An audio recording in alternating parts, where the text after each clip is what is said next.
Alrighty, what is going on, everyone? Joining in the stream. What's up? What's up? What's up? What's up? What's up? What's up?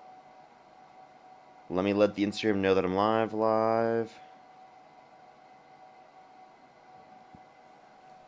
What's up, everyone joining in? Good morning, good morning, good morning. How's everybody doing? What's up? What's up? What's up? Hopefully everyone's having a good day so far. Good morning, everyone. Ash, happy birthday, Ash. Andromeda, how you doing? How you doing? Mr. Never Chill, what's up? Nate, how you doing? What's up? Um, uh, Nash, how you doing? Heather, what's up? Spicy Egg Roll, how you doing? Talia, how you doing? Susie. Sorry, everyone, my microphone. I need to like fully set it up. Whenever I move it slightly, it does that for some reason. What's up, everyone, though? Delaney, how you doing? Empress. What's up, Luis? How you doing? What's good, everyone joining in? Courtney, how you doing? What's up? What's up? What's up, Rick? What's up? How's everybody doing? Allie, how you doing? Tommy, what's up? What's up? What's up? We're going to start getting some debates up here in a second. Only send a guest request if you do meet that set of criteria that I'm listing on the TikTok screen right now. Only do send a guest request if you meet that set of criteria. Again, everyone, we are just looking for some debates. Just asking everyone, is my microphone a little bit loud? Just asking everyone, like on YouTube specifically. My editor was telling me that my voice seemingly was a bit louder than the guests. I can turn it down a little bit if necessary. No? Sounds good? Okay, maybe when I bring up a guest we can see, but... We can see. Alrighty, let's get it going. Only send a guest request if you do meet that set of criteria listed in the TikTok screen. Shut up, Yo, what's up, how old are you? Faggot. Oh, literally a 12-year-old. Let's go to the next individual. Only send a guest request if you meet that set of criteria listed on the TikTok screen. We are just looking for some debates. Yo, what's up, how old are you? 23. Do you support Donald Trump? Yes, I do support Donald Trump. Okay. And what's your birth year? 2002. Okay. And if you could go back in time, you could either vote for Donald Trump or Kamala Harris. Who would you rather vote for? I'd vote for Donald Trump. Okay. Why do you support Trump? I like what he's been doing with the borders. Like what? Simple as that. Well, he closed down the border, and I like that he's taken initiative to stop drug trafficking from coming into America. Okay. Kamala was the border czar, as you could call it, and she really didn't do a good job. And I kind of feel like the reason why Trump has to be so aggressive with, ICE and everything is because Biden and Harris failed to protect the border and failed to protect the American people. Okay. Well, I definitely don't think that we failed on the border. I do think that the reason why more people were coming to the country is because of the fact that there was an increase of economic insecurity around the world because of global inflation. So I do think that the argument that in terms of like the U.S. or the Biden-Harris administration causing an open border is ridiculous, especially because an open border necessarily entails that there's no restrictions on the border. There were restrictions on the border and deportations. Well, the statistics would argue otherwise, so I just want to know where you're getting your sources, because as you know, it's very well documented that Kamala and Biden had way higher in the millions of illegal immigrants coming in. And, there was stuff That doesn't mean that like, there was no restrictions shelters on the in border. New York, where it's taxpayer money. Those are for asylum seekers who are Well, legal they immigrants. definitely didn't police it as well. What did they do to change the policing? Kamala Harris? They actually decided to, and support border agents and not, just let anyone through. I saw videos of Kamala and Biden where they had people they would give them cell phones and give them places to stay. You're talking about asylum seekers, and those are state policies, not federal policies. Yeah, but a lot of those asylum seekers, they weren't being processed, and a lot of them were criminals. They didn't even check their backgrounds. They were just letting anyone in under the guise of asylum seekers, which I don't think is right, because, people ended up getting killed from the decisions they made, and the people who voted for Biden and Harris, that blood is on your hands. Not anyone was just let in, and then also undocumented immigrants are less likely to commit violent crime, drug crime. Listen. Not anyone was let in, and also undocumented immigrants were less likely to commit violent crime, drug crime, and property crime in the country comparative to natural born U.S. citizens. You should look at the denial rates for people seeking asylum. Okay, most people were not let in. You're just lying. There's statistics that Yeah, there are your statistics, and you people. clearly have not looked at them. I Oh, I have. have. I genuinely I have. Okay, so who's letting in more illegal immigrants, Trump or Biden? Answer that. There were more undocumented immigrants that came into the country under the Biden-Harris administration, but that doesn't mean that there were no Point me. restrictions. My point is that Trump did a better job, and you just proved it. So That's yeah, not Trump. wait. That's That's why I not voted proof for of Trump. Trump doing a better job. That just means that well, and that'd be a Better job with the correlation border? causation fallacy, right? Because you're just associating because it happened under the Biden-Harris administration. It was caused by the Biden-Harris administration. You agree with that, right? Yeah, because they're the ones that could have put a So stop Trump to it. caused how there come to Trump be was able to come in under and the just Trump's immediately administration, put a at the stop very to end it? of his administration, there was actually a higher level of border crossings on a daily average comparative to the end of Biden's administration. Did you know that? Did Trump cause the border to be worse off in that circumstance? Yeah, because he was the one that could Oh, have put a stop to it. oh, okay. So then Trump had the border open. Yeah, I guess he did, but Oh, in the okay. So second you're term, okay he with Trump decided. opening the border? Well, in the second term, he said, you know what, I'm gonna fix my mistake from last time, obviously, and he decided to, step up and do the right thing and Wait, so all the protect the murders are on American his people. hands that happened at the end of the administration, correct? That'd be All the correct. murders that happened under his administration are all his fault, correct? That's correct. Including unemployment rate as well? Because it happened under his administration at 14.8%. That's because of him, right? That was because of COVID. Oh, okay. So now you can identify outside context that could explain why this happened? Do you know Why where COVID uniquely came did you from? just gain the ability to be able to do that? Well, I gained the ability to do that because those are two different things outside of his control. It's a disease that spreads, Trump isn't going out and spreading the disease. Biden Yes, he and is. Harris were able to, hire more border agents and, maybe not just like let anyone come through and purposely do it to, get people's votes. Okay, well, you understand undocumented immigrants can't vote, one. Two, if you're talking about people coming to our country, That's false. what do you mean that's false? It's proven. How do undocumented immigrants vote? They illegally obtain IDs and they vote. It's Okay, so documented. In illegally California, that obtain. happened. So by the way, it's illegal for them to do so. So there's a process to limit them from doing this. There's no different process with Trump. So I don't know why you're specifically trying to say that undocumented immigrants can vote. That's ridiculous. Obviously I know they a couple can't. undocumented immigrants who voted. Okay, and then you didn't tell them? You Well, know I they did, committed and fraud, and they got you sent didn't tell back. the authorities. No, I did. I You never said I didn't tell. you informed the authorities for each of the I individuals. went undercover and got immigrants to trust me as their friend, and I You're lying. decided You're to. lying. You're lying. No, I swear. I don't believe you.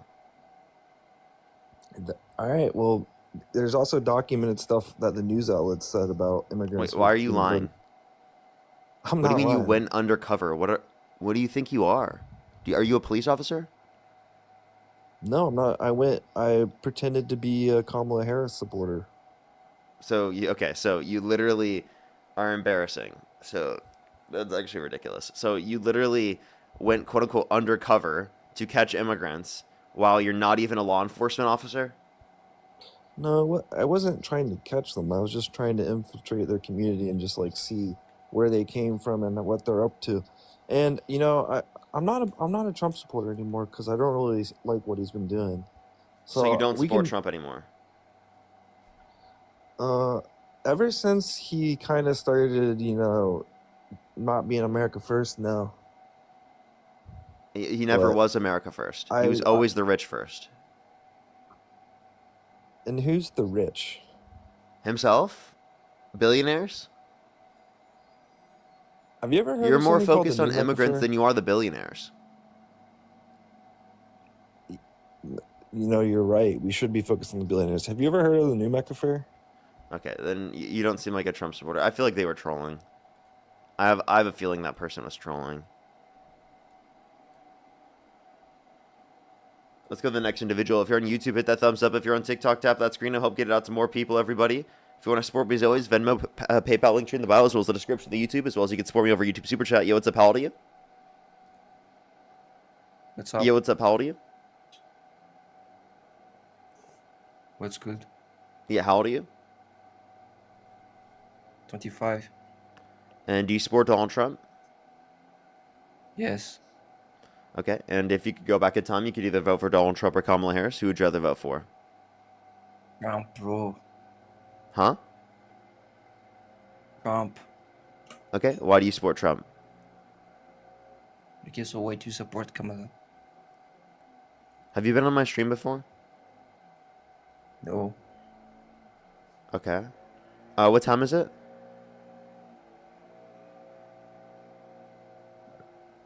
Okay, in which country? Let's go to the next individual. Only send a guest request if you do meet that set of criteria listed here on the TikTok screen. We are just looking for some debates, everybody. Only send a guest request if you do meet that set of criteria listed in the TikTok screen. Yep. I'm a scouser.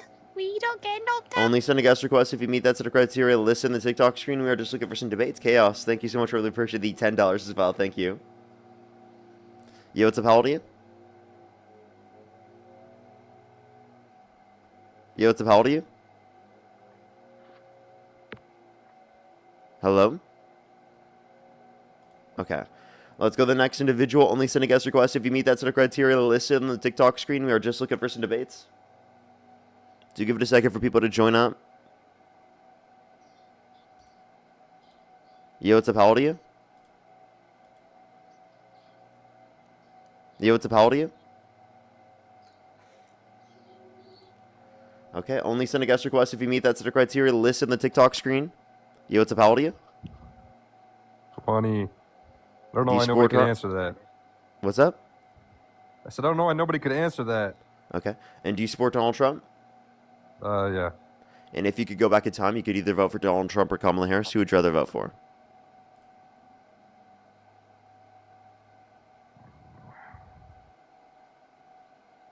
I probably will. I probably wouldn't vote. Okay. All right, only send a guest request if you meet that set of criteria listed here on the TikTok screen, everyone. We are just looking for some debates. Only send a guest request if you do meet that set of criteria listed here on the TikTok screen.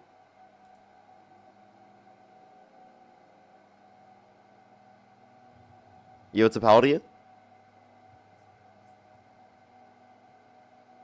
Hello? All right, like half the guest requests are people not even there. Like, dude, what's going on, man? Let's try to get the next person. Yo, what's up? Only send a guest request if you meet that set of criteria listed on the TikTok screen.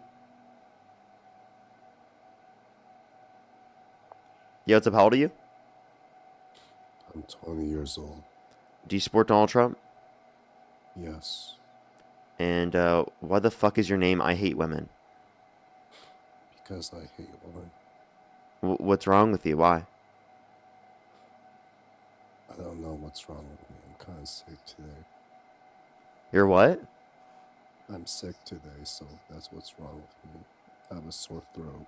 No, I'm not asking you about being sick. I'm asking you about why you hate women. Why are you an incel? Because they pee blood. Okay. We're just going to go to the next individual. Only send a guest request if you meet that set of criteria listed on the TikTok screen. Yo, what's up? How old are you? Hi. I'm 22. Do you support Donald Trump? Yes. If you could go back in time, you could either vote for Donald Trump or Kamala Harris. Who would you rather vote for? Trump. Okay, why do you support Trump? Because he brings peace to the world. What state do you live in, by the way?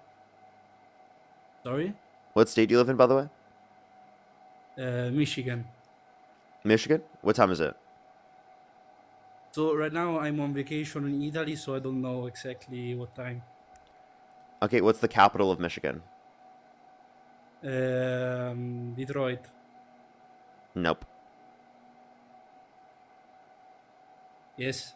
It's Nope. Trust me, bro. It's Detroit. No, it's not. It starts with an L. Wait. It's Portland. No. Wait. What's the other city? It's Portland. Okay, let's go on to the next individual. Only send a guest request if you meet that set of criteria listed in the TikTok screen. We are just looking for some debates. It's Portland, everyone. It's Portland. Let's go on to the next individual. Yo, what's up? How old are you? Yo, what's up? How old are you?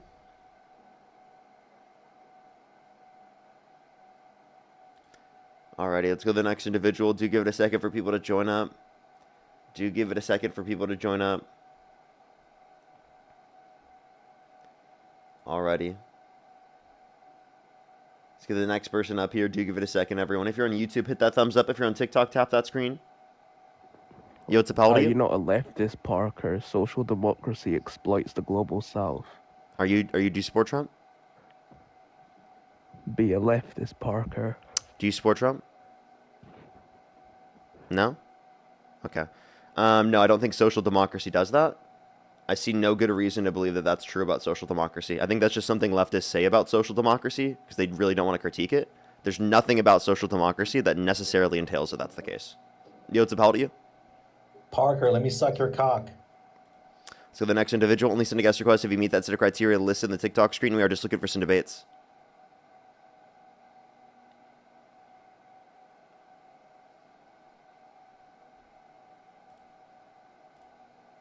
Only send a guest request if you meet that set of criteria listed in the TikTok screen. Yo, what's up? How old are you?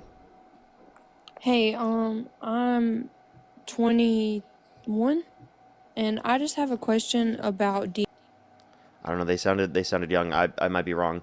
Only send a guest request if you meet that set of criteria listed in the TikTok screen. We are just looking for some debates. Maria, thank you so much for the $10 on PayPal. Thank you very much. Yo, what's up? How old are you? What's up? I was born in 2007. And if you could go back in time, you could either vote for Donald Trump or Kamala Harris. Who would you rather vote for? I would vote for Donald Trump. Okay, what state do you live in? New Mexico. What time is it? I think 10:30. Yeah, 10:30. Okay. Can you name the capital of Mexico? Or New Mexico, sorry? New Mexico. Yes. Santa Fe. I don't think you heard me. Santa Fe. Yeah, I understand. Yes. Okay. Alrighty. So why do you support Trump? Are you in love with Dan Withers? Am I in love with him? Yes. No, I he's a think good you're friend in of love. mine, No, but because no. I'm not in No, love with him. because listen.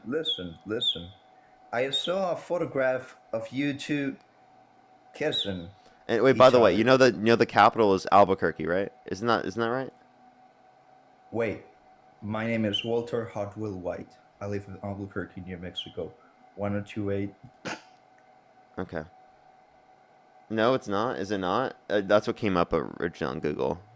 It's for some reason probably not. I have to check. Santa Fe sounded like it could be the case. That's why I was like, oh, I'm not sure.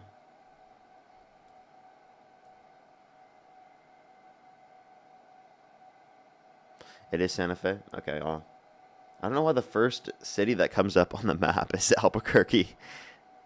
Let's go to the next individual. If you're on YouTube, hit that thumbs up. If you're on TikTok, tap that screen. It'll help get out some more people. Let's get the next person up here real quick. Yo, what's up? How old are you? I'm 21. What's your birth year? Yeah, you don't sound like you're 21, to be honest. Let's go to the next individual. The laugh right after is diabolical, okay? Yo, what's up? How old are you?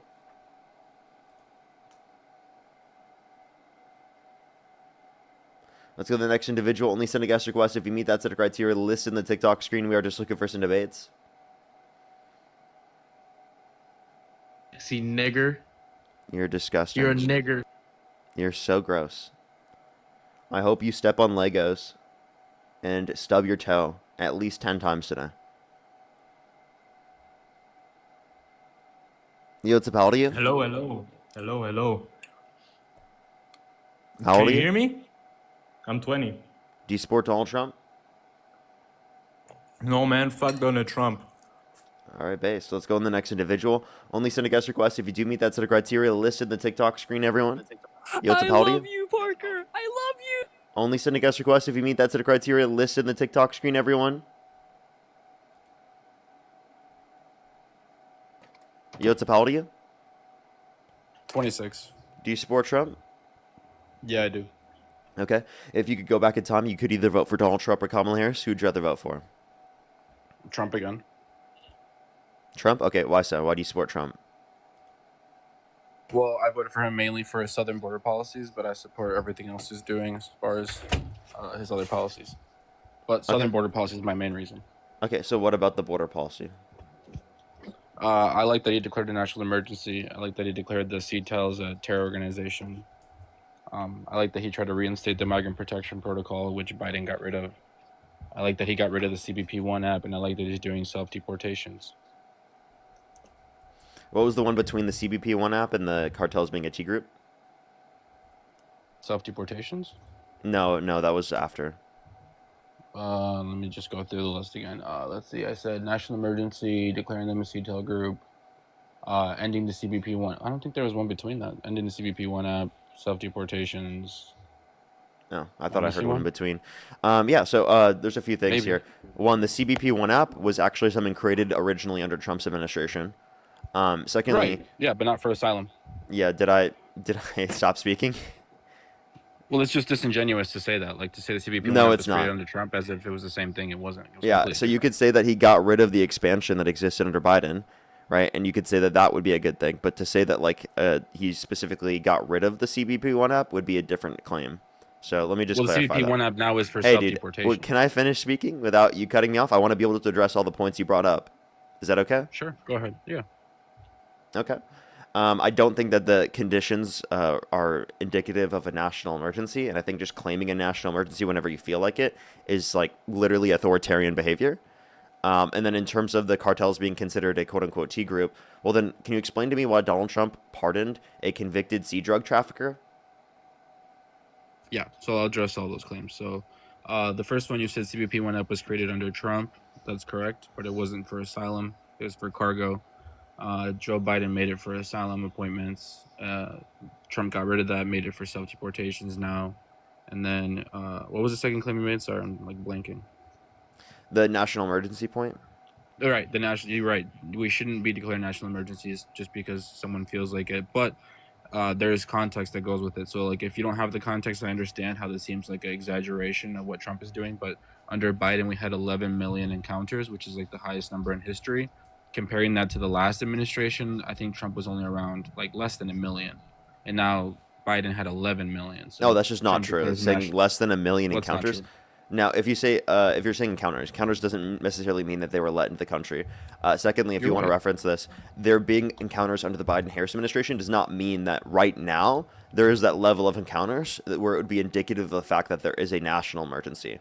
Okay, even if Well, there was right, the highest encounters are level of down encounters that we've ever seen, that doesn't necessarily indicate a national emergency. There would have to be some sort of negative impact on the nation that you'd be able to point to, that you'd be able to Yeah, I describe mean, there. we can point And then to also you MS-13, failed to Trender you also Agua. failed you also failed to explain why Donald Trump pardoned a convicted sea drug trafficker.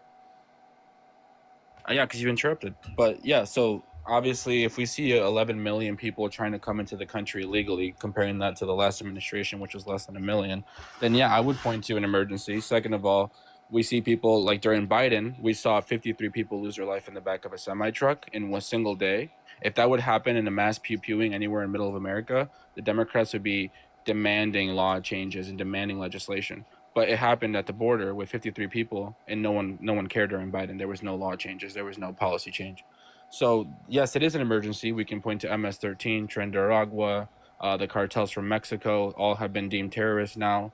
The F stuff has now been declared a weapon of mass destruction. And then you said, why did he pardon the ex-president of Honduras? So that's a different story. So that guy was prosecuted for conspiracy. He wasn't caught trafficking anything. He wasn't caught on a plane. He wasn't caught on a boat with it.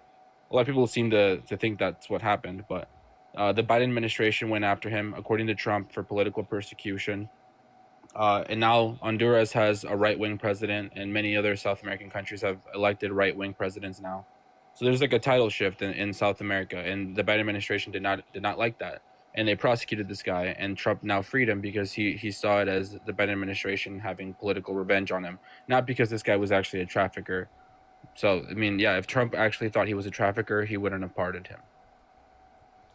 They were convicted of trafficking sea drug. Okay, You're so right. like this Like I this just said, argument you under made that Biden. they were. Can I please finish without you cutting me off?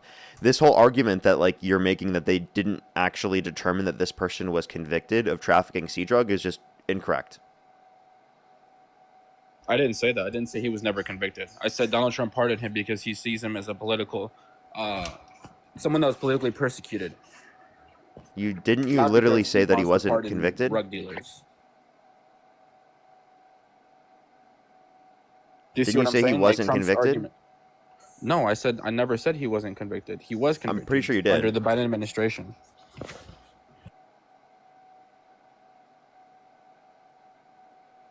So do you get what I'm saying or no? No, I'm still trying to clarify. Like I'm pretty Okay, sure you so- did say this.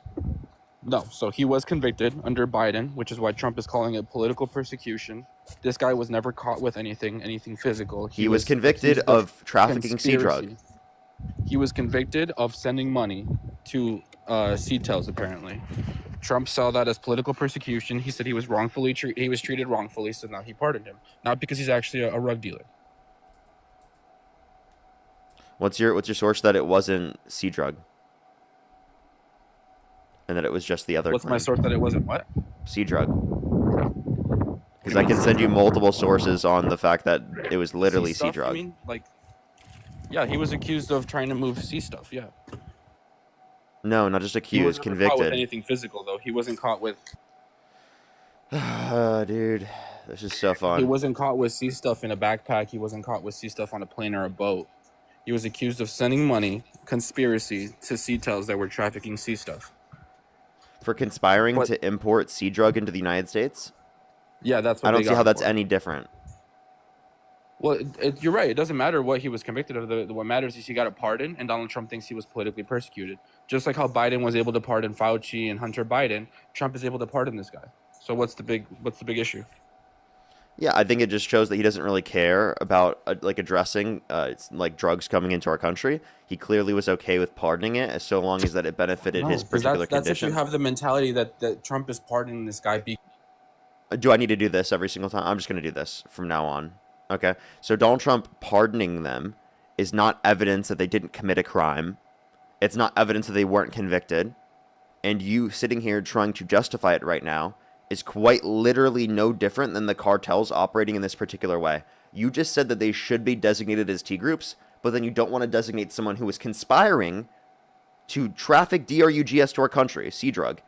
You won't consider them a terrorist? So when I said I support them declaring the CTELs a terrorist, and then I pointed out how this Honduran president, a president by the way, was politically persecuted by Joe Biden's administration, and that's why Trump pardoned him.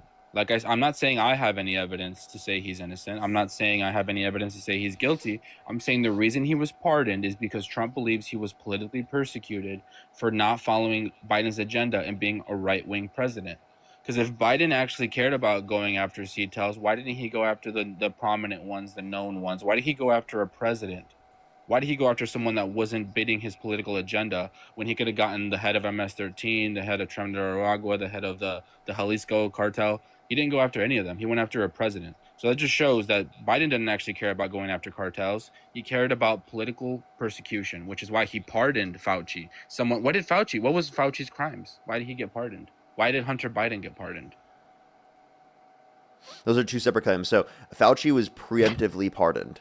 Okay. So there's a distinction with that because of the fact that Donald Trump said he was going to go after his political opponents. That's something that he particularly claimed himself. Biden never claimed this. Now, if you want to reference specifically the context of these situations, again, you claiming that Donald Trump just saying this is not evidence of it being the case. Okay. So you claiming that it's just political persecution is not evidence of political persecution. Would you like to provide And I any told you, evidence? I'm not saying Would I you like have to the provide any evidence of political persecution, please? I told you I don't have the evidence for that. I can look it up for you, though, if you want. If you'd like to, but I mean, you're the one claiming that that's not the case, even though they were convicted. Yeah, This I'm isn't just a claiming that claim was from Donald the Trump's- Biden administration. in the pardon, This in isn't the just a literal claim from the pardon, Biden he did. administration. This is a conviction. Like I said, if you were to read the pardon, it says that in the pardon. That's where I'm getting that from. I understand you're saying that because it's alleged. I'm saying there was a conviction, meaning that it's not just an allegation. And by the way, you think an allegation is enough to blow someone up in the South Caribbean, but it's not enough to say that this person is guilty in terms of like the conviction? So you think we should have blown up the president of Honduras? No, I don't What are you believe we saying? should be. I don't believe we should be blowing up any of these boats. I believe we should be detaining them once they get to U.S. waters. I believe that over 80% of those bringing DRUGS to the country are U.S. citizens. So since when do we detain terrorists and bring them to the U.S. for trial? When they come to the U.S., right, we detain them once they get to U.S. waters. That is the U.S. way. That's how we've been doing it legally speaking, especially in the context of shipwrecks. This whole new blowing them up is a Trump thing. Actually, no. The laws that were signed by President Bush after the towers literally allows for strikes in international waters. The UMAF, I'm pretty sure it's what it's called, and that allows for strikes in international waters. No, I'm talking about in terms of DRUG boats and calling them narco T groups. Right. It allows That's specifically a Trump thing. Right. It allows for strikes. And also, by the way, the strikes in international waters are still a violation of international law. But the point that Bush changed the condition doesn't change my point here. I was saying that Donald Trump trying to blow people up in the South Caribbean specifically because they're bringing DRUGS to our country, that is a thing that Donald Trump has created. So no, it's completely illegal. So the UMAF that was signed by Bush allows for international water strikes against terrorists, which they are deemed now as terrorists. So I have what was that? Repeat what you just said. I couldn't hear you. Yeah. So the thing that Bush signed into law after the towers, I think it's called the UMAF, allows for international strikes against terrorists. International strikes in international Thank you for waters. telling us. I didn't know that. It's not like you just told us that. What's your point of saying that again? Because you said it was still illegal, which isn't the case at all. Under international law. No. Yes, not it even is. Under international law. International law allows for self-defense. This isn't self-defense. You can claim that all you want, but the U.S. is doing it as self-defense. More people, That's more just a U.S. claim. citizens. That's a ridiculous assertion. Okay, it's not. 'Cause Self-defense more when we don't even have any U.S. citizens there. There's no U.S. military members there. It's just a drone. Self-defense for what? More U.S. citizens have unalived by the CTELs than And any you can other prevent terrorist that without organization. unaliving them. You know that, right? You can prevent them by literally detaining them once they get to U.S. waters. And also, by the way, we'll be able to get intel about their drug operations if we detain them. Did you know that? You're right. Maybe you're right. You're Maybe limiting you us care from being more able to about- get intel. No. That's the reason they're getting bombed is because we have military intel on them. So No, I I'm get saying you that we care can get about the more cartels intel and to you're figure kind out of how like- these operations are operating if we do not bomb them or blow them up. No, I get it. Maybe you're more empathic than me. Maybe you have more empathy than me, and you think that these people should have a fair trial or whatever. Yeah. Yeah. I mean, why didn't Osama get a fair trial? Why didn't all the people in Afghanistan that were unalived innocently get a fair trial? All those farmers in Afghanistan, all the children in Afghanistan, they didn't get a fair trial. I believe that like the killing of innocent people in Afghanistan is fucked up. I don't believe in the Middle East Well, Middle how East come they wars. didn't get a trial? I believe that people who are members of T groups and organizations, when we're in the context of war, is a bit different than the context in which we're not in the context of a war.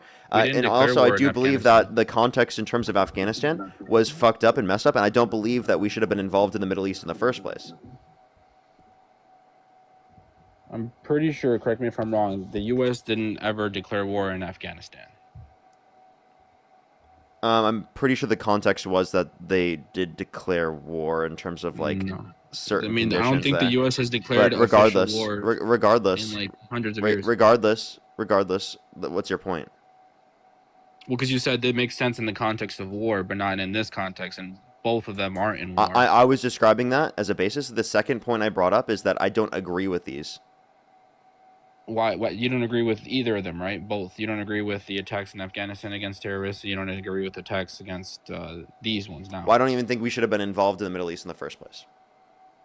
Well, what do you think? I'm should have happened anti-interventionist. after the Twin Towers? Like what? Yeah, I believe the only claim you have is to go after specifically the people who were involved in the attack. Okay, so you're right. That makes more sense because then the innocent farmers who are just defending their land, they're just innocent, right? But these guys were the ones smuggling rugs into the country that unalive U.S. citizens, I which is now understand. considered a weapon of mass destruction. So, for example, let's just say we had a boat of people bringing in a weapon of mass destruction to unalive U.S. citizens. You're saying we should allow them to make it into the U.S. and then arrest them and then give them a fair trial and then hold them in jail, instead of unaliving them before they make the weapon of mass destruction get to the U.S. Yeah. That's weird and illogical. I don't think we should allow How is that people with a weapon illogical? of mass destruction. Because why would we allow a person with weapons of mass destruction to make it into the U.S. before we try to catch them and Wait, hold them for a fair trial? you just claim they didn't make it into the U.S. because they were stopped before they made it into the They U.S. didn't exactly. because of We the fact shouldn't that allow they them were. to make it to the U.S. That's my Hey, point. hey, dude, listen. It's okay. That's You my can point. listen. Listen. I'm trying to explain it to you. You said that it was prevented from getting into the country because once they got into U.S. waters, they were detained. What? No, that means they made it to the U.S. If they're in the U.S., that means they made it to the U.S., right? The claim that I was making is that once they get to U.S. waters, we should detain them. And then give them a fair trial. Yeah, that's called due process. Yeah, I mean, maybe you're just have more empathy than me, I guess. But I think the You people mean that I are believe in the responsible- Constitution? But I think the people that are responsible for and I think the majority of Americans think the people that are responsible for unaliving more U.S. citizens than any other terrorist group, including Al Qaeda with the Twin Towers, should be maybe held responsible in a higher terms, maybe unaliving them before they even make it to the U.S. I mean, they're terrorists; they're having weapons of mass destruction. We didn't have that for any other terrorist. We didn't give Osama his fair trial. We pew-pewed him in the head and then threw him over a boat in the water. We didn't even get to see his body. So that's weird. That's weird that the tides are shifting for Trump, and now you guys want accountability, and now you guys want to hold terrorists to like the same standards as a U.S. citizen, and that's really weird to me because the Democrat Party supported going into Afghanistan and unaliving terrorists up until Trump wants to do it. Maybe is it because it's lining their pockets? So I've already told you I'm anti-interventionist. I don't know why you're claiming that I'm the same as every other Democrat that's ever existed. Secondly, in terms of the convictions of drug crimes, again, I brought up someone who was convicted of drug crimes, and you were totally okay with them being pardoned, even though you haven't even looked at the case to determine that this is true. And you said that just because they conspired to literally send DRUGS to the country, that's somehow viewed as different, even though you just claimed that they were sending weapons of mass destruction to the country and killing more Americans than any other terrorist group has done so. So apparently it's okay when they're convicted to pardon them and to act like it's not applicable to them, even when you haven't looked at the criteria of the case. But again, in terms of just an allegation of people in the South Caribbean, you think it's totally justified to unalive them, even though there's not even a single basis in evidence to claim that they even had DRUGS in the first place wild, in plenty of these circumstances. You're pointing to a Honduran president that was pardoned instead of pointing to the actual cartel members that were let go by Joe Biden and didn't do anything for them. I'm sorry. Wait, Joe Biden never let go of cartel members. What are you talking about? Really? So what happened to Lake and Riley? That's not letting go of a cartel member. What are you talking about? When they're allowed into our country, seeking asylum. Wait, again, if you're saying that someone specifically committed a crime under the Biden administration, that means that Biden caused that. Who was a cartel member who was let in. Let me please finish.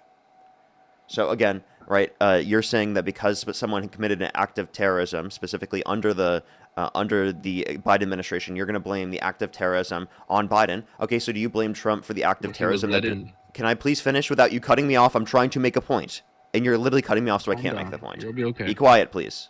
You'll be okay. Go ahead. I understand. The person who came to the country and committed an act of teism specifically at the White House recently, that happened under Trump's administration, and they specifically were granted asylum under Trump's administration. Do you blame Trump for that? No, he was flown in by Biden under the Welcome Enemies Act, and he was given asylum by an appointed, an immigration judge appointed by Obama. So why would I blame Trump for that? Wait, but it was under the Trump administration that they were specifically given but Trump doesn't asylum. control immigration. And wait, where was the claim that you saw that it was from an Obama judge? You just do your research into who granted him asylum, and he was. Would you like to give me a source? Obama, sure. Go ahead. But you do recognize that he was flown in by Biden, right? Not flown in by Biden. He just came in the country under Biden.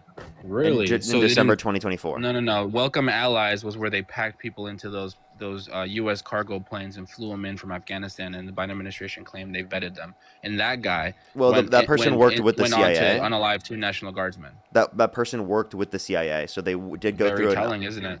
They worked with the CIA, and they went through a greater level of vetting than what existed for the typical person coming to our country. And somehow he still was able to unalive 2 National Guardsmen, and you guys blame Trump for that when he was flown in. They were approved for asylum under Trump. So who vetted him? Again, I'm asking you to provide any evidence that it was an Obama judge. Well, you just told me Biden vetted him, though. No, I said that. You mean in terms of the CIA? I never even claimed it was Biden that vetted him. I just So claimed that he did worked Biden with the vet him, yes or CIA. no? I don't Was he even know if vetted by his the Biden original admin, vetting yes or was no? under Biden or under Trump originally. I'd have to check. Wait, you didn't answer though. Was he vetted by Biden, yes or no? I just responded and you didn't listen. So take a listen. I know it's hard for you to do that. I said Yes or no? that I don't know. Oh, okay. But you said earlier, you literally said he was vetted more thoroughly than any other person. But now you don't Yes, know. I if said he's vetted. I said by the CIA. He worked with the CIA. I don't know what year he was vetted under, but I know he worked with the CIA and was vetted through the CIA. That's weird that you don't know if he got vetted by Biden. The answer is yes. He was supposed to be vetted by Biden during the Welcome Enemies Act. He was flown Are in you talking about in 2024? when he was flown They in by worked Biden. with the CIA years before that. Yeah, I'm talking about Welcome Allies. Yeah, you're talking about something in 2024 in December, right? This is way later. If you're talking about who is supposed to verify whether or not they're supposed to be in the country based upon asylum, well, that was approved under Trump, so I don't know what you're talking about. And also, where's the source? I'm waiting. I'm pulling it up. So Trump doesn't approve asylum claims. Immigration judges do, actually. Obviously, I know that. And those immigration judges weren't appointed by Trump. I'm waiting to hear the source for this. Who was it appointed by? You said Obama.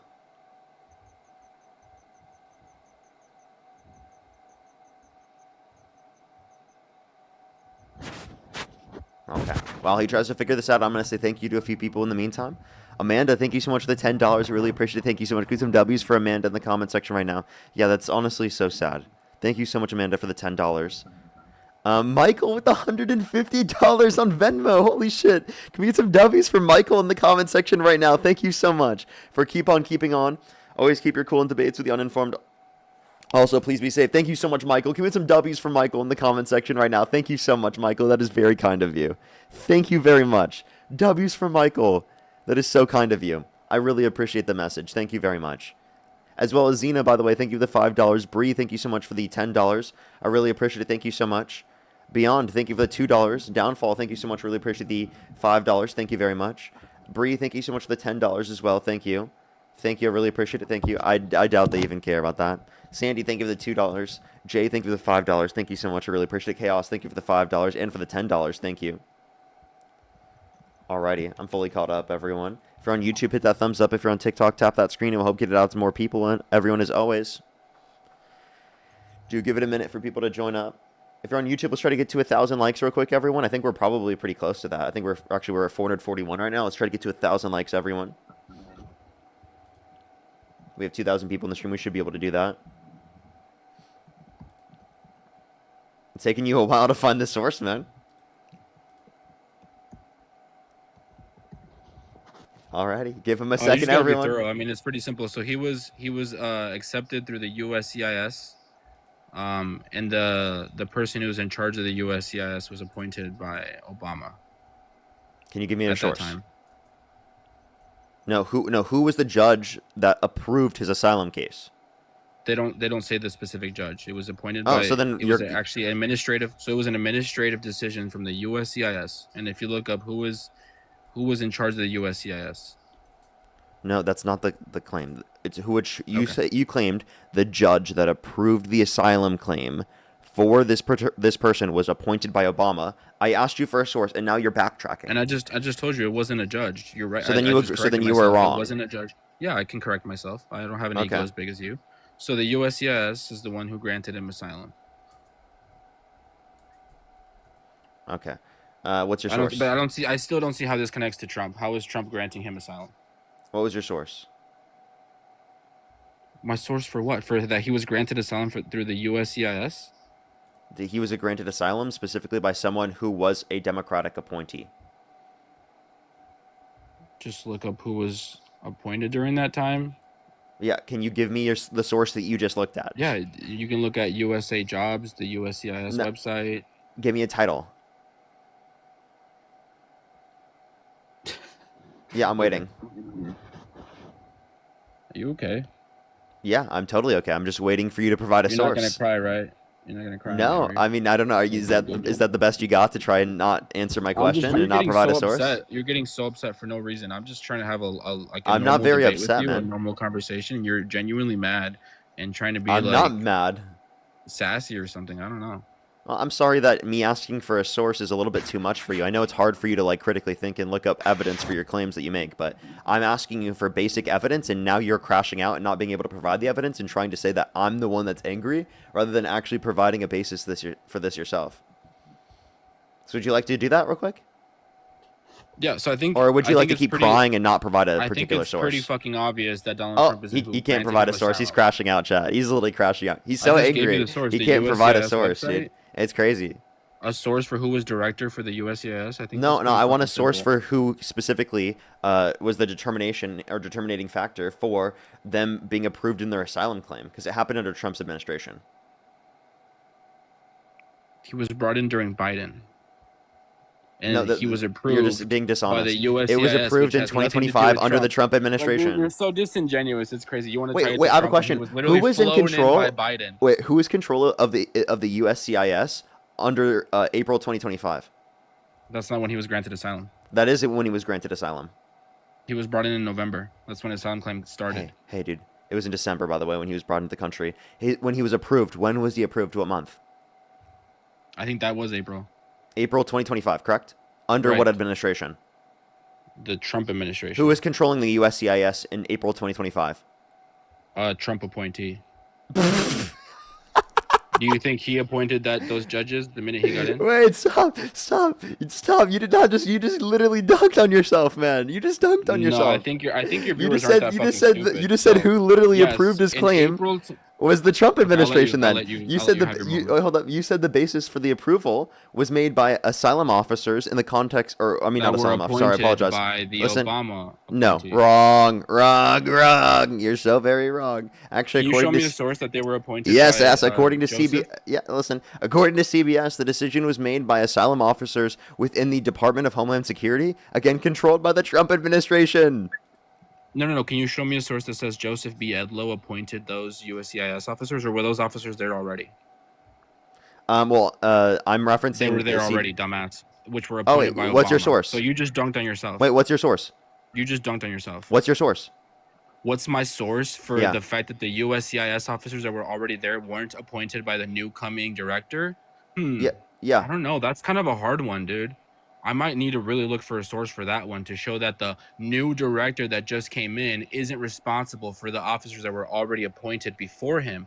Wow, that's such a hard one. You're right. I really need a No, source because for I think that the don't I? Trump You administration. just fucking dunked on yourself, dumbass. I didn't. What's Those your? officers, You have yet to provide a those source. officers that were there were appointed. Hey, provide your by the source. prior Provide your person who was source that the appointed- specific officers involved were appointed by the Obama administration. Well, can you provide us with that they were appointed by Joseph? Wait, no, hold up. Give me a source. You made the claim. Who was the director before Joseph B. Edlow? I'm asking you a question. Can you provide a source instead of asking me a question? I gave you the source. I told you the USCIS website.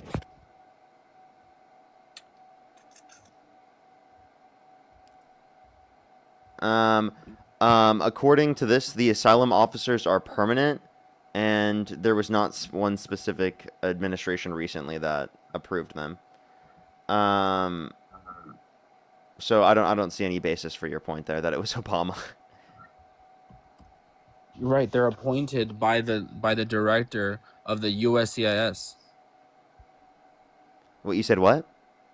They're appointed. Those officers are appointed by the director of the USCIS, Well, and that you director don't know what is officers were. appointed by the You don't know what president. officers were involved, and you don't know when they were appointed. Well, we know it's the officers that were there prior to the new director under Trump. I think it's pretty fucking obvious. Wait, by the way, that doesn't mean that they weren't appointed under Trump's first term. So like this argument you're making is just incoherent. You have no basis for saying that they were Obama appointees, and you were trying to claim that over and over again. It's kind of embarrassing.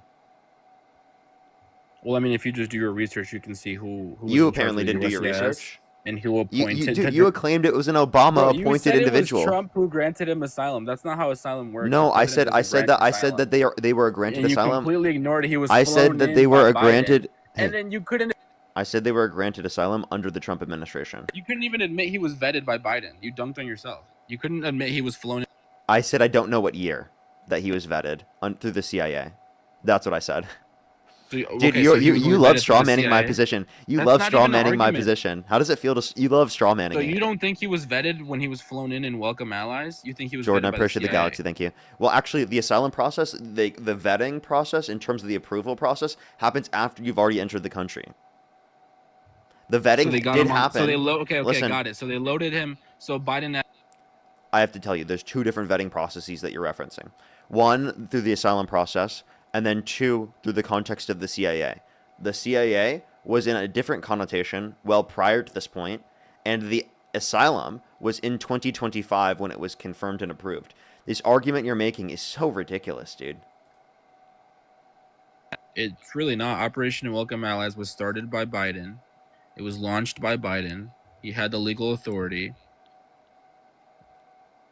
The infrastructure for the mass Afghan parole literally stemmed from Obama precedents, like the 2016 expansion of parole authority and the Central American Minors Program. Like everything that happened in Afghanistan is tied to Biden, and not only that, Obama is responsible for changing the vetting process as well, trying to prioritize speeding it up and releasing and removing policies. So it's literally tied to Biden and Obama. They flew him in. Obama removed, prioritized basically speeding it up and not actually properly vetting people. And now this person came in, an unalived National Guardsman, and you guys are so disingenuous. You try to blame Trump for it, who has literally nothing to do with it. You didn't actually They didn't understand grant the him original. asylum. You didn't understand the original argument I was making.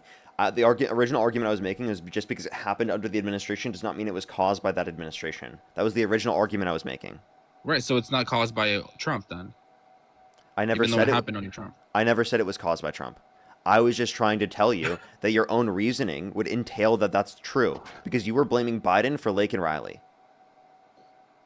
Right, because he was allowed in again, just like this guy with the National Guard. He was allowed in by the Biden administration. Okay, so when you say, I think you're being dishonest here because they didn't. No, because Biden they didn't literally made it easier intentionally to seek asylum. listen. Stop being dishonest. They didn't intentionally let someone into the country who they knew was going to commit a particular crime. The same thing would be true with Trump. There are plenty of people that have been let into the country that have unalived people under Trump, and you're not addressing that in this context. There are plenty of people where that's happened. This argument you're making. Okay, so then again, you don't say that just because they were allowed in under that particular administration, that means it was because of the fact that the administration was in office. So that's not inconsistent from your own perspective. Secondly, I want to address the fact that undocumented immigrants are multiple times as likely to commit violent crime, drug crime, and property crime in the country compared to natural-born U.S. citizens. You're right. If Biden had a secure border and someone still snuck through, I'd say, well, it's not really his fault. He had a secured border. But we have to put in the context that Biden removed migrant protection protocols. He obviously made the CBP One app to make asylum easier and to speed it up. So obviously we talked about Obama removing vetting processes. So yes, I would tie it to them because they're actively removing policies that protect Americans. They're actively making it easier for people to come into our country. They literally removed the migrant protection protocols and the Remain in Mexico, which kept people from coming in while seeking asylum. They got rid of all that. They let them into the country while seeking asylum, gave them a year pass, basically, because you have a full year to claim your asylum.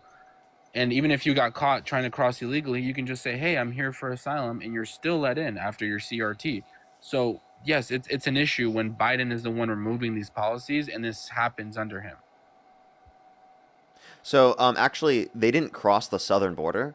So the argument that it specifically would have, through Remain in Mexico, limited them from coming to the country just isn't true. And then also, I just want to address the reality here that Remain in Mexico doesn't create better conditions for this.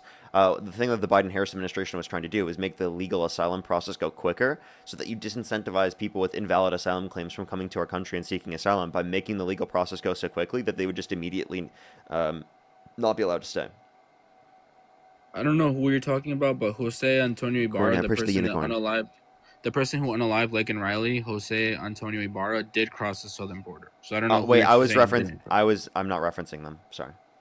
I'm talking about the Afghanistan guy? Yeah. Well, no, he got a plane ride by the Biden administration. I understand. So again, he didn't come through the context of the national, he didn't go through the context of the southern border. And what you're No, no, not no. taking into account is that, again, the situation was an evacuation of Afghan allies in 2021, which was an operation, specifically a part of evacuating those involved in Afghanistan when we pulled out of Afghanistan. Are you saying that we shouldn't have evacuated them? No, I support Trump's plan to evacuate Afghanistan. I think So then, Biden wait, hold up, blunder. It pause. was a blunder by Biden. He didn't remove the people, our allies first. He didn't remove the people that helped us first. He left. Wait, you just contradicted yourself. You just said that they How? did Operation Allies Welcome and then didn't do that. What? That's the issue. You just said that they didn't welcome. chaos. Wait, No, you just that's said that the they issue. didn't allow for. Stop, dude. You just said that they didn't That's the allow issue. for. Listen, you just said that they didn't You're a allow. straw man. Hey, dude. Every single time I speak, if you just cut me off, it doesn't make your point literally better. cut me off to make up my argument for me. But go ahead. Hey, dude.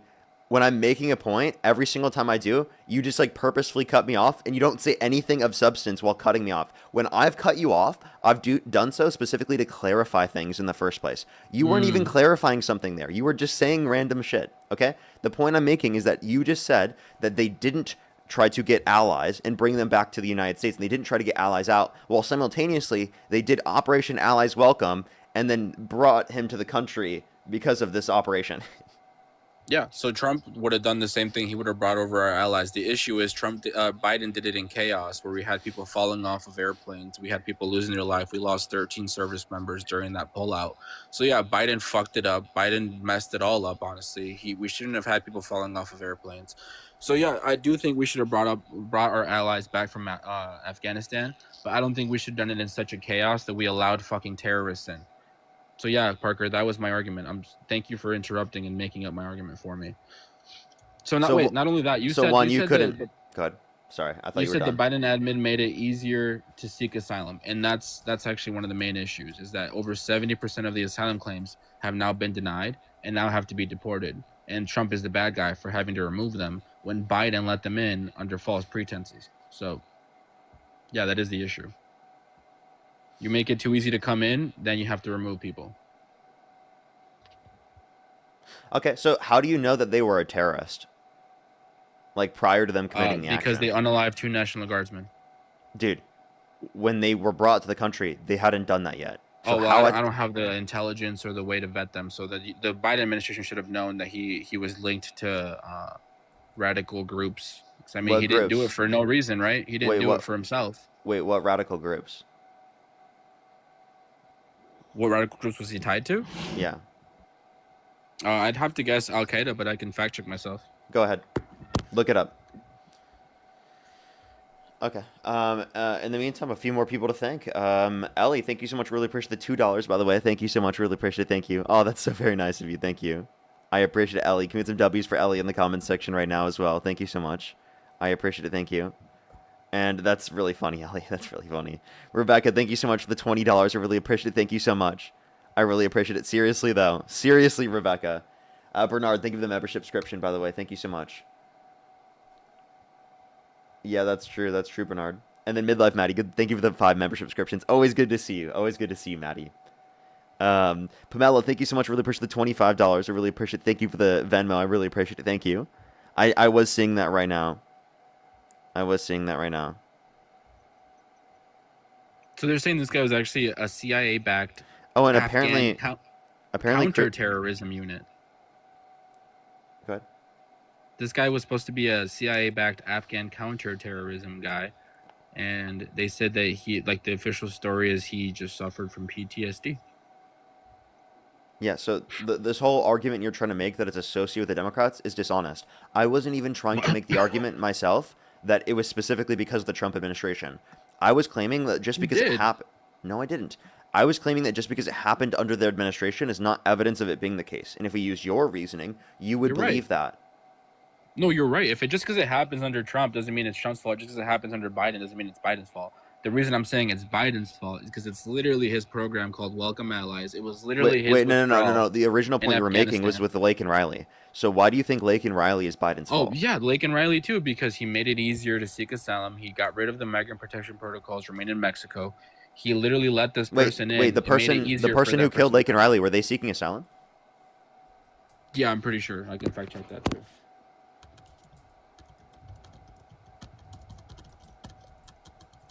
What was his name? Juan? Jose.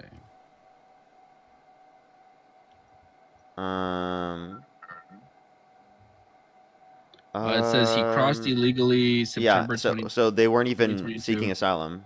He was processed and released on parole with a notice to appear for future immigration. Yeah, there was process. no So public they record caught this guy confirming. and they released him. There was, I mean, not because, again, he had not committed that crime yet. There's no basis for that. So, again, there's no public record confirming that they specifically formaled a asylum application or attended asylum hearings before. No, you're the right. He murder didn't occurred. seek asylum. He was just caught and released. I don't know why. So they just came to the country with a notice undocumented. to So, appear. then this argument Yeah. you're making is just, one, it doesn't make any sense because you just said that it No, was based because upon the it still asylum ties process. into So the Biden explain, administration can I ask you policy. this question? How would the Remain in Mexico border policy have changed whether or not that person got into the country undocumented? Well, that specific policy wouldn't have because this guy wasn't seeking Okay. asylum. I would argue more about the stopping Hey, the construction of the border So, wall. so I need to stop you here. I need to stop you here. This whole argument that you're making, that you just made those things up and said it was because of the migrant protection protocol things, you said that, and you said that with confidence, and then you were completely wrong. Okay, it had nothing to do with that. You should stop making arguments you haven't even verified yourself. Like in typical. Well, first of all, you literally asked me, was he seeking asylum? And I, instead of just saying yes or no, like I knew, I literally said, I don't know, let me check. And I checked for you. You And claimed. it actually still backs up my point because he So was caught and then dishonest, bro. released. Like, why do I have to talk to dishonest It people still like proves this? my point. No, it doesn't. It doesn't because It the does. Remain in Mexico border policy Did the applies to the Biden admin asylum. release him? The Remain in Mexico border policy applies to the asylum process. If they Right, didn't and that's come not through, the only policy he got rid of. if they didn't come through the asylum process, then this wouldn't have affected it at all. So the argument, you're making, makes no sense at all. It actually does because he was caught and released by the Biden administration. Biden didn't just do things with asylum. He also stopped border wall construction. He expanded catch and release, which is literally what the fuck this happened. That's literally what happened with this guy. Biden expanded catch and release and parole programs, and that's how this guy was allowed into the country. So you're right. It wasn't Remain in Mexico removal. It wasn't the asylum process. It was actually the catch and release that Biden was perpetuating. So you're right. Thank you for changing my thank you for making me smarter, actually. You just made my argument better. So why do you think... So do you think it's okay this guy was caught and released by the Biden administration? And should have Biden expanded catch and release and parole programs? So there's a few things here. Let me address the original point, and then I'll address this new point that you made. Okay? This original point you made, again, it was not based upon the asylum process that they were let into the country. The claims that you keep making about, it was the asylum process specifically, right, as the reason as to why they were let into the country, is just not true, was false, was proven wrong. Now you're backtracking and you're moving to a different claim that specifically the idea of quote-unquote catch and release that existed under Biden is what led to them being released in the country. So again, my point in here is that is very clear, right? Can you answer the basis for this? How do you determine that someone is going to commit a violent crime, such as a murder of someone, if they have not done any particular crime like this? Well, just because they haven't committed crimes in the U.S. doesn't mean we can't look into their history in their home country, which is actually why legal immigration is the way to do it. Is because when people come here legally and we have their documents from their home country, we can check their background in their home country. But when people come here illegally, we don't actually know who they are or any of their. Or we don't have connection often with their government from their home country. It depends where they're coming from. If they're coming from Venezuela, we have zero because Venezuela isn't cooperating with the U.S. So yes, you're right. This Lake and Riley case has nothing to do with asylum. This one has to do with catch and release. So you're right. I'm wrong for bringing that up in this particular case. But the asylum thing is still an issue. But you're right. Catch and release is an even bigger issue. So the point that I would like to make is that, again, there is no mechanism for identifying that someone is going to commit an act of murder or violence if they have no prior criminal record, which over 73% of individuals detained by ICE have no prior criminal record. Only 5% have a violent criminal record. So in that context, we agree with deporting individuals in that context. Where are you getting that number from? What's that? From ICE data themselves. Really? Because I'm on Homeland Security website and it says 70% of ICE arrests are criminal illegal aliens charged with or convicted of a crime in the U.S. Okay, so what you're thinking of is people who have unlawfully entered the country. I'm saying No, no it says prior. ICE When I say no arrests. prior criminal offense, I'm referencing prior to an idea of them just coming into the country unlawfully. That's what I'm saying. So you're not counting the crime of coming in illegally. No, I'm not. I don't know why we. I don't would know count if ICE that. does, but it says 70% of ICE arrests are of criminal illegal aliens charged Yeah, with. they or are convicted counting that when they use that of a number. crime in the U.S. Yeah, It says that's the including unalivers, rapists, P3 to only files, five. drug dealers, Only and more. 5% of those that have been detained by ICE have a violent criminal record. Okay, can you give me the source for that? Because I haven't seen That's that. ICE themselves. Look up ICE. Yeah, what's the title? Yeah, I'll tell you.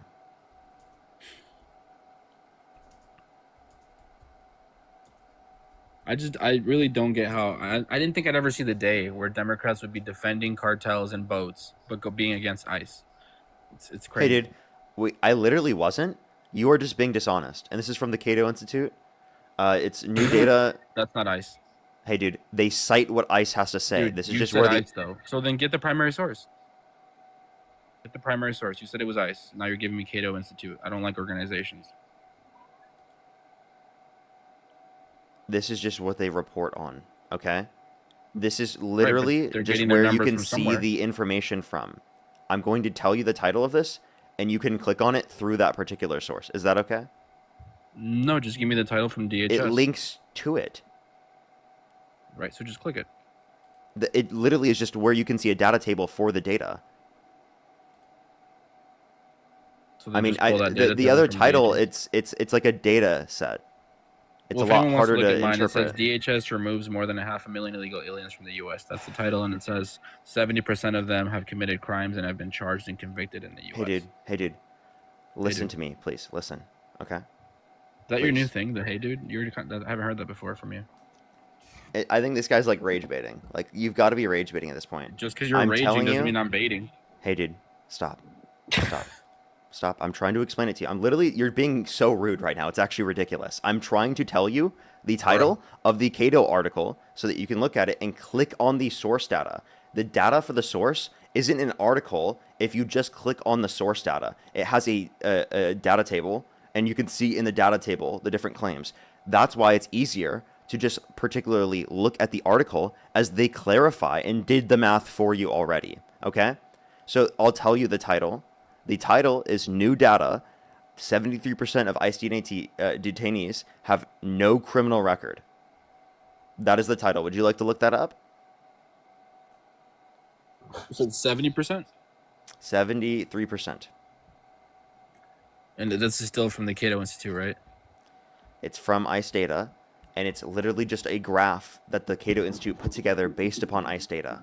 Like, dude, you're so dishonest and annoying. Just, like, literally go to it. I mean, you literally said you had it from DHS. Now you're saying go to the Cato Institute, but okay. When did I say DHS? I said ICE. ICE. Who runs ICE? Immigration and Customs Enforcement. Yeah, the DHS website is where you would find it. But okay. No, this isn't from the DHS website. Exactly, that's my issue. You're just giving me a Cato Institute, an organization. It says... Yeah, you click on it, and it's from the information directly from ICE. It doesn't give you a link to the information from ICE. It just shows you a data table. Poorly... Yeah, it just shows you a really blurry data table. It's not blurry. You can read it. It doesn't even link to where they got the... It says leaked ICE data. Okay, bud. Okay. Yeah. Okay. So we're conspiracy theorists now. No, we're not. By the way, This is Cato Institute... leaked data apparently from ICE.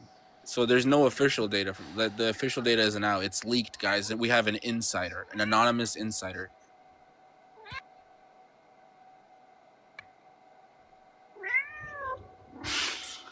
Is this what you want to do the whole time? Dude, you just gave Is me it- is leaked this seriously- ICE data, bro. Come on. Yeah. This is Be this. for By the real. way, I just want to clarify: the Cato Institute is a libertarian source.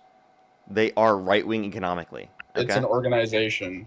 And There I are- gave you DHS website. Hey, listen, you gave listen, me Cato listen, Institute listen, leaked data. listen. Okay. They are a right-wing economic-based source. Okay. Okay. Okay. This is That a doesn't make it a reliable valid source for source. this. Hey, dude. this Because is a they're re- right wing, they're valid? I'm saying that you should accept them because they're not going to be biased Because against they're your right wing. I'm saying they're not going to be biased against your perspective. Dude, it's like literally talking to people like you is the most annoying thing ever because I literally Makes I have you to want to have cry. I'm sorry. no, I You're have the to one have that literally gave me genuinely. leaked I have data. to You have can't even give me real. I I have gave to you real have data, and you gave me leaked data. okay. We're gonna give you a baby bottle. So I have You to gave me, have trust me. literally the most patience out of any person fucking ever in order to be able to have a conversation with you No, you because don't. you're not trying to have a genuine dialogue. You are Your just ego's too trying big. to rage bait. You're just trying to find any point to not accept what I have to say. The information here, not only is it from ICE, but this is from a right-wing think tank, right? The Cato Institute, It's not right? from That ICE. literally is economically right-wing. The information isn't from ICE. They're saying it's leaked data from ICE.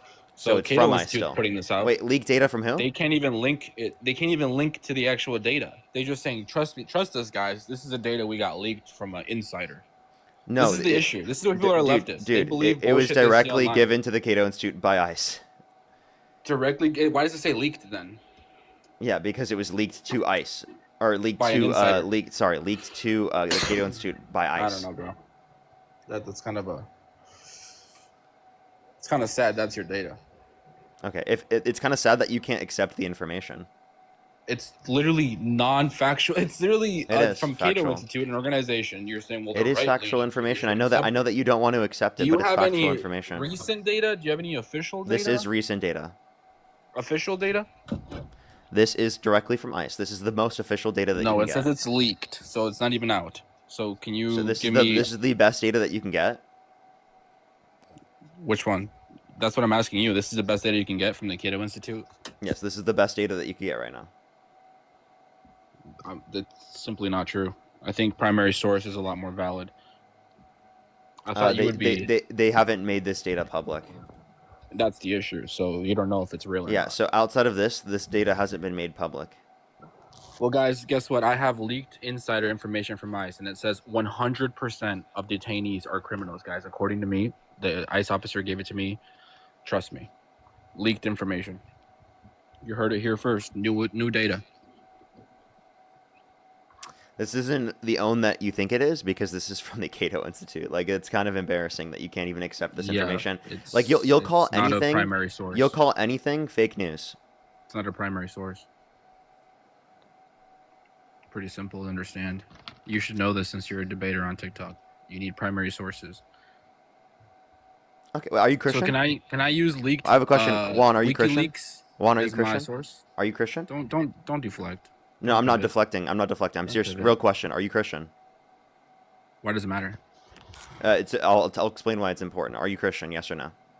I don't feel like telling you. Are you Jewish? No, I'm not. Okay. Are you cool. Christian? Can you tell me? If not, I'll just go on to Nah. the next person because I don't want to do this because like I Did genuinely you am wanna run asking away you. 'cause you lost? No, I'm genuinely asking you a person-to-person question. Are you Christian? Yes or no?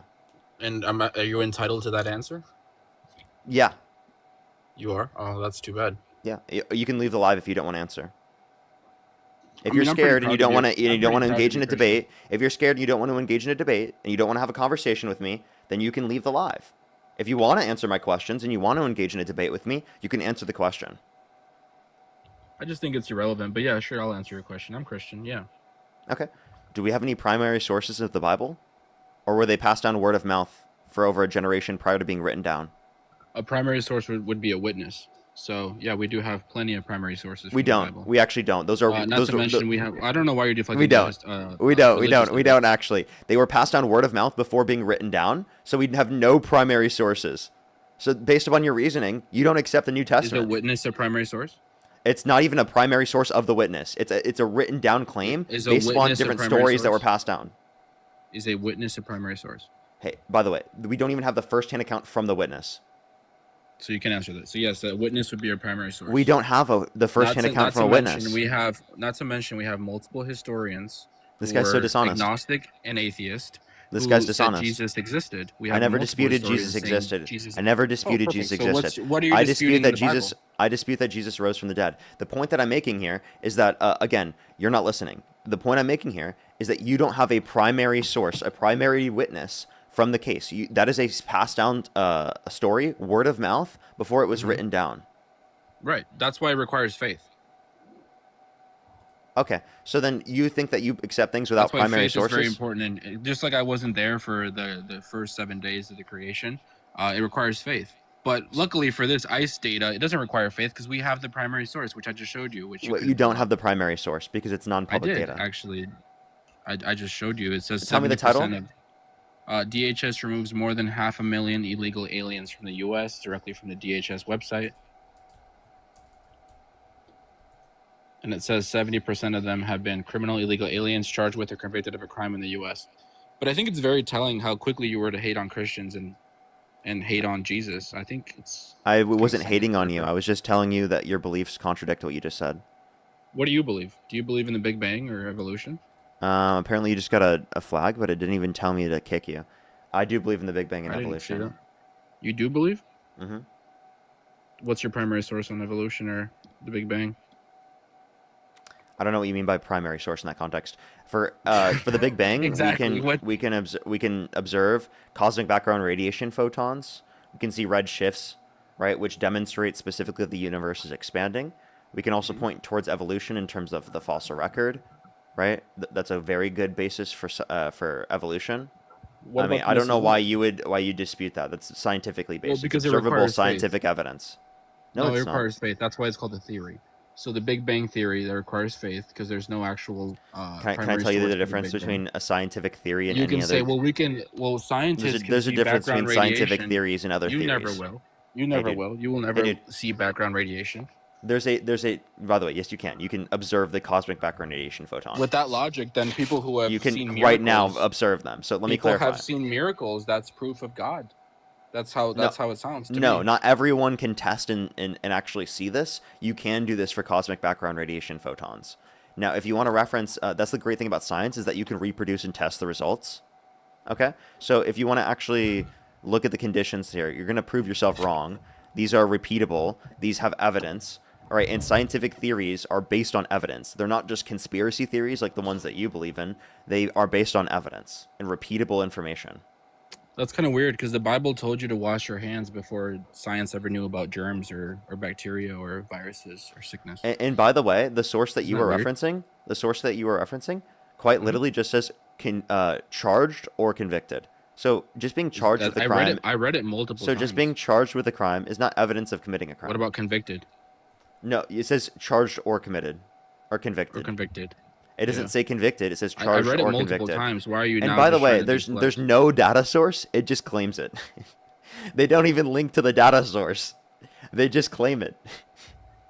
It's the primary source though. Is the DHS. Wait, but there's no data source. They You don't. mean They didn't there's even no give you the graph? data. Like in this article that you're referencing, they didn't even give you the data. I'm sure you can find the data from the official source.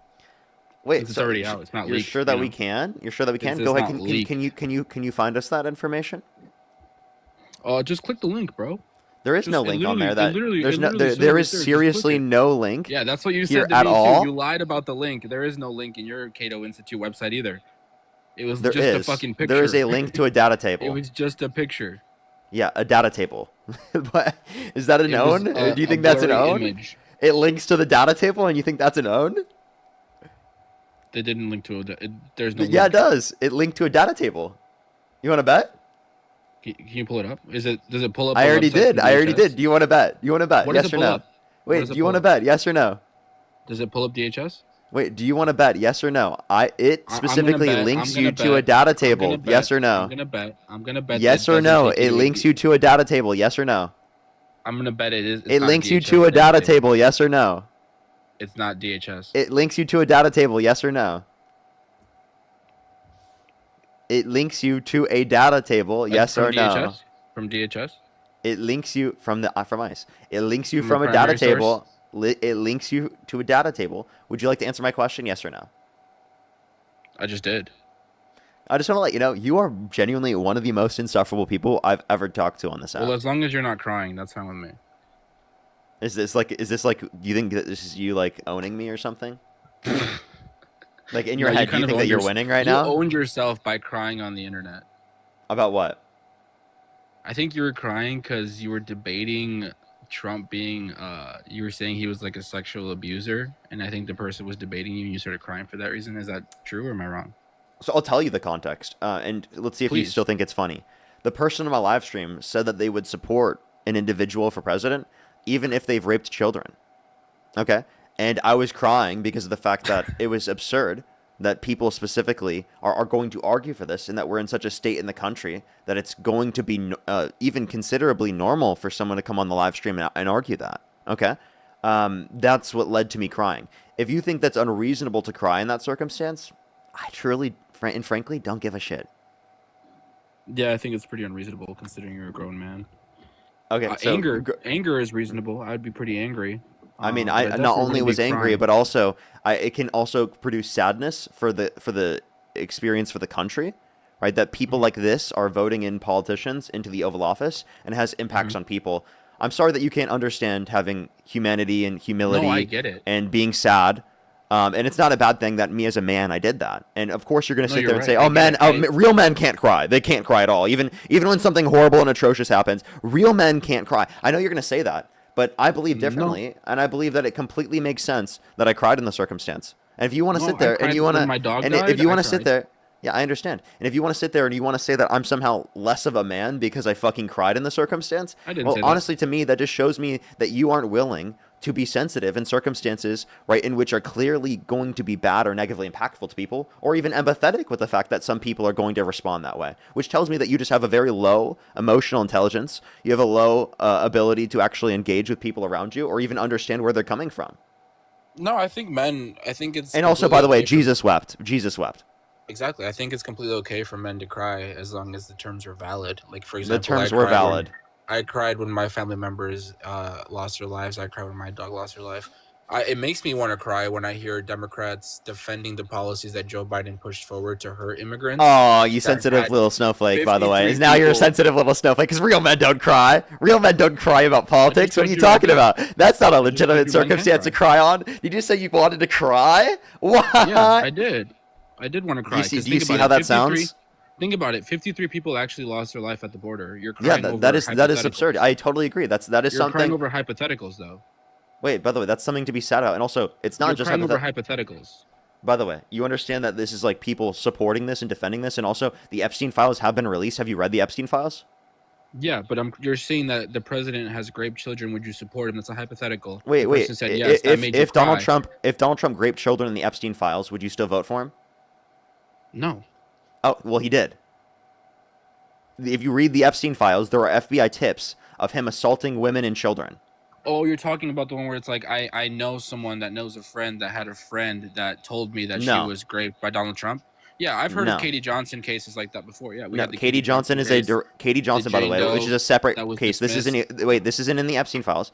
This is a separate court document Maybe that I you're referencing. misunderstood your And question. with If Katie Trump was Johnson, convicted, we have the particular individual that claimed to be a victim. It's just the information isn't public, right, to protect no, their but Katie identity. Johnson was a Jane Doe. But I'm saying maybe I misunderstood. If Donald Trump was convicted in a I'm referencing the Epstein files. Look up Lake Michigan Epstein files. yeah, I've heard about the Lake Michigan case. Yeah. Yeah, so then The I mean, accusation from- yeah, so then that's why you I said said maybe I you said if misunderstood this you. information. If Donald Trump is convicted, then yes, I would not. Wait, I support never him. said conviction. I said specifically. Yeah, that's if why I it- said maybe I misunderstood your question. So if he But was just because held, his name is in the files doesn't mean I'm going to stop supporting him now. so if he was held liable of forcefully penetrating a woman's vagina against her will, would you still vote for him? Yeah, I did. Oh, okay. So Yeah, even I if don't he believe was, Eugene Carroll either. so even I if mean, he no- was no police determined, report, so even if he was determined by a court criminal to have, court, I said. so okay, so only criminal. Do you accept the felonies against him? Yeah, I mean he's a felon. I think it's kind of badass. He's the first president that's a felon. How is it badass that he committed Oh, felonies? because political persecution didn't work. The 2 impeachments didn't work. Oh, He wait. got So a he now he calls landslide. it political persecution. Okay, so do He you got see? a landslide. So by the way, Landslide even election. even when it's in a criminal case and he's convicted in a criminal case, he calls it political persecution. Of grape. Wait, but you didn't accept the criminal conviction of him in terms of the felony case. You called it political I did. persecution. So even if it happened, you would still I said call it's it pretty badass. He's a felon. So even if it happened, you would still call him. You'd still call it political persecution. No, so your question was if he was convicted of forcefully penetrating a woman, if that was in a criminal court. No, I said if he were held liable. That's what I said. Right, and I said yes, I did vote for him in that instance because that's what happened. He was found liable for the defamation lawsuit from E. Jean Carroll, where she didn't file a single police report, waited 20 years said rape was sexy and then didn't even accuse him. She said it in a book and waited for him to be running for president. I mean, if you're that gullible, then that's on you. I don't know. I don't think. I think it's kind of ass backwards because Can I if ask that you a was question? happening to, for example, Joe Biden, like think about the Hey, Hunter hey, laptop. dude, Hold Juan, the Hunter before, Biden laptop. no, before you do, because I want to address what you just said. You just made a bunch of different claims. You're shotgunning Hold on. claims now instead of letting me respond. So just listen in. I'm just trying to make a point. But I understand you are. You said that E. Jean Carroll said that she thinks grape is sexy. Do you actually believe that she said that, or do you think that you're misrepresenting that at all? You could say she implied it. She said, and I'm not talking about how. I'm not going to give you the exact quote because I don't know her exact quote, but she basically said that some people think grape is sexy. That's what she Okay, said. wait. Those are two radically different claims. Claiming some people think this and that you think it are completely different Well, statements. she implied it. Why? She said. So you're twisting her words? You actively acknowledge that you're twisting her words and you're portraying them in a different way in order to try and make her look bad, in order to discredit her? She did already look bad. She said. Wait, no. Address what I just said.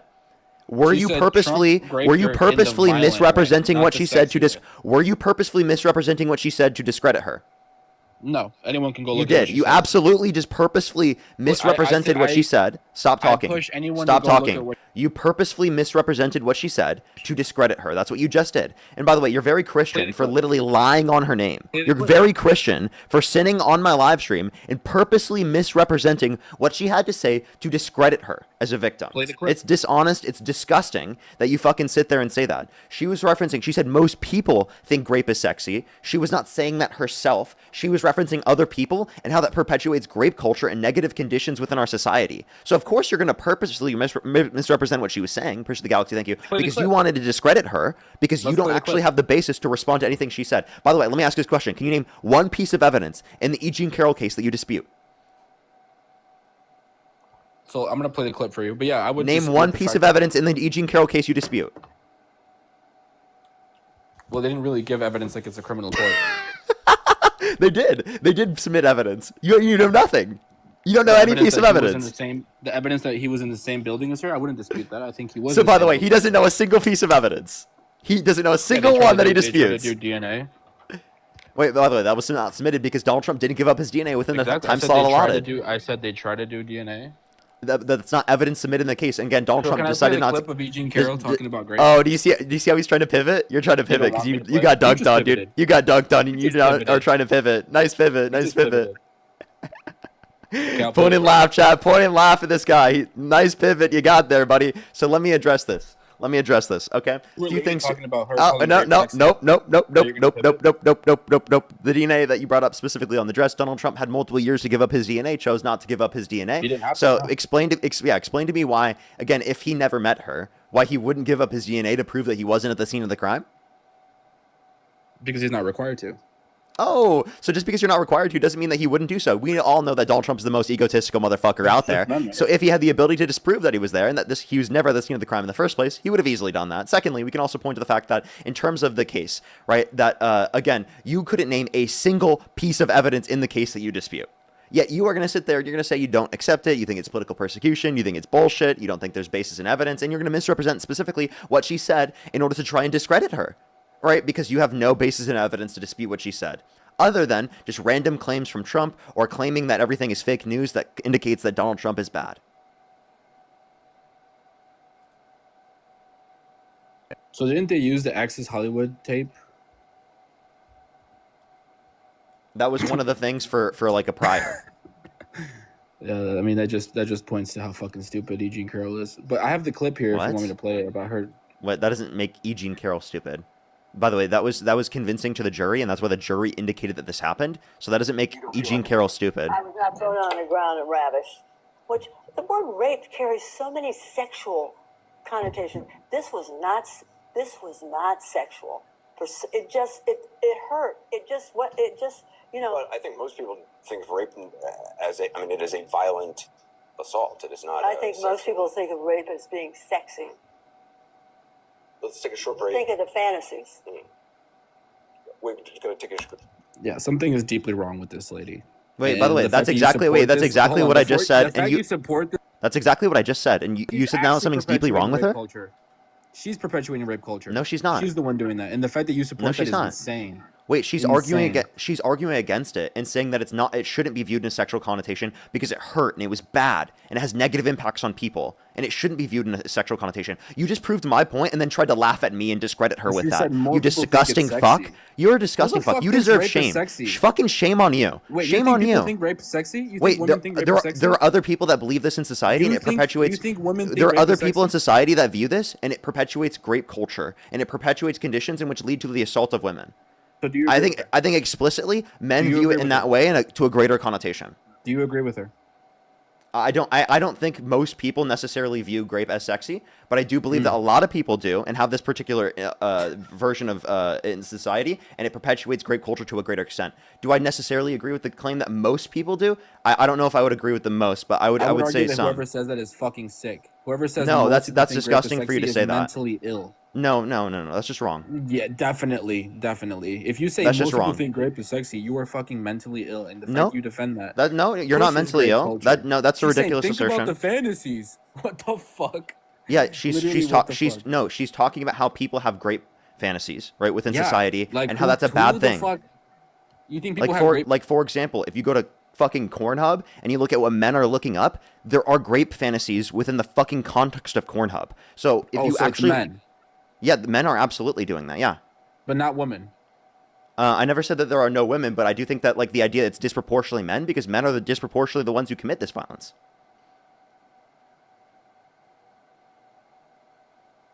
That's just so wild to say. The majority of people think grape is sexy. It's disgusting, and the fact that that's you guys. Wait, the fact that you're gonna hyperfixate defended- and look at this point to try and literally discredit her is hyperfixated. disgusting. You'll sit there and discredit any victim. By the way, let me ask you this question: the 26 No. plus people that have accused Donald Trump of sexual misconduct, do you think every single one is lying?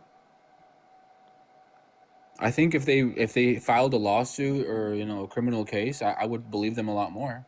No, I'm asking you a very specific question. Do you think every single one of the 26 plus people are lying? Until they can, yeah, I think Trump is innocent until proven guilty. Yes. Not necessarily that they're lying; it's just that they haven't proven their claim. They could very well be telling the truth, but unless they bring it forward to a court, then how are we supposed to know if they're telling the truth or not? Just like I can accuse you of graping me, but I mean, I can accuse you. Does that mean that people should automatically believe me, or should we go to court and prove it?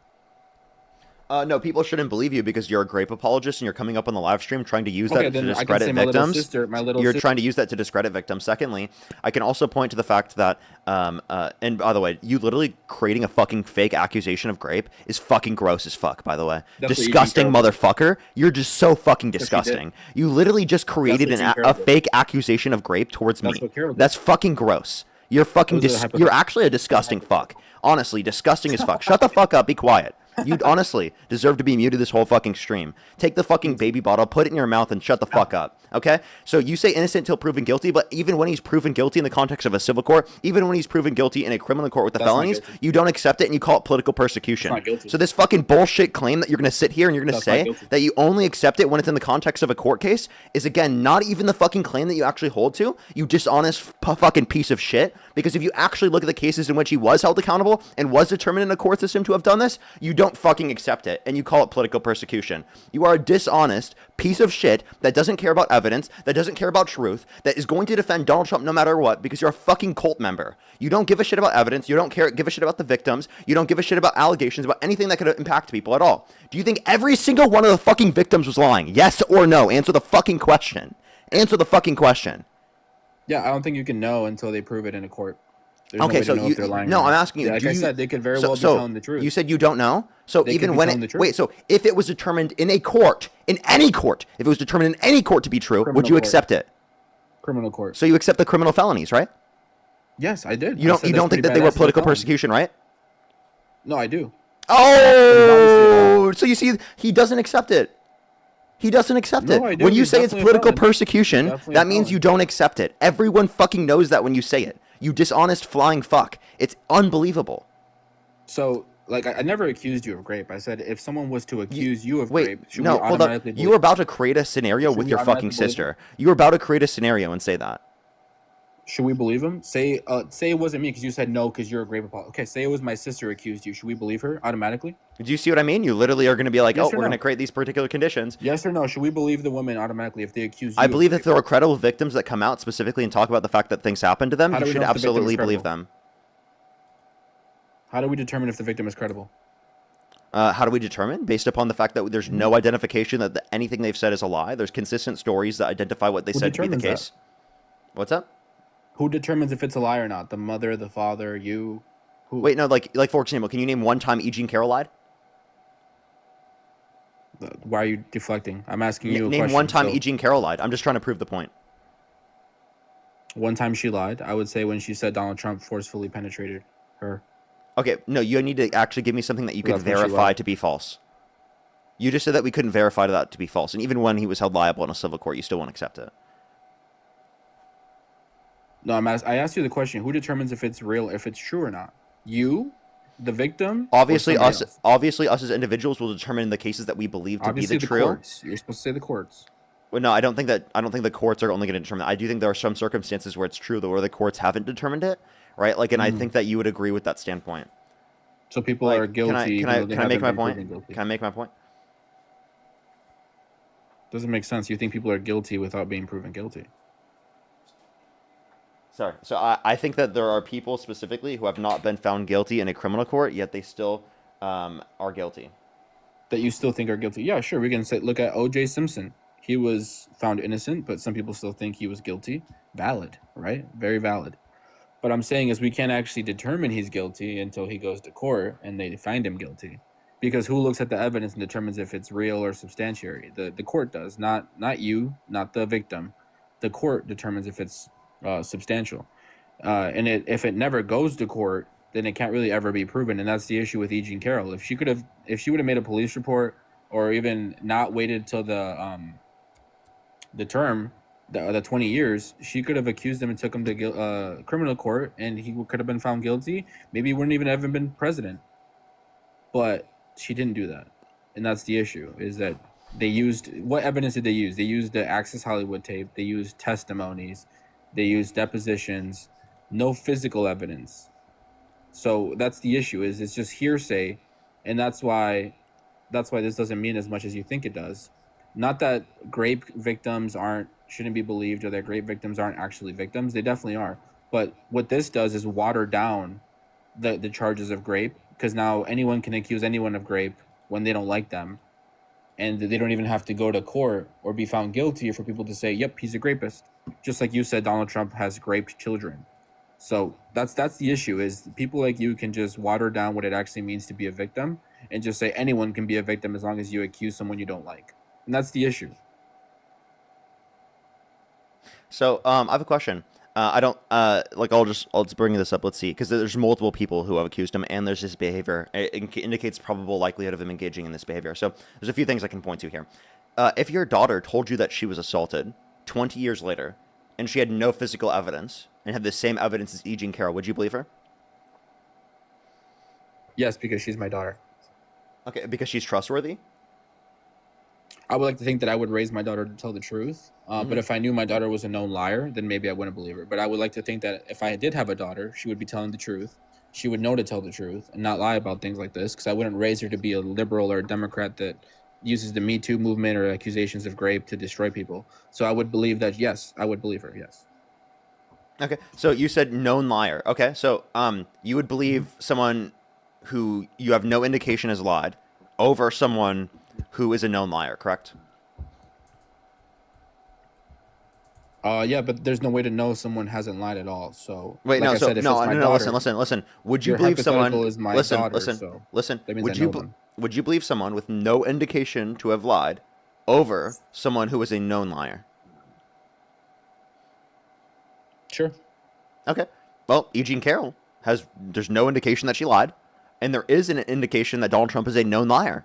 Okay, not only did he cheat on every single one of his wives, he also lied about the case. He said that they never met. There's a picture of them shown together. He said that he wouldn't have sexually abused her because she's quote-unquote not his type, but then in a deposition mistook her with his ex-wife, indicating he would have sexually abused her either way. So we know this motherfucker's a known liar, and you're going to believe him over someone you have no indication that has lied? Well, I haven't looked into E. Jean Carroll at all, or what lies she. Obviously, Donald Trump is a way more public figure, way more well known. So no, I don't know what E. Jean. I don't know anything about E. Jean Carroll other than her accusing Donald Trump. So sure, that if you think that's a valid argument, then yeah, you can run with that. But I Yes. mean, your hypothetical was about a child that I raised. So yes, I would believe the child that I raised. But no, I wouldn't believe a random woman who's trying to take down the president of the U.S. because we know that they don't like the president of the U.S. So I'm not referencing. Not only that. Hold on. The fact that it's not far fetched to think it's political persecution.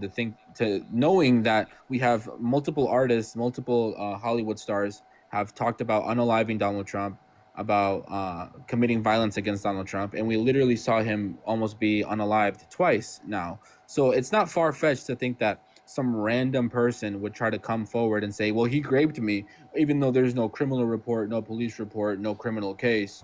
He raped me. I'm just going to sue him on it, and basically sacrifice themselves to sue Donald Trump. So yeah, I mean, it's pretty obvious to every other Trump supporter, which is why he won such a big landslide in the last election, which is why he won every swing state, which is why every county leaned red, which is why he won the popular and the electoral college, because people don't believe this bullshit. Only people like you who are fucking gullible, who just want to take Trump down, believe this bullshit. That's the issue. Okay. So I'm referencing lies from the case. Apparently you're the one that's gullible because I actually looked at the case and I actually overviewed the evidence. You didn't, and you just believed Donald Trump saying it. And it's embarrassing that you say that I'm gullible, yet you're the one that believed all of Donald Trump's lies. Like, actually, he lied on so many situations, and I'm the one that's gullible? You're calling me gullible? I can't even fathom that you just said that. That's the most embarrassing statement I've ever heard. You think I'm gullible, yet you believe that it's political persecution, the conviction of the felonies against Donald Trump, him being held civilly liable of sexual abuse, the 26 plus people that have accused him of sexual misconduct, the fact that he said he dated a 10-year-old girl in 10 years, he sexualized his daughter on countless occasions, calling his daughter voluptuous, said he'd be dating her if it wasn't his daughter, he had sex in common with his daughter, and she said real estate and golf, and Yad Howard Stern calling his daughter a piece of ass. All of these things indicate a common behavior. He bragged about walking into the changing rooms of naked women while they're changing without their consent, where an 18-year-old came out and said there were 4 girls as young as 15 years old in these changing rooms when Donald Trump would barge in. Donald Trump was claiming about how he can just grab women by the vagina, that he doesn't even have to ask. And he thinks that every woman wants him. And the reality of the matter is that's not fucking true. And Donald Trump is a delusional maniac that thinks everyone wants him, and it's not the case. And when people say no, he can't fucking accept it. And that's why situations like this have happened, and I do believe it to be the case because of Donald Trump's character, because of the many victims that have come out, because of all the evidence that is stacked up against him, because of the lies he's continually engaged in, the lack of trustworthiness from his perspective, and the fact that there are no lies you could point to that E. Jean Carroll has ever fucking engaged in about the circumstance. None. No one has ever been able to come up on this live stream and explicitly tell me one lie that she engaged in that is actually verifiable to be the case, to be a lie. No single person could come up on my live stream and do that. But I've been able to prove every single time that Donald Trump did do that. And yet I'm the one that's gullible? I believe the overwhelming amount of evidence. You believe the very unlikely very unlikely case that Donald Trump didn't assault someone. Like, I'm serious. It is, I believe, with fucking over 99.9% probability that this motherfucker did that.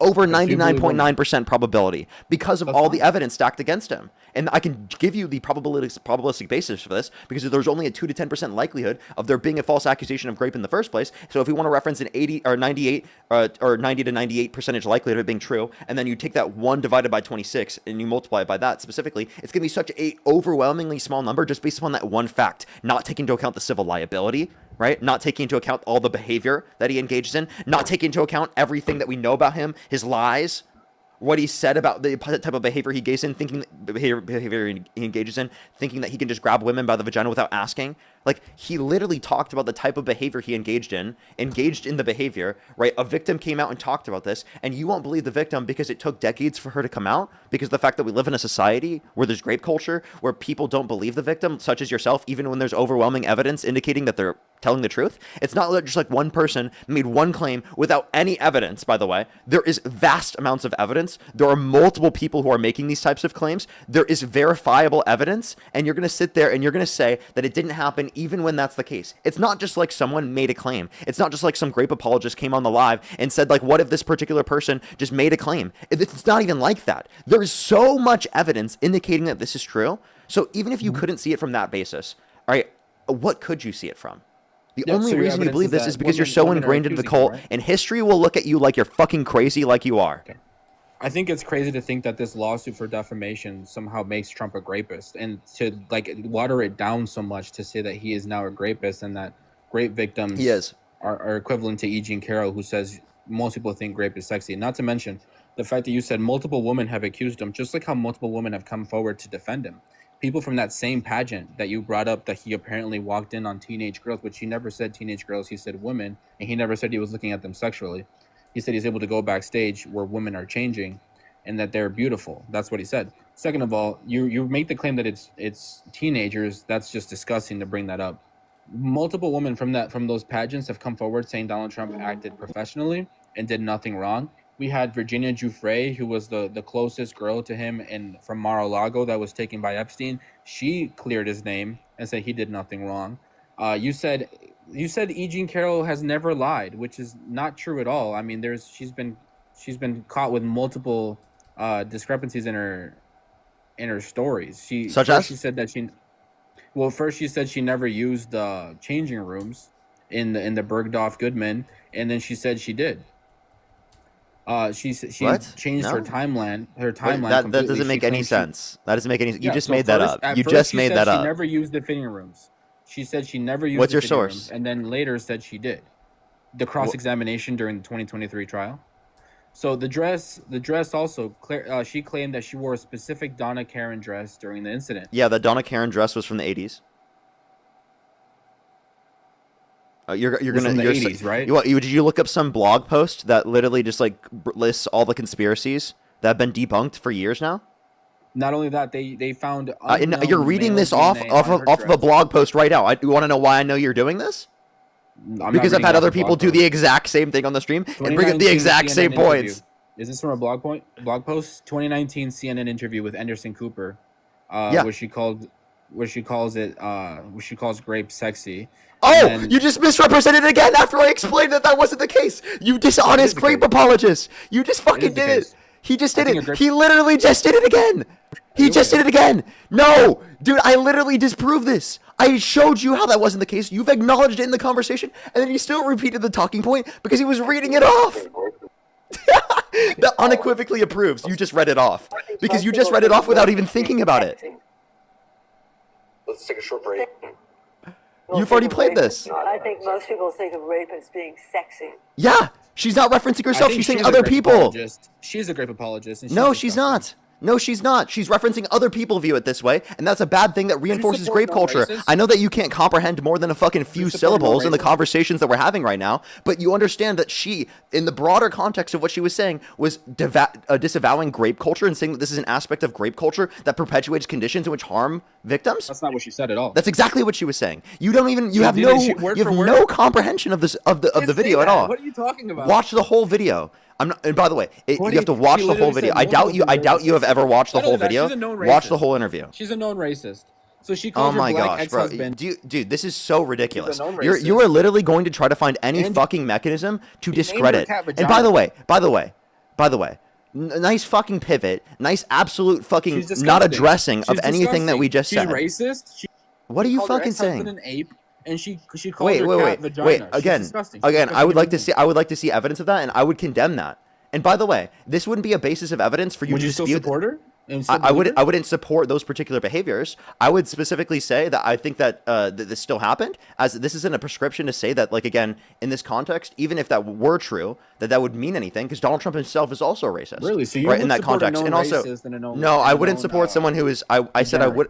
I would not support someone specifically who is a known racist who still particularly upholds. Now, if someone's engaged in racism before, has acknowledged their racism, and then has actively addressed those types of things and tried to advocate against them, that could be Has she? different in terms of how you refer to them now.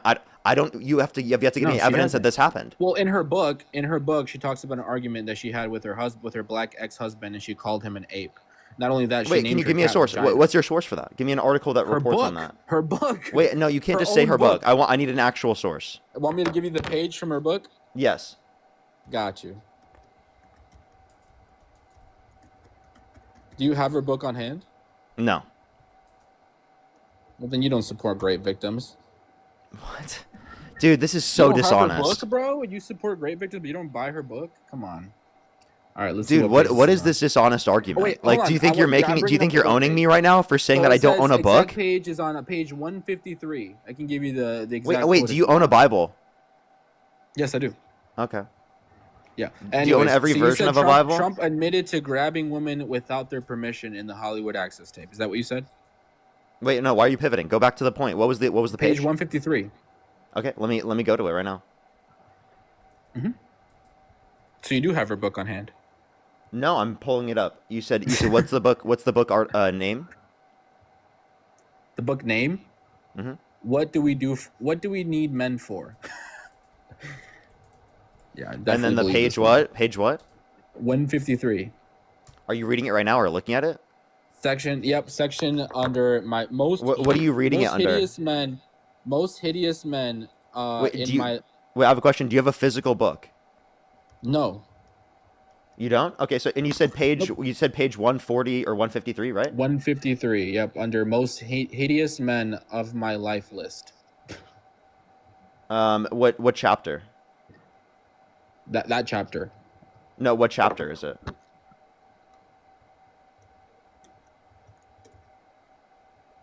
Let's see, page 153.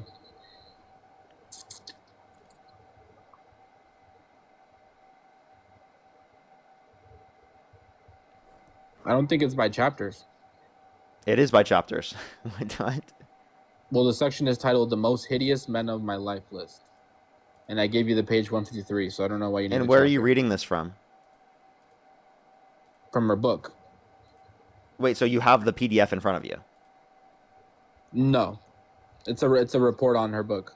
Okay, so can you give me the title of that report? Sure, you couldn't find it. Yeah, You if you couldn't give me find the where she title. calls her husband an ape and she's racist. Yeah, and I will acknowledge any type of racist behavior that any person has You ever can find it engaged on in. books. I will you can find acknowledge it on that, books. and I will Google. continue. I will consider that bad. Now, this whole point that you're bringing this up to dispute anything that like happened to her in terms of grape is disgusting. By the way, Well, because I think someone that's especially a known wait. racist Do shouldn't you be- think that Donald Trump is someone that's a racist? known Wait, racist Donald. maybe Wait. shouldn't be How do president. you feel about Donald Trump saying that black people have a trait of laziness? When did he say that? He said this in the 90s or the early 2000s.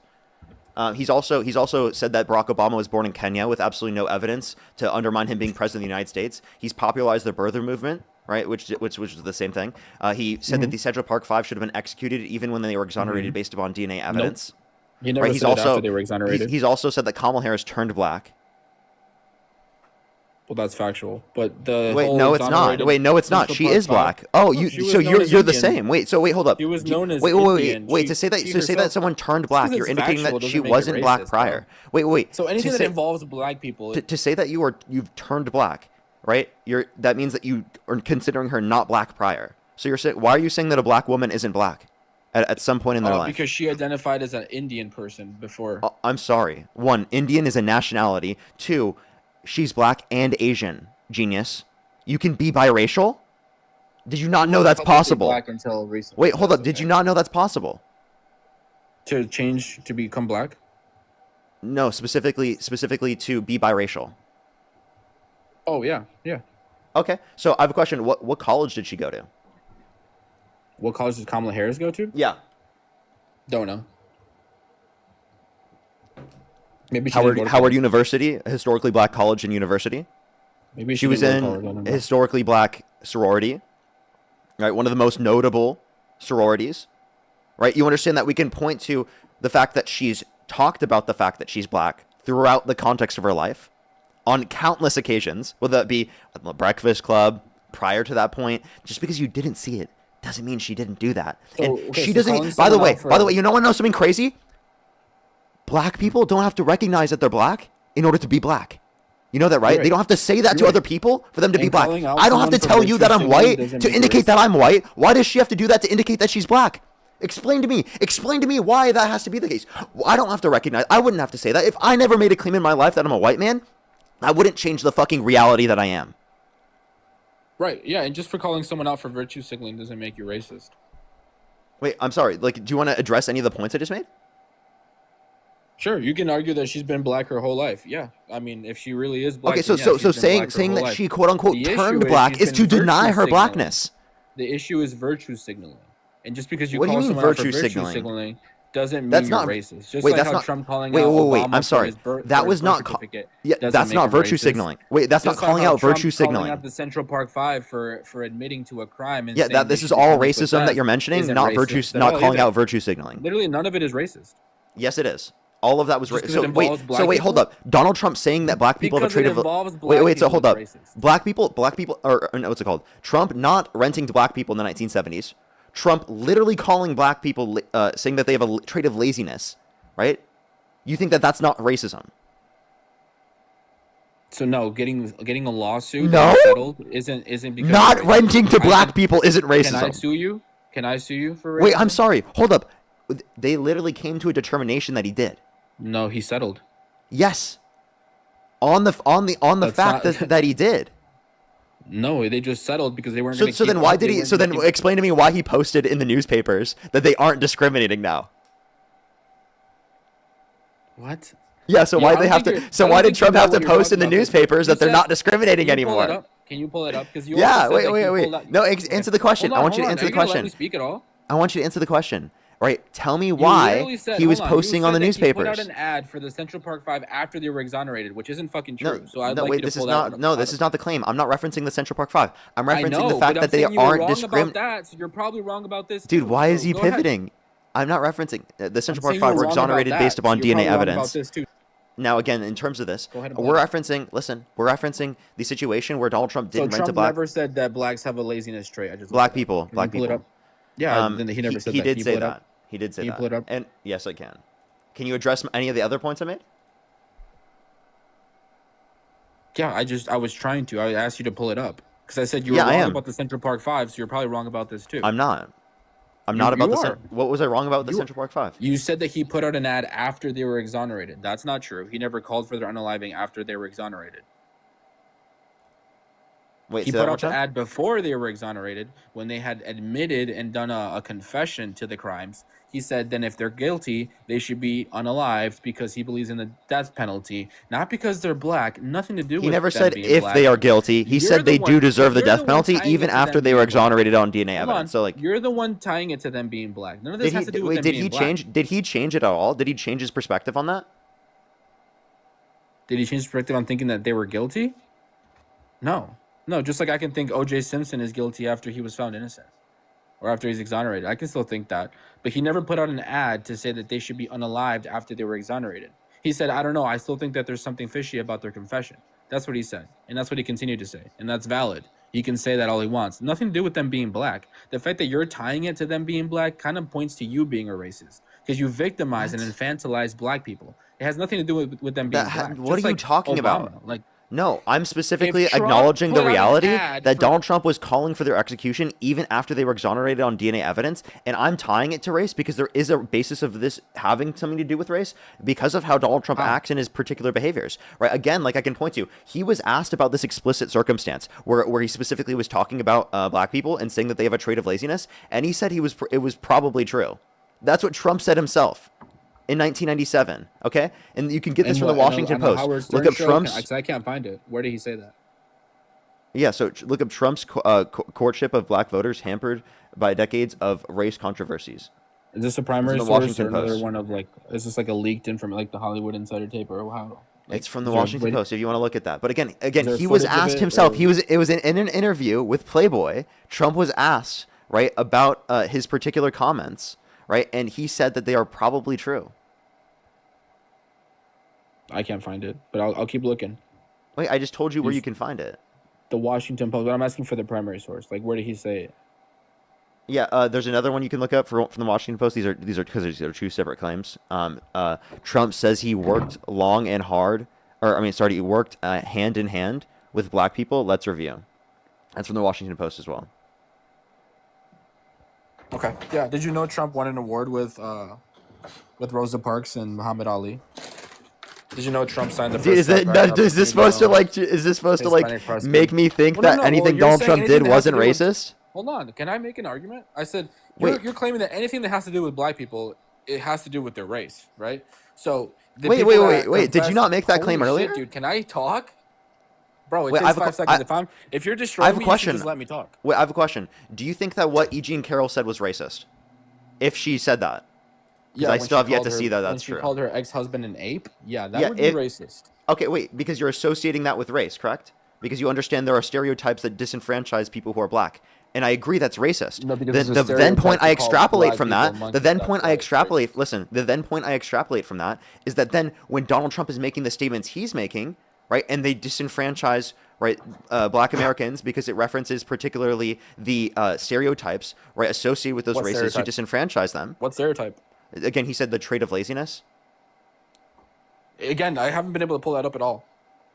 You just said it was an interview, but hold on. We're talking about the central. When you mentioned the Central Part 5, what does that have to do with their race that makes it racist? If they confess to a crime, and Trump says if they confess to the crime and they're guilty, they should have the death penalty. What does that have to do with their race?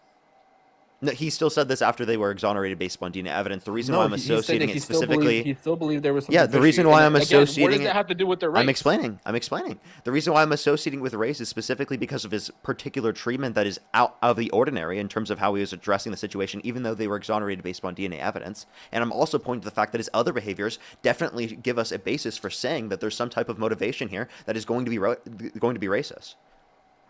Perfect. That's why I pointed out the fact that he won an award with Muhammad Ali and Rosa Parks. The fact that he has now, like recently, like we're talking about recent now, has condemned racism, has said racism is evil, has said the white supremacists, Triple K, neo-Yazis are all thugs and have no place in our society. So, I mean, you can point to him being racist, but his actions speak louder than words. First Step Act, Opportunity Zones, Hispanic Prosperity Initiative, funding HBCUs and securing their funds. I mean, if you want to say he's racist, you're then misstating a lot of things here, and I don't want to cut nope. you And I off, was but debating Parker, you're not Erica Shante. you're If I wanted to debate you, I'd you're go on your live. definitely you're definitely You ran away from misstating me a last lot of night, Erica information. Shante. So why am I going to debate? No, you've actually been permabanned from my platform, Exactly. You but ran this is away from me. Parker's. So You've why are been you debating me? permabanned because you have Then a why are you problem debating me? with over talking women. Why are So you not debating me? only are you a grape apologist and a race Parker, apologist, you but think she's you're going to do a better job than you? also a misogynist. So there's that. Anywho, with that I'm being not debating you. said, what was the name of the award that Donald Trump won in the 80s Yeah, the alongside Rosa Parks? Ellis Island Award. Nice try. Exactly, So given can I one debate time, Parker? and it had nothing to do I didn't with want to debate Erica Shante. You didn't want to debate. race relations. You ran away from me last. Hey, Parker doesn't like over talking, so just stop it. Behave yourself, please. Thank you. He doesn't like over talking, so just behave yourself. I know you can do it. Why'd you run Thank away you from me very last night? much. Do you want to Thank you debate very me? much. Again, I believe I'm not the debating word you. is permaban. Thank you. That's Okay. fine. Anywho, Why are with you that talking to me? being said, the Ellis Island Award was given one time, all right, and it was for his business acumen. It had nothing to do with race relations, absolutely nothing at all. So to say that he won some type of award for working with or alongside Rosa Parks, I didn't and say I that. believe you said Jesse Jackson. Yes, I you didn't say did. that. You literally said I that didn't say he that. won an award with Rosa With Rosa Parks. Parks and Muhammad. Yep. Exactly, and Muhammad Ali. Exactly. But again, it had nothing to Yep. do with race relations. So it's a non sequitur. Just like how the It's a Central moot. has nothing to do with race.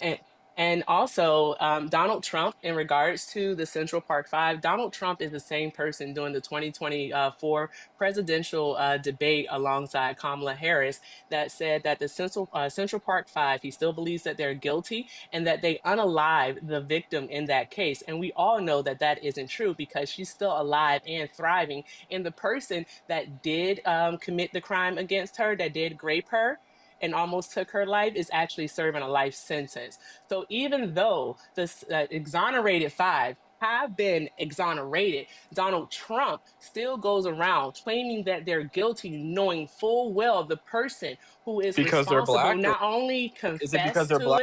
it, Because they it's confessed? absolutely because they're black. Because Or in it's because they confessed? 1989, the exact It's same because they year that confessed. this happened, excuse me, Confession? in 1989, Because they confessed. the same year that this crime happened, okay, a 16-year-old black boy was nearly beaten to unalivement by a group of white teens and adults.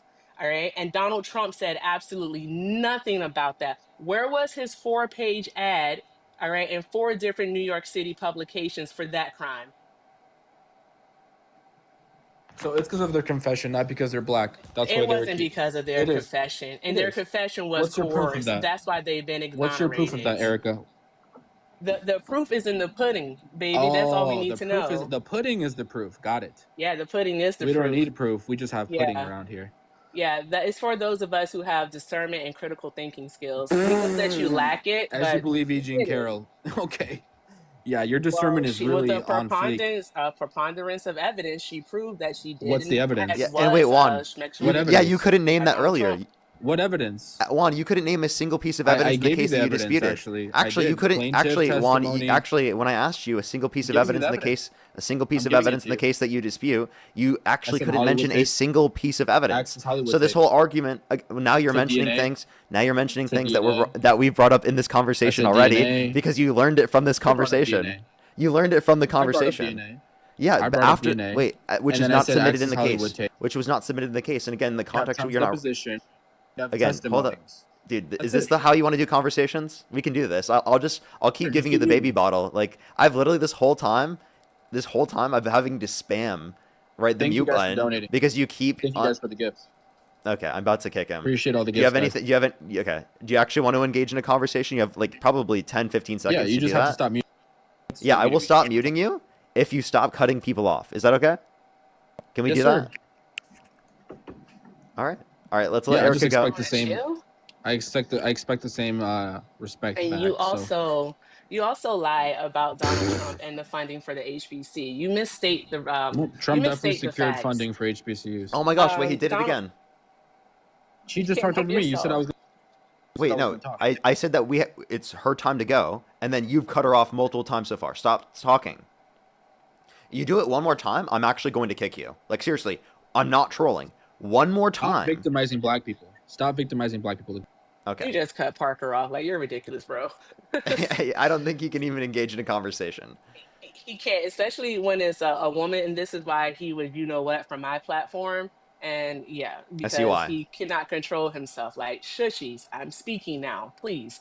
But Parker, he misrepresents what happened. In his first term, Donald Trump actually took funding from the HBCUs. It was Representative Alma Adams out of North Carolina who actually held his feet to the fire and forced him to give the funding. And the secured funding that he got breaks down to like 90 cents per student. And then in this term, what he did, the second term, is he actually took money from Asian and Hispanic students and gave it to HBCUs, but it was only for operational costs. So schools like Howard University, where Madam Vice President Kamala Harris attended, they're actually facing deficits in their research programs. And Donald Trump has also stopped research for sickle cell anemia, which is a condition that primarily affects Black people here in the United States of America, amongst other things, with his initiatives against DEIA. So there's that, a lot of harm that he has caused. So just because Trump isn't going around saying the N word, because a lot of people think that that is the end all be all of racism, does not mean that Donald Trump is not racist. That man is a racist, a xenophobe, and a whole bunch of other bad stuff. So there's that. But I'll get out of your hair now. Thank you so much for having me up. I Of appreciate you. course. I appreciate you coming All up. right. Have a happy new year. You as well. Happy Oh, New Year. also, I have one call out. Thank you so much to Feisty for the 15 on Venmo. I love you too. Love you so much more. Y'all have a great day. Peace out. Peace out. W's for Erica in the comment section right now. W's for Erica. By the way, I also just wanted to point out, everyone, one thing I've read into is that under Obama, funding for HBCUs was $500 million a year. Trump, under his first term, changed it to $255 million a year. Biden came into office, made it $4 billion a year. And then Trump, since he's got in office, has just changed it to a one-time payment of $500 million.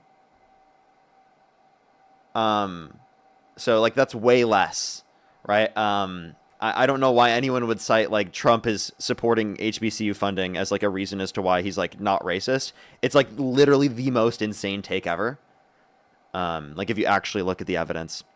I have a few people to thank real quick, but we also do want to get the next person up here quick. If you're on YouTube, hit that thumbs up. If you're on TikTok, tap that screen. It'll help get it out to more people, everyone.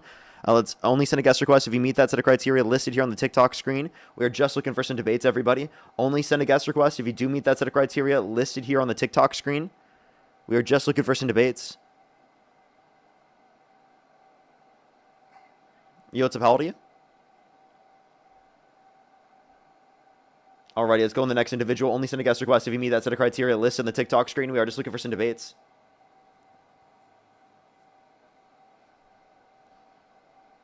Yo, what's up? How old are you? I'm 18. Do you support Donald Trump? I support Liverpool Football Club. Let's go to the next individual. Only send a guest request if you meet that set of criteria listed here on the TikTok screen. I'm going to thank some people in the meantime while I do so. Rachel, thank you so much for the $5, by the way. Thank you so much. I really appreciate it. Thank you. Honestly, it was horrible. Thomas, thank you so much for the $1. Gladys, thank you so much. Really appreciate the $20 on PayPal. Thank you so much. Thank you so much, Gladys. Yo, what's up? How old are you? I'm so sorry. I did not mean to join. You're good. Don't worry. You're good. Don't worry. Let's go on the next individual. Only send a guest request if you do meet that set of criteria listed on the TikTok screen. Rachel, thank you for the $5 again. Thank you so much. Really appreciate it. Thank you. Oh, I should have scrolled down to the bottom. Rachel, I should have done that. God damn it. That's my fault. I thought I clicked. It takes you to the data thing, but then you scroll a little bit further down and you'd see it. But he was so dishonest. Like, actually, probably one of the most dishonest people I've ever talked to. Lori, thank you for the $25, by the way. Thank you so much. I really appreciate it, Lori. Thank you.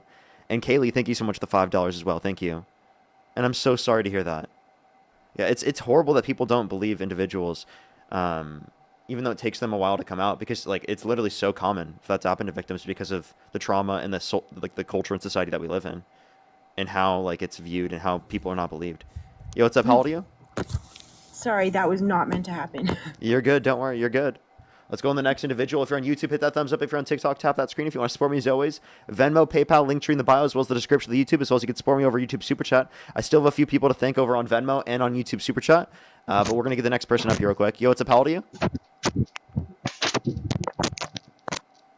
Alrighty, let's go to the next individual. Only send a guest request if you do meet that set of criteria listed in the TikTok screen. We are just looking for some debates. Yo, what's up? How old are you? 19. Do you support Donald Trump? Hold up. Let me take my AirPods out.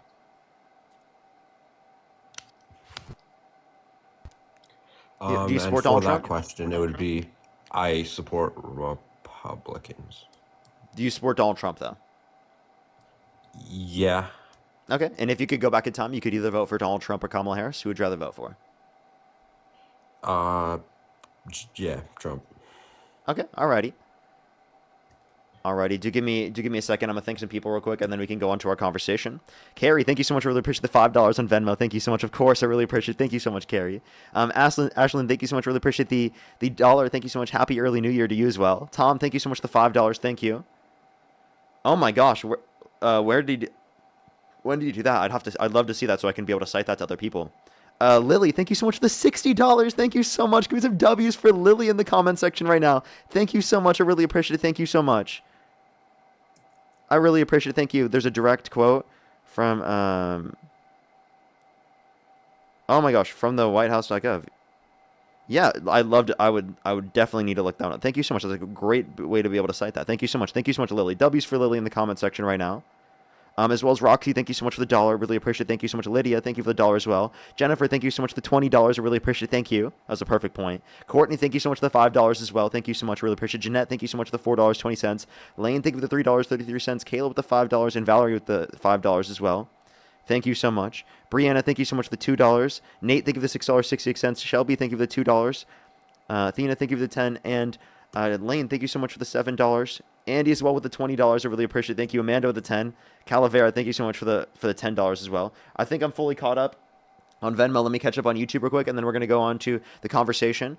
Again, only send a guest request if you meet the criteria that I always put up on the TikTok screen. If you want to debate, always make sure to send a guest request in that manner.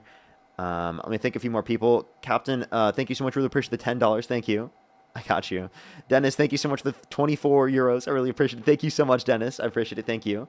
Jewel, thank you for the $5. Thank you so much. I really appreciate it. Thank you. Kira, thank you for the $10. I really appreciate it. Thank you. Opossum, thank you so much for the $5. Sawyer, thank you so much for the $2. OG K-Pop Stan, thank you for the $10. Thank you. Jewel, thank you for the $2. Salty, thank you so much for the $20. I really appreciate it. Thank you so much. Definitely need to. Nick, thank you so much for the $5.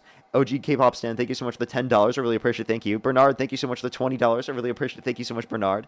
Michael, thank you for the $5. Dead, thank you so much. I really appreciate the $25. Thank you so much. I really appreciate it. Thank you. That's true. That's true. Beep, thank you so much for the $2. Zena, thank you for the $5. Bree, thank you for the $10. And Beyond, thank you for the $2. Downfall with the $5. Bree Dog, thank you for the $10. Denise, thank you so much again with the $12.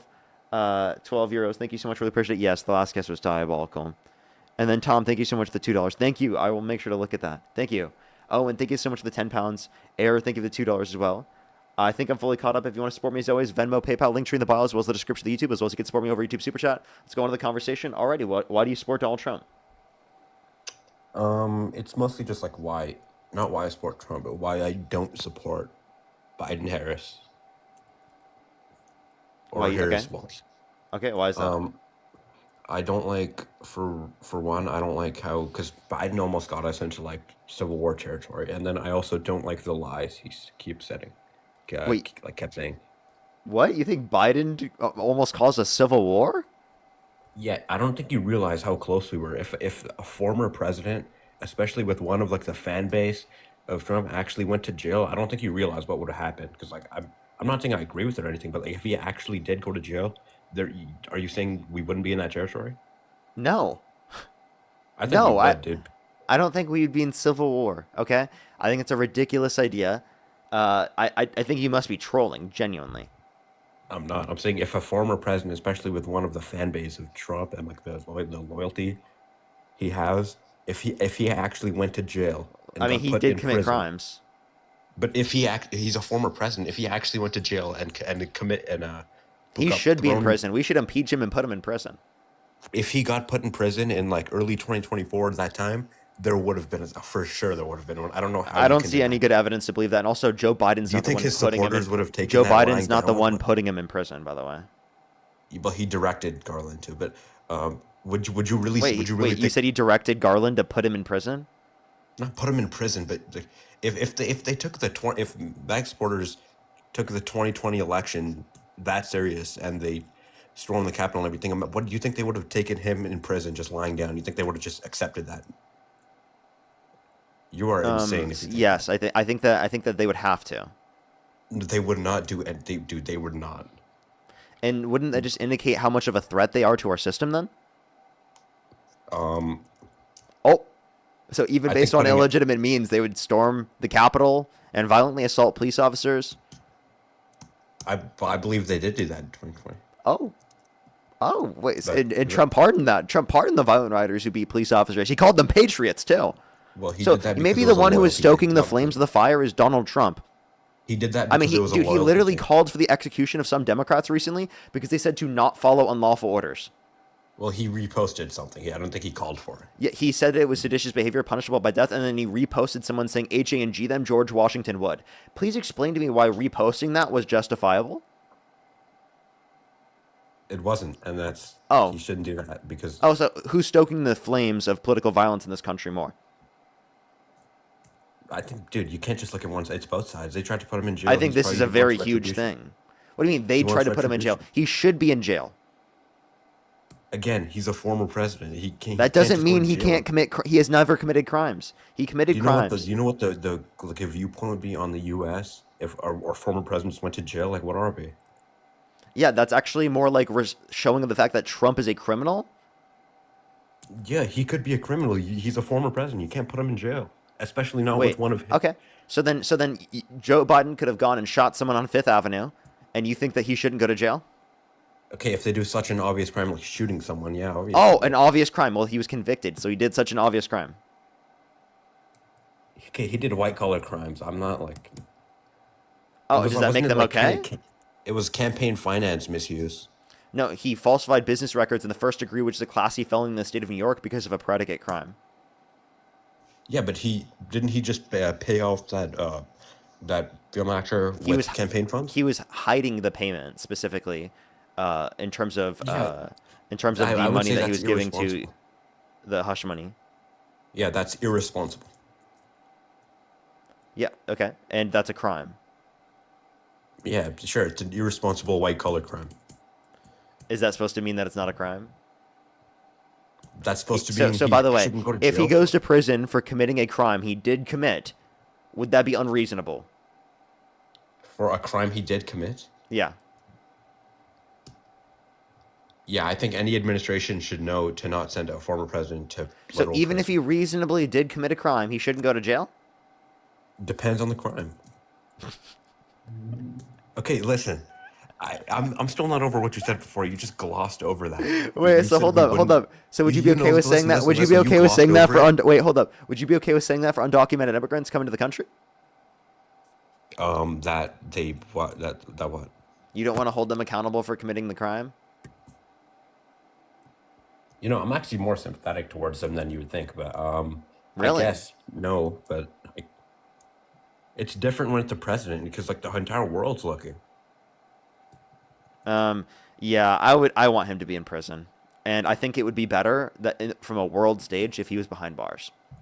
It would be different now. Make but the if it orange happened- not just on his face, but on his jumpsuit. Okay, if it happened, okay, whatever. If it happened during the early 2024, well, that's when Trump was probably at his highest. Like he was up in every poll. People were tongue biting to drop out. If he actually went to prison at that time, do you think they would have taken it lying down? Do you think they would have just accepted it? Yeah, I think that they would have to. Yeah. Then they didn't accept the 2020 election. Why would Yeah. they succumb to this? What do you which think is that they're going to much do? more- What do you think they're going to Huh? do? Something. What? Such as? What they did in 2020? They could. So wait, by the way, you're scared here. You don't want Trump to be held accountable for the crimes he did commit because you think that the right is violent? I think the far Wait, so you think the right is violent, and that's why you're scared. You think Trump supporters are violent, and that's why you're scared that we shouldn't be holding Trump accountable because the right is probably gonna do something fucked up, right? No, I think maybe the far, like the Proud Boys and stuff, not just the right. I feel like that's just like the far Okay, left. so with just the Proud Boys. Okay, so there aren't enough Proud Boys No, where I that said with specifically people would like be able to them. be like they'd be able to do anything enough to be able to do that. There's only I said specific with- circumstances. Only if Trump feeds into it and gave You them just take the one platform word and I the say power and like run he with did it. with January 6th. Is this like your business strategy? You just take one word I say and run with it. I said people like them. Okay, I don't think there's enough people like them to like take There over was the enough country. people like them in 2020. Yeah, I don't think they have enough power to do that unless Trump gives them the platform. Yeah, you don't think Trump's gonna give them the platform if he's in prison, dude? If he's in prison, how is he going to do that? He still has spokespeople, dude. You are Donald Trump Jr. would do it or something. I don't know, but Oh, okay, you're- yeah. So then, by the way, so you're- then again, you just think that the right is incredibly violent, will do whatever Trump wants, and even from prison, they'd be controlled by Trump like he's a fucking mafia boss in jail. I think they would. The far left is. the And same yet you thing, still where- support Trump. By the way, you think Trump would act like a mafia boss in prison and fucking control people to be violent after he got put in prison? I'm not. And yet saying you that. I you think that Trump should be the candidate we support? Like, what the fuck are you talking about? No, I don't. I think it should have been Ron DeSantis. Okay, one, we can talk about Ron DeSantis in a second, but you said Trump over Harris, correct? Sure. Okay, so why would you say Trump over Harris? If Trump is not only undermining our Constitution, the side that he's supporting is incredibly violent, Okay, right? you're and saying he stuff like himself that. is You're saying stuff advocating like that for like it's violence. Definitive. That's not definitive. That's just what you think. Wait, no, you've established this in the conversation already. I think that the far side on both sides are violent, and the summer of 2020 really showed that. Okay, so I don't think that if you put a Democratic lawmaker in prison for a crime they were convicted of, I don't think that we would start a civil war. A lawmaker is different than the president with a insane a president that has insane people behind him. That's What? Say a it crazy again? amount of people behind him. Trump's people, MAGA's like ready to ride out for Trump. They already showed that in the 2020 election. Like they'll do crazy stuff for him. So I think to even I don't know. I just think weaponizing the DOJ and stuff is bad. And I think it was irresponsible in that time. I think Trump's the only one weaponizing the DOJ right now. The DOJ was not weaponized against him.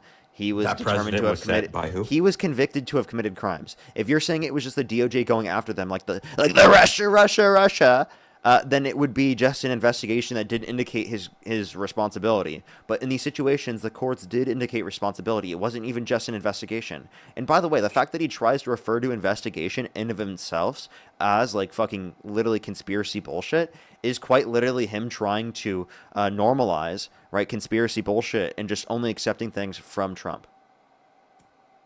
I agree, and I agree with that he shouldn't label them conspiracy and Russia and all that. He does that on like every Truth Social post. He's not like a. It's like Russia. I tell you, I He's can't not even like do it right he's now. like a. we haven't seen a president like this. He's not like a normal president. So it's the type of stuff we expect Yeah, from him. yeah. He looks at an eclipse with no fucking protective glasses. He's not like the rest of them. Yeah, and like, if we're going off the same thing, we can't just. My president, I can't believe my president's so strong that he looked at the eclipse and he didn't even need the protective glasses. He's so strong that shows the entire world that he's so strong. Like when Obama was in office, he wore a helmet when he was riding a bike. I actually like Obama. He wore a helmet. It made us look weak. You think that? You think when Putin looks at that, he's scared? Donald Trump looked at the eclipse with no protective glasses. Oh, we've never had a president like this before. He's the best president. He's so strong. He looked directly at the eclipse with no protective glasses. So strong. No president's done that. No president could do that. Whatever you're saying is not me. You know, like that's actually like I could hear a Trump supporter saying that. Like actually, thank you for that mustache. Like seriously, like is it gonna get to that point? Like, do you support his strikes on Nigeria? You want to actually talk about the content of his presidency? Or, no, one more thing. One more thing that I said I didn't like. I didn't like Biden's lies. Okay, what lies? He kept saying that the economy is perfect, it was fine. He kept talking about how good it was and stuff in 2024. Literally, like, no one could afford anything. He kept talking about how good it was. It clearly wasn't that good. And he tried to gaslight his way into, like, people thinking it was good. It wasn't. I didn't like that. Okay. So, that's not even what Biden said, by the way. He never said the economy was perfect. He always said but I just want to let you know, Trump is quite literally saying affordability is a Democratic hoax right now. And that it's right now, the costs are so low, everything's amazing, everything's incredible. Do you think that's true? This is what you do. I just made a point, and you immediately just did not address any of it when I did. Trump, and you expect me to answer. I literally, I quite literally said Biden never said the economy was perfect, never made this claim, and Trump is actually embodying actually everything that you just critiqued Biden of. Yeah, because the precedent was already set. What? Wait, so you think that because Biden did it, Trump should do it too? No. But I'm guessing you hold Biden to a higher standard. No, like if Biden said that, right, and he said everything is, better than it's... You didn't see his campaign? It's so very great. Prices are low when prices were high. Obviously, that's not, like, the right thing. Now, something that he could have said is that, like, conditions in the market looked pretty good. Like, we had pretty low unemployment. We had real GDP increasing. Near the end of his administration, the economy was looking pretty good. No, it wasn't. Because yeah, it was. Prices were not looking good. That's what he kept lying about. Wait, I mean, inflation was coming down. Inflation was coming down, and it was at, like, what? 3%, and he kept floating that. But the thing is, yeah, and it was on a trend down, and but literally Trump has made it trend up again. Okay, but we could talk about that right after. But it's a year-over-year stat. So what it was is just how much it was up from the last year. So we should see it properly go. I don't think he should be saying that it's down and stuff, all that, until it's properly down, like deflation. So deflation is not like something you want. Yeah, but 9.1%, and if a year after that, that just means it's not up from 9.1%. It's up from 3%, but the 9.1%, the damage is already done. So it's like, I kept thinking it was kind of gaslighting. No, because when they bring inflation down, they're talking about like addressing the bleeding. Essentially, we've stopped the bleeding. That doesn't mean you got all the blood left that you lost, but you stopped the bleeding to a greater extent. Yeah, but how are you going to clean up the blood? All the 9.1%, that's done. That damage is done. We're going to feel that. We're still feeling that. But yeah, you understand. But like Trump hasn't got rid of that. Yeah, but again, you can't just move to Trump every time. You should critique Biden too without moving to Trump. I do critique Biden. So do you agree that inflation is a year-over-year stat? So do you agree that it was kind of misleading for him to keep saying that, to keep bringing up the stat to make people think prices were like way down and everything? He never said prices have gone down. They brought up that inflation is going down to like demonstrate to people that that's a good thing. Now, in terms of in terms of Trump, I mean, like, again, in terms of inflation, he's creating worse off conditions for inflation and saying costs are going down. And he also ran on decreasing prices. So it's like, I don't think he's doing that. Biden didn't run on decreasing prices. Well, the latest CPI report was really good. So That was like a half report because we only have data between November 15th to now. Or I mean, to the end of November. We never Okay, had, but the we don't have all of projections for December are October. pretty good, We too. got practically nothing for that. What's up? The projections for December aren't bad either. No, if you want to see the projections for December, I mean, I would love to see. I actually haven't even seen the projection for December quite yet. But in terms of the inflation, like again, I would love to see it go down. I would love to see it not have this upward pressure. But the reality of the matter is it would have gone down greater if it was the case that we never imposed these tariffs in the first place. So They're a if mixed you bag. if you want to be able to address it going down and being able to lower interest rates, to be able to address the unemployment increasing, and increase maximum employment, well, then obviously the best way to have done that would have been to get rid of tariffs. We'd have an infinitely better economy right now if Trump did not impose tariffs. Okay, we could talk about this like right after. I want to bring up something you said before I forget. To the last guy, you said that Lake Michigan thing, right? Mm-hmm. And a bunch of other things. Do you know those are just FBI tips? tips. Like Yes, all I you said have to that do when is I go on brought a it up. form and submit it. I could go on a form and say, I can make some crazy accusation about like whoever. It's all you have to do is fill out a form online. Yeah, I'm not. I said it was an FBI tip when I brought it up. Okay, so do you value it at all? To some degree, sure. It was also a month before the 2020 election, so I just thought that was worth bringing up. Okay, what's your point here? No, nothing. I just thought that was worth bringing up because I didn't want anyone to be misled. Because I've seen a lot of people treat that as it was like definitive, as if that was like an FBI investigation. Yeah, it's a tip from the FBI, or tip to the FBI. Yeah. So I just want to bring that up. But again, what you said about inflation. So I think 2.7% is healthy, and that's actually lower than what he came in. It's not actually healthy. And also again, it's incomplete. So a lot of the economists are like, okay, take this with a grain of salt. Okay, the December forecast says high 2%, early 3%. That's what its forecast says. That's not really much different. It could if it's up to 3%, that's bad. That's also just saying that we don't really know. Inflation estimate for December? Yeah, that's economist expectations. I think they have it very much similar.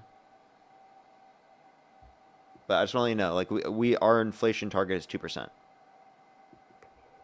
That's the Fed's target, and the Fed has kind of like they used to have a much bigger say on inflation and the control of it. They don't really anymore. Say it again? I think the Fed doesn't really have as much say or control as inflation as they used to. I think the federal government's policies are like much more. I think they do. I just think they had a limitation to being able to do the right thing because they didn't have like do you think we should they didn't lower have interest rates? the inflation data and all the key indicators. They make Because determinations I've heard based you on say- how the market's operating. Well, I've heard you say consumer sentiment's really bad right now. So would you want to lower the interest rates? So it also depends. One thing economists have said as well is it depends on what level of income you're looking at. Consumer confidence is high for highest levels of income, but for the lowest levels of income, it's not high at all. Isn't that how it So always it's is? kind of, I mean, it's especially worse now. Okay. And Isn't that just capitalism? not It necessarily. gets worse. Because of the fact It that gets Donald worse Trump over is time. engaging in things to shift the burden more. I think that replacing income tax with tariffs is meant to shift the burden of taxation from those that are higher in terms of income disproportionately paying into the system to those that are disproportionately lower income paying into the system in terms of the percentage of their income. Okay. I don't know if I'd accept that premise. Why?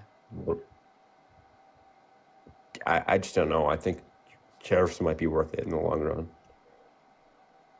And I don't know if they're a tax on a consumer. So you're just saying tariffs are tariffs are a tax on the consumer, and it's placed Then on why the haven't consumer. prices gone up? Listen. The prices have. And there's upward pressure Not by on a lot. prices. But listen, it also takes time for these to compound as well. But the point that I would make in terms of this is that tariffs are a tax on imported goods. It's paid by the American business importing the product, and then it's passed down to the consumer as an aspect of cost of production and distribution. Can I stop you right So there? for a little bit, businesses might be able to eat the costs because they want to gain market share, but they can only do so for so long, right? And then it gets passed down to the consumer to a greater extent. Economists said we'd have a recession by Q4 2025 or Q1 2026. It doesn't look like that. Oh, I don't think every economist was claiming that. Economists are claiming that like there could very well be a recession coming, and that's still possible. Well, we did the last GDP report was really good. I'm not disputing that the last GDP report was good. The point that I'm making with this is that other indicators were not so great, and you're not looking at the overall market. You're just looking at mainly like the highest levels of income when we're referencing that in terms of the proportionality for it, at least comparative to other reports historically. But yeah, the GDP report was good. I'm not disputing that. No one's saying that's not the case. We're And just can I say saying something? we're just saying I think I like how he's attracting all this foreign investment, and I think people say it's not It's real. not. It's like okay, Real then domestic manufacturing investment has declined since Trump got in office for 3 quarters in a row. one of the things for GDP is business investment. Can we agree on that? So if there's so much business investment coming in, I think the GDP report is proof of that. No, because there's so much. No. If we're talking about manufacturing investment, because you're saying that manufacturing will increase because of the tariffs, and it's bringing investment to this country. Actually, Well, this is manufacturing investment has unrelated. declined since Trump got in office. Well, this is kind of unrelated. I'm just saying in general. I like how he's attracting these tech guys with business-friendly policies and everything. And someone just said, "What businesses came in?" We just see his GDP report. If business investment wasn't that high, then GDP would be lower. Well, no, that's not necessarily the case. There could be other factors of the economy that are causing it to go up, and it could just be investment specifically within certain industries. Yeah, tech. That's good. AI, tech. We need that. Yeah, that's not necessarily every type of industry that we'd want. And also, we did just see a pretty sharp decline, right? In what? Because it's kind of like radioactive almost for net domestic investment. It's pretty much the same as what it was when Biden was in office. When Biden was in office, it was it was higher than what it is now for net domestic investment. Okay, circumstances have changed, and yeah, but I just think it's good that he has business-friendly policies and he's attracting these tech giants. And I think the GDP report is proof that business investment, and especially in AI, is coming to America. And you could dispute that it's not because of Trump. It's like in dispute if like it would happen anyways. But I think his business-friendly policies help that. Yeah. So again, Because Kamala Harris wanted to increase capital gains tax and corporate tax rate. Go ahead. Yeah, on income over $1 million a year, and that's totally fine. And again, Donald Trump has imposed tariffs, which are going to harm businesses as well. If you want to look at the level of investment, again, if it was higher under the Biden-Harris administration than it is right now in Q3 2025, then why are you arguing that investment's going to go up? I don't know if it. The thing is, I don't know if it was higher under them. It is. I'm looking at it right now from the St. Louis Federal What are you looking Reserve. It's from the info's from the Bureau of Economic Analysis, and I'm reading the graph on the St. Louis Federal Reserve. Net domestic investment, private domestic business investment is lower right now than what it was under the Biden-Harris administration, and this isn't even accounting for inflation. You might be right, but in Q1 2020, I don't know if we're looking at the same graph, but in Q1 2025, there was a big spur. Like it went up a lot, but Repeat what you just said. yeah, sorry. I guess I don't know if you look at Q1 2025. But if you look at that part of the graph, there was a big spur. Like it went really high. Yeah, I understand. I saw that. Yeah, and then immediately dropped, so it was volatile. And also, even the number you're saying it went to, right? That's just Q1 of 2025. It immediately dropped off right after to lower than what it was under Biden. Do you think the GDP report was just like capping then? Because these kind of things, they kind of contradict I each don't other. think Well, I don't think that this is specifically the only indication for GDP, and they don't necessarily contradict. You just There, think it's there can be another different industry. various factors of the economy that are doing well and not doing well. Okay, I just think But this I'm just exact telling you, same. like, you're not benefiting the level of manufacturing. Look up U.S. manufacturing investment on the same thing, real domestic manufacturing investment, and you can see that it declined under Trump's administration since he got in office. Here it is.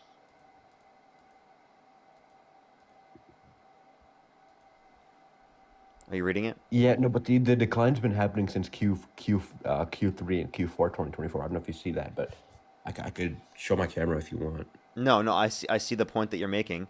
It's continued under the Trump administration, whereas there was massive boom under the Biden-Harris administration. Wasn't that And also by the way, just that due was when to- Trump was coming into office. So, by the way, you could say that's predicated off of expectations associated with Q3 Trump being elected. 2024 really wasn't, but so would you say Biden's manufacturing? Would you say that's because of his policies, or do you think that was Yeah. in spite of him, just because of the open AI and the tech boom? So I do think it's because of his policies. Like what? Just giving Yeah, like the gigantic infrastructure tax breaks? bill, the Inflation Reduction Act. Those are investing in infrastructure and What is manufacturing, the I Chips and guess. Science Act. What's up? You know, I actually like the Chips and Science Act, but I think, yeah, I agree. I like the Chips and Science Act. Yeah. So, I mean, the point that we're making is that I think we've been focused on increasing manufacturing investment in this country, whereas Trump actually hasn't, and it's declined under his administration. Why? Because tariffs increase the cost of materials coming to our country from other countries around the world that manufacturers rely on in this country. And it causes that cost of manufacturing to go up. Okay. You might be right about that. I just don't know if I could attribute that to him yet. To Sure. him I mean, or if in you spite don't of him. want to, but like, I mean, I think there's pretty decent reason to. I don't think just because it happened under him, like that it's because of him. You know. I agree that just because something happens under administration does not necessarily mean it's because of him. But we have economic theory to back this up, and we have the association. It's not just one thing. Now, also, True, in but terms of he- this, wait, hold on. In terms of this, it's not just economic theory. We also have evidence in terms of studies that show the impact of tariffs and show that they're more detrimental to GDP than, for example, corporate taxes. Well, corporate we- taxes are only on profits, but I think one thing the communist want to do is she wanted to increase both corporate tax rate and capital gains tax. How would that be friendly to businesses? It's more friendly to businesses than tariffs because it's going to be disproportionately on higher levels of income, making it easier for smaller companies to still compete in the market. Whereas when you impose tariffs, it makes it worse off for small businesses and makes competition worse I love off in this small country. businesses. So competition is made better off by a progressive tax structure. Competition is made worse off by a regressive tax structure of tariffs. It's not. It's still not regressive. The lower people who it's still progressive. Like people who make lower amounts pay lower taxes. That's No. kind of just how Progressive is society talking works. about proportion of income.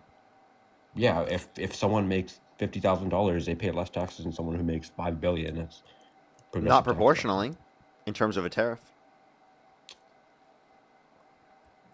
That I don't really know what you mean.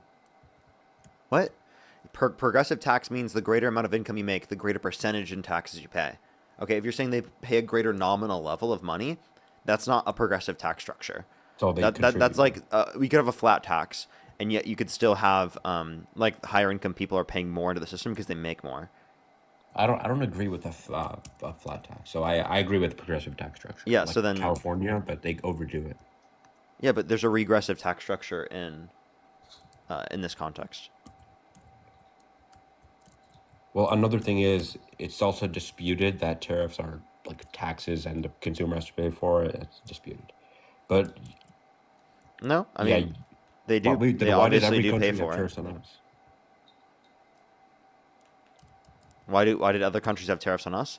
Well, Yeah. I do think they had mainly targeted tariffs, not the universalized tariffs Trump's advocating for. I don't think that Democrats disagree with some targeted tariffs. I think that they To the disagree with targeted tariff, that's what universalized we're doing right tariffs. now. The tariffs on so our two biggest exporters are in the top three, Canada and Mexico. The tariffs against them, 85% of the goods that we're trading with them are not tariffed because of the USMCA. So only 15% are getting tariffs. So like That seems pretty targeted. The to me. the USMCA was something under his first term, not under this term right now. He has a universal. It's still in effect. He still has a universalized tariff for many countries, and I understand that it's still in effect to some degree. They didn't continue it because they imposed tariffs on them again. So No, that's okay. No, they didn't- you're I don't- mistaken. when did they extend the USMCA? The USMCA is in effect until 2036, and it has to be renegotiated at least by 2026. Dude, 85% of goods coming across our northern border are tariff free. I hope you know that. Only 15% are being tariffed because of the USMCA. Okay, yeah, I mean, I don't disagree with the USMCA in terms of like reducing tariffs. I think it's good to but reduce tariffs. The tariffs did not violate the USMCA in any way. They Well, they didn't apply to goods that the USMCA applied to, but they applied to goods that the USMCA did not apply to. So you could say that to some degree that would be a targeted tariff if you're trying to reference that. I just don't think it'd be useful, especially with our allies in that context. like without. Wait. So what benefit do we get from putting tariffs on our allies that are especially our closest allies? Okay, so I'll answer that in a second, but I think if it wasn't for the USMCA, I will say that, then Canada and Mexico's economy would be like completely drained by now. That would be done. The USMCA is like the one thing saving them right now.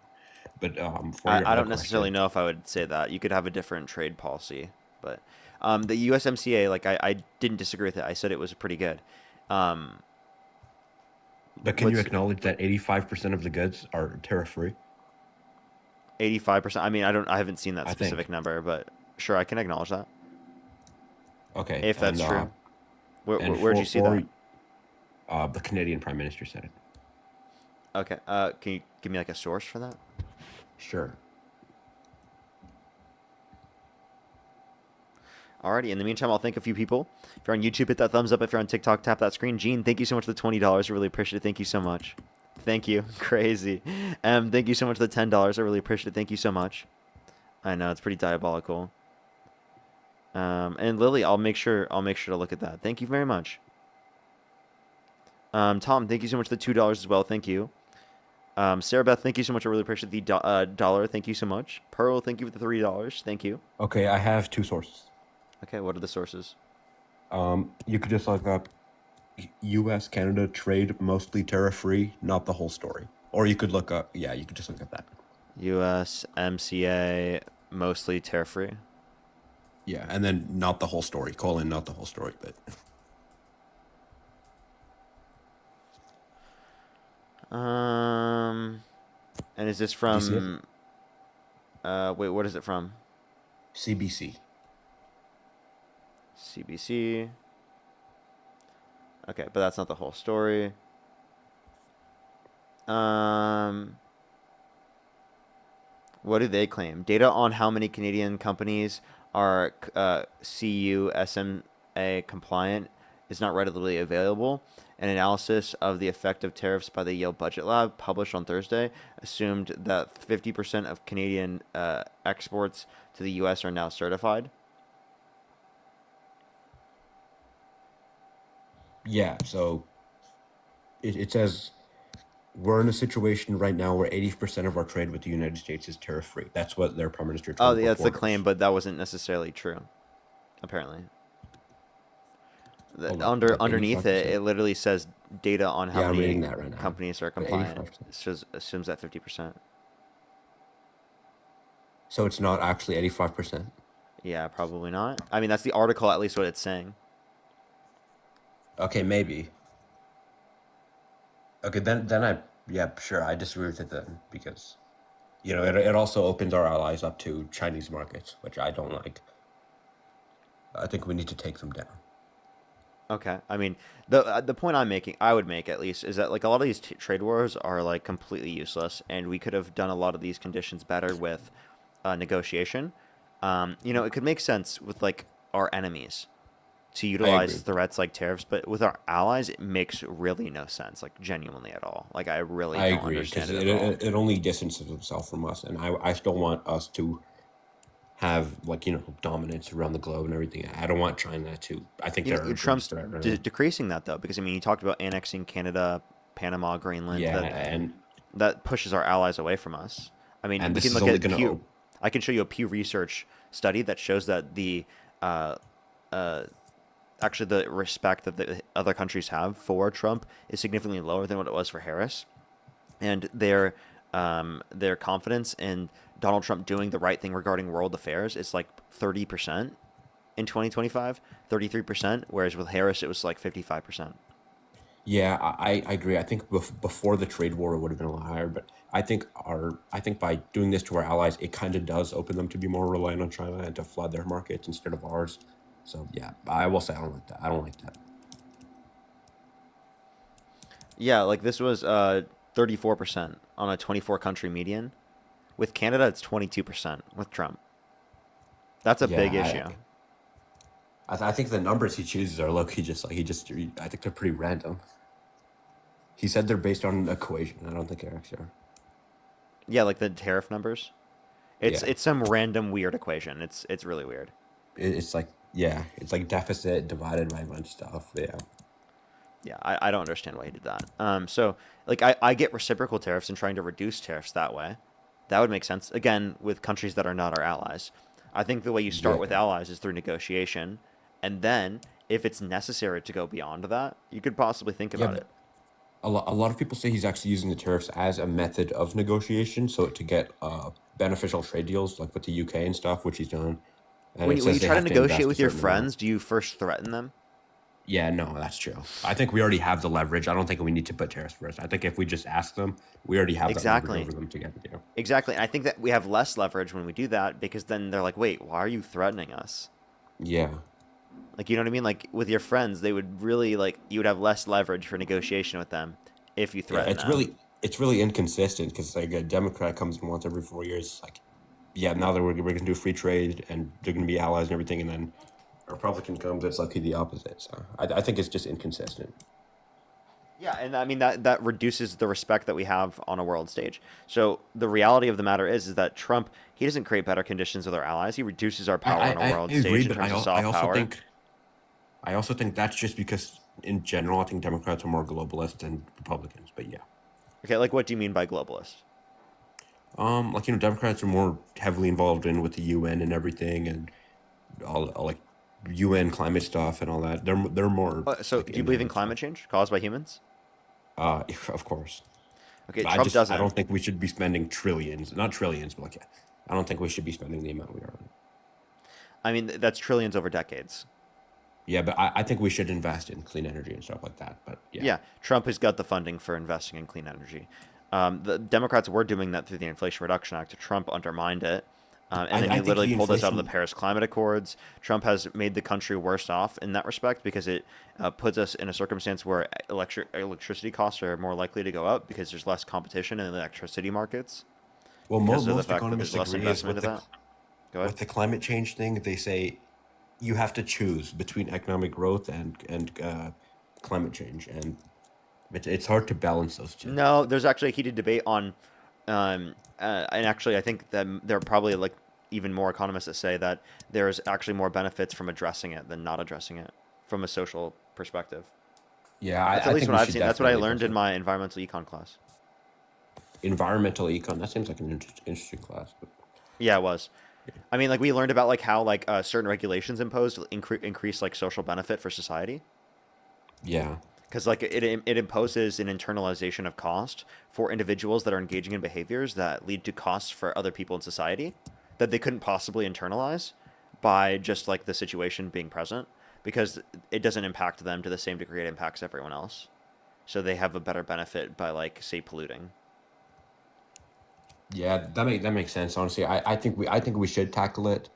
The Inflation Reduction Act, I probably wasn't a fan of because it was marketed as a climate bill, it did have sneaky stuff in there that was not related to the main part of the bill at all. Like, I don't know if you know about the ACA, the extensions of the premium subsidy. That was a big deal 2 months ago. Everyone's talking about. That was actually set to expire in 2022, but Biden, in one section of the Inflation Reduction Act, sneakily put it in there, another year extension of it. Wait, And sorry, say the year extension of what again? Let me look it up. the ACA subsidies, it was Oh actually yeah, extended. wait. I mean, I think that's great. Yeah, but I like single issue. I'm like a single issue bill guy, so he just snuck that in a climate Oh, bill. I don't mean, know. that's not how bills pass. Just What to do be you mean? totally honest with you, in the reality in Congress is that in order to get people to vote for a bill, you have to put stuff together. It's compromise. Yeah, but I don't know if you've noticed, but Congress has like a 15% approval rating now, and what's it called? Under every president since George H.W. Bush, our Congress had just passed less and less bills. Like uh, George H.W. Bush, he was a one-term Republican president. He passed 242 pieces of legislation into law. Bill Clinton did 209. Bush did 109. Obama did 125. Trump did 90. And it just kept going down and down. Biden made it high, but it just keeps going down. So the political gridlock is just, I don't know. Both these people are just playing parties, and the bipartisanship is dead. But I mean, And that's why I think the associated. jail thing. I think if they put like I'm gonna go back to that. It's kind of ridiculous, but if they did put Trump in jail doing that, I think the bipartisanship would have just even gotten worse. If you look recently, Biden did more than Trump, so it's like, Yeah, Biden got 120, but that was pretty good, especially for a one-term president. But to be fair, he did have Congress. He had the Senate his entire presidency, and he had but the House they for 2 couldn't years. pass the filibuster. Yeah, but that was only for like his big bills, right? Like what's it called? The public option. Didn't he say that would happen? That never happened. Yeah, His because of the fact that Republicans wouldn't support it. That would have been well, it great. was actually Imagine if we got a public option. That would have been fantastic, dude. It was actually Joe Manchin of West Virginia, a Democrat, a very moderate Democrat from West I don't know Virginia. how much I consider him a Democrat these days. He actually stopped. He's an independent now. Yeah. Yeah, but he's I actually know. the reason, not Republican. And $15 minimum wage, that didn't pass either. Yeah. His whole I Build think that Back I Better think that agenda should have kinda been. flopped. I don't think it flopped. Hey, I think 725 is criminal too, but If your not your many people biggest actually get concerns paid. are that they couldn't get things passed that Republicans were like literally 100% against, then like I mean, isn't that just indicative of Republicans being bad? But it's indicative of Democrats in Trump's first term. That was a historic low. Like Obama did 125, and then Trump did 90. I think that's a huge drop. I think we could. I'm not attributing that to just Democrats. I'm just saying that's Don't just political look at the risk. policy. Look at what they passed. Like for example, when we reference like policies overall, could you name say 2 policies of the Biden-Harris administration you disagree with? That I disagree with. Yeah. I disagree with the timing of a lot of them, but I would say, what pieces of legislation? Yeah. The Like American overall. Rescue Plan for one, and for two, I would say, I would have to look. Like, some of the stuff he did was great, but I'd have to look. I'd have to look. Yeah. Okay. I say like what you just said, $5 billion to HBCUs. You just said that earlier to the other guy.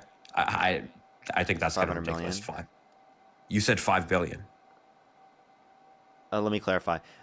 Trump's first term, he took it from 500 million to 255 million, right? And then since he Yeah. got in office, he did a one-time 500 million payment. It was 4 billion a year under Biden. Yeah, I think that's too much. Or if you want to say that's a policy, I'd say I disagree with that. Sure, but I think they should get I funding. don't know but why I that think would be they too much. I think they should have a steady fund. I don't think it should change every year. Dude, you just said it went from 500 million to 4 billion a year. Yeah, that's what Biden decided to increase it to. That's a difference between the Obama administration and the Biden administration. The Biden administration wanted to increase funding for it to a greater extent. Yeah, Also, I think take 4 into billion. account It's a inflation school. as well. What's up? Don't you think 4 billion is too much for a school? I think 500 million is No, fine. it's not just for one school. It's for historically black colleges and universities as a whole. Yeah, but it's still like for school. Like what? I think 500 million is fine. I think 4 billion is a bit 500 much, million but one-time payment not one-time payment, but I think what Obama did was per fine. year. Okay, I mean, if you're okay with Obama's level, that's still more than Trump by almost double. We did,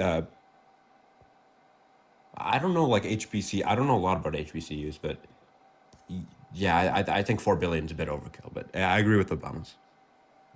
Okay. But I don't know why it would be overkill, but regardless, the point is still true. Is that like if you wanted to have an increase to the funding, then you'd support the Democrats over the Republicans on that one.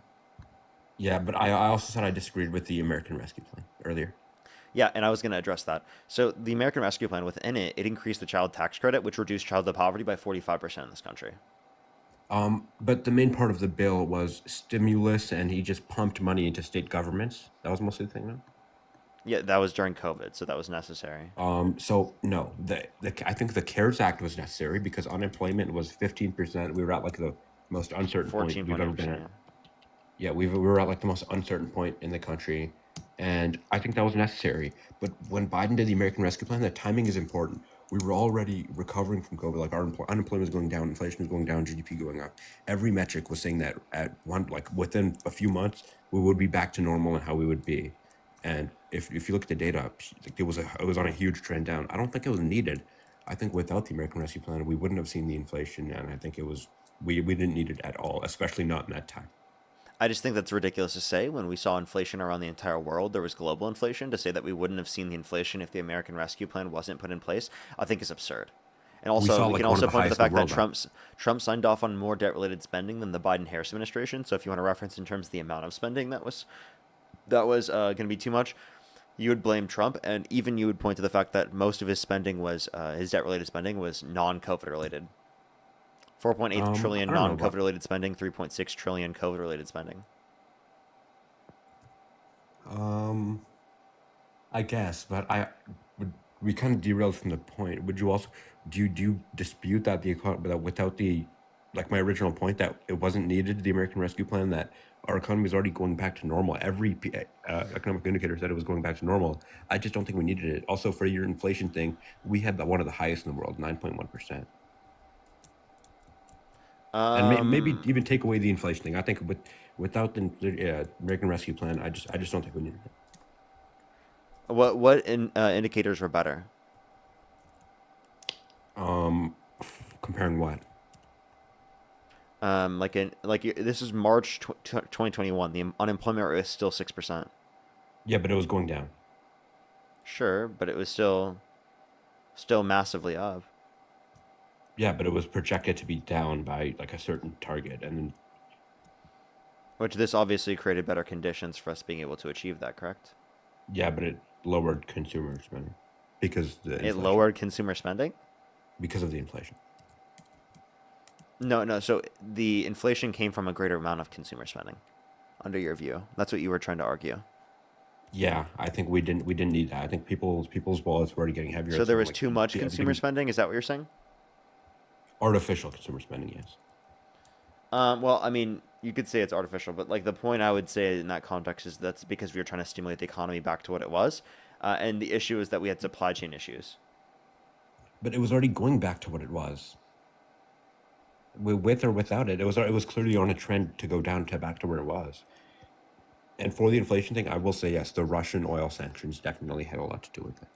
Not a lot, but sure. But I would argue that it actually made the condition for unemployment going down quicker, right? If we're going to address that, I think that but you could have quicker unemployment for 3 months, or you could avoid a lot of inflation. Take your pick. I don't think that it caused a massive amount of the inflation. What do economists say? Actually, don't know. You tell me.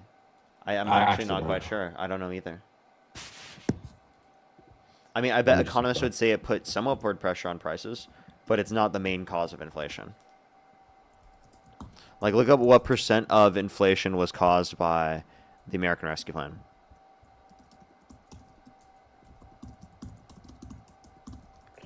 Economists largely agreed that the 9.1% inflation resulted from a combination of strong aggregate demand fueled by fiscal stimulus colliding with persistent supply constraints from COVID-19 and geopolitical shocks.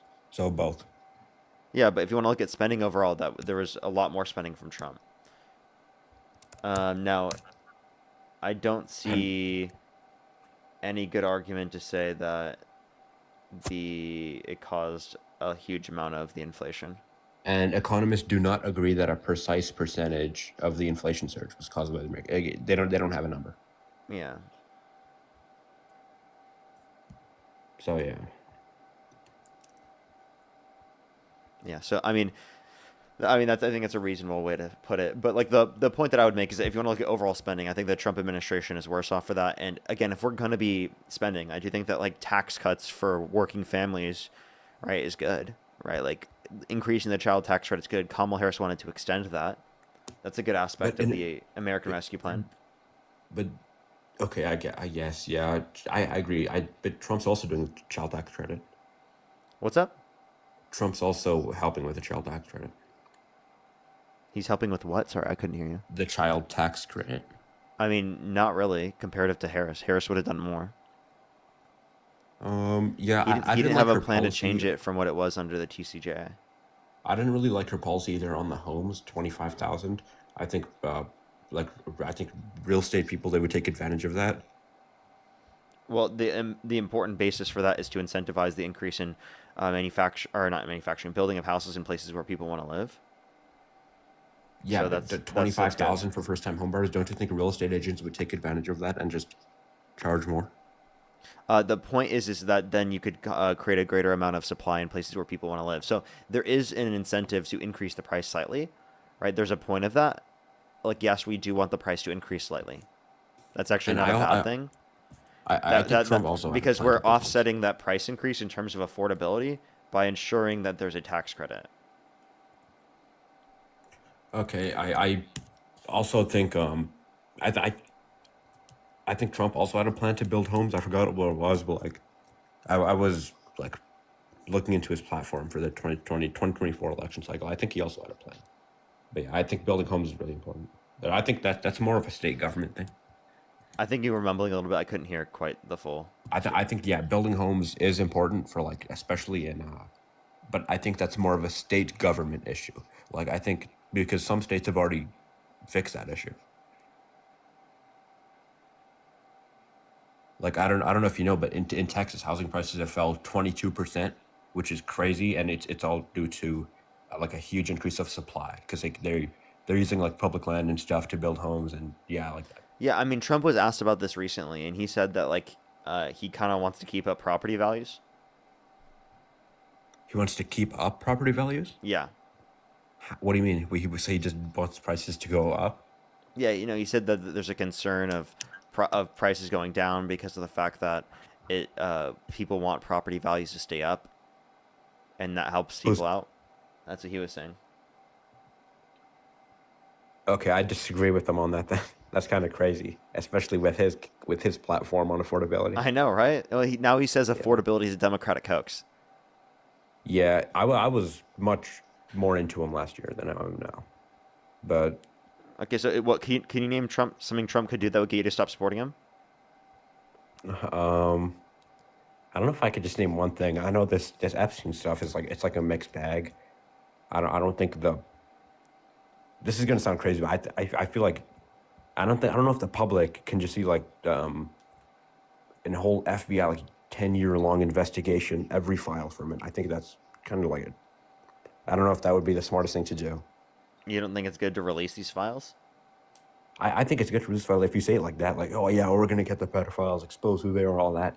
Yes, you could say that, but there's a lot of nuance in this thing. Like it's a 20-year long investigation. Trump protecting pedophiles.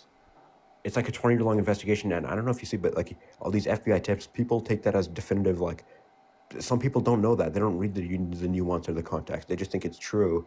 I already saw a lot of that. I don't know. A lot of people, they're just going to look at stuff and start thinking it's true. And there's a lot of people actually named in those files that did nothing wrong. So, again, in this context, you're not understanding that just because some people are going to run with it and claim certain things doesn't change that. Like, you understand people said this already. The public's ready to see this?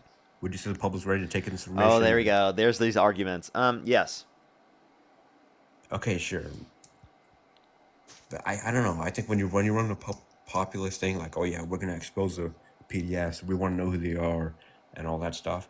Then yeah, it's hard to disagree and just say, oh, I don't want them released, because then it's gonna make you seem weird. But I'm just saying, like, it was a 20-year investigation. I think they should give we want accountability on it because there hasn't been accountability. Yeah. Okay. Yeah, you might be right, but I'm saying I think they should release them differently. I think they should give nuance and context for like everything, and yeah. Okay, and so could you name maybe something Trump could do that would get you to stop supporting him? Cause a recession. Cause a recession? Yeah. Okay. So if Trump caused a recession, you'd stop supporting him? Dude, my support from has shrank like an insane amount from last year. Like from last year's election time, I was fully on board. If he called for the execution of some Democrats, would you still support him? I saw that was crazy, and the Rob Reiner stuff that was crazy, and yeah, that's all crazy. And yet you still support him? That's led to me significantly supporting him from last year. Okay. I kind of think he's incompetent now, and I think you think this? I mean, he looked directly with no protective glasses on in a Eclipse. Okay. But I also think like, do you realize how stupid that is for the president of the United States to do that? When did he do that? I never heard of that. Yeah, he did it. Remember when there was an eclipse? I think it was in like, is it 2018 or 2019, something like that? I think it was 2018. Okay. And for your comment section, I do want the files released. I do want them released, but I just think there should be like nuance. I think the FBI they should give context for a lot of stuff. Some people are saying 2017. It could have been 2017. Yeah, but I just wanted to clarify. I think they should be released, but they should give context for everything. Like the Michael Jackson photo, the way they tried to make it seem like he Wait, so if you want to talk about adding context, sure, you can say that they have to add context, but what context do you think that there would have to be for all of these circumstances? Wait, and by the way, if you want to provide extra context, then why haven't they released them all with full context? Well, they did only get a 1 month deadline, to be fair, but yeah, I think. Are you saying they didn't have enough people working in government to get it done? Okay, but I think like just stuff like what they did to Michael Jackson. I think that's horrible. Like they Can you answer my blurred question? out the kids. Did they not have enough people working in government to get it done? No, they did, but they did, but they didn't do it. So then they're purposefully not releasing them. That's really weird. Yeah, but what if there's Oh, this really puts you in a bad set of circumstances, because you can't really say that they didn't have enough people working in the government, because then that kind of proves that Doge cutting a bunch of federal employees kind of fucked them up and their ability to actually like hold people accountable and fulfill basic governmental processes. But then simultaneously, like giving that you have to acknowledge that kind of makes us feel like you look bad, because then they're like trying to hide something. What are they hiding? They're probably they probably are hiding something. I will say that. Oh, what are they hiding? Wait! You support them while they're hiding things? Why are they hiding things? Okay, I think we have very. Why are they protecting pedophiles? The GOP, it stands for what? The Guardians of Pedophiles. That's the thing. That's just exactly what I was saying. I said when we talk about sensitive stuff like this, it can always just lead to like expose the PDF, expose that you're a PDF protect. Like it just gets to accusations and stuff. Wait, no, seriously. I mean, the only reason to limit this information would be to be the GOP, right? The Guardians of Pedophiles. What happened with Pedophiles. your last debate with the Eugene Carroll one? This exact same thing happened, where sensitive stuff like this, like sensitive debates and all that, always leads to just stuff like this. Like What? It's true. Like, you know that there are people in the files that have not been held accountable that, again, they should release the full context for. You agreed that the full context should be sent out. The law said that they should release the full context, and they didn't. They should release the full context, and they should get justice. But so how should they? Do you think they should be held accountable for violating the law and not releasing the Epstein files?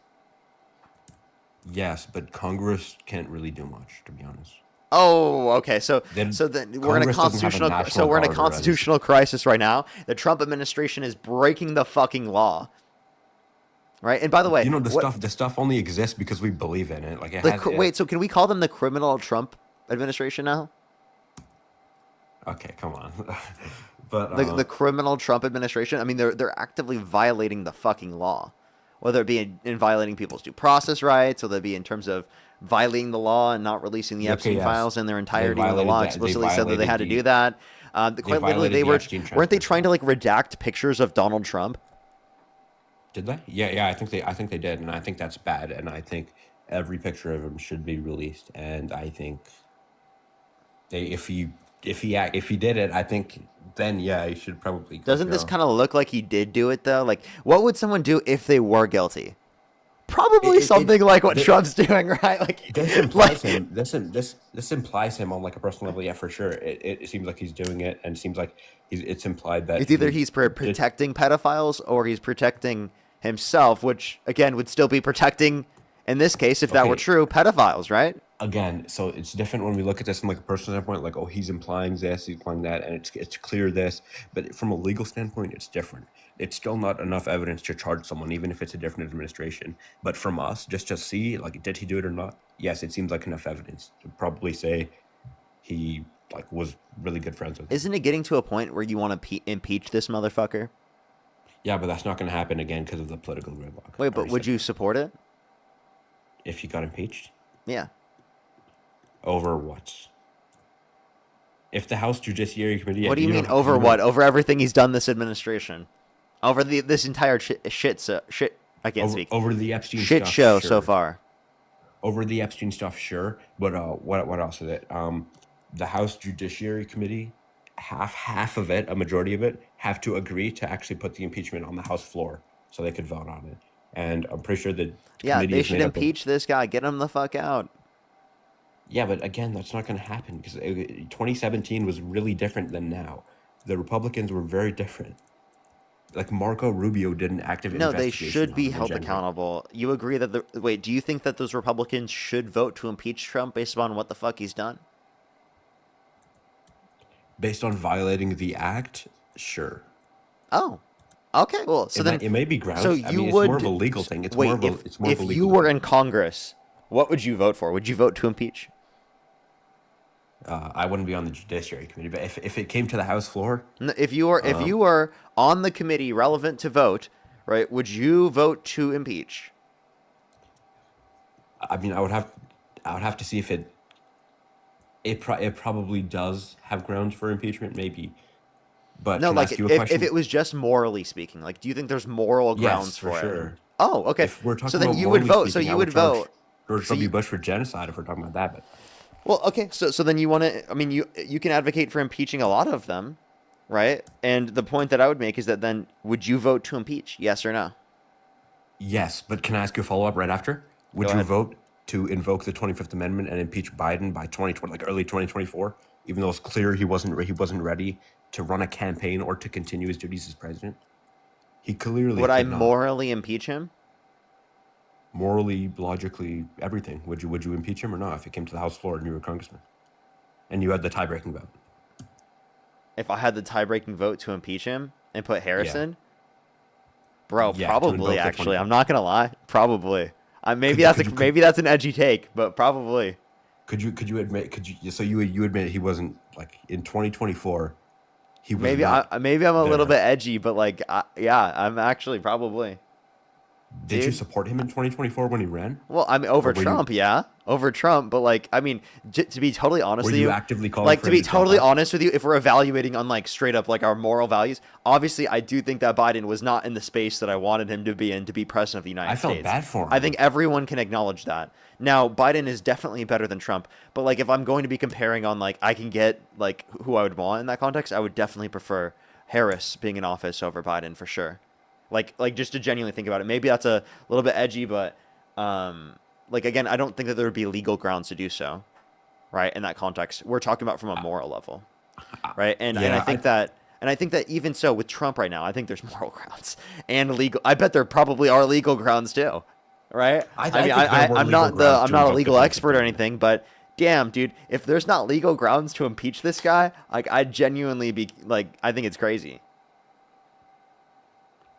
And also, Yeah. like, I mean, I think Trump is like definitely has huge cognitive decline as well.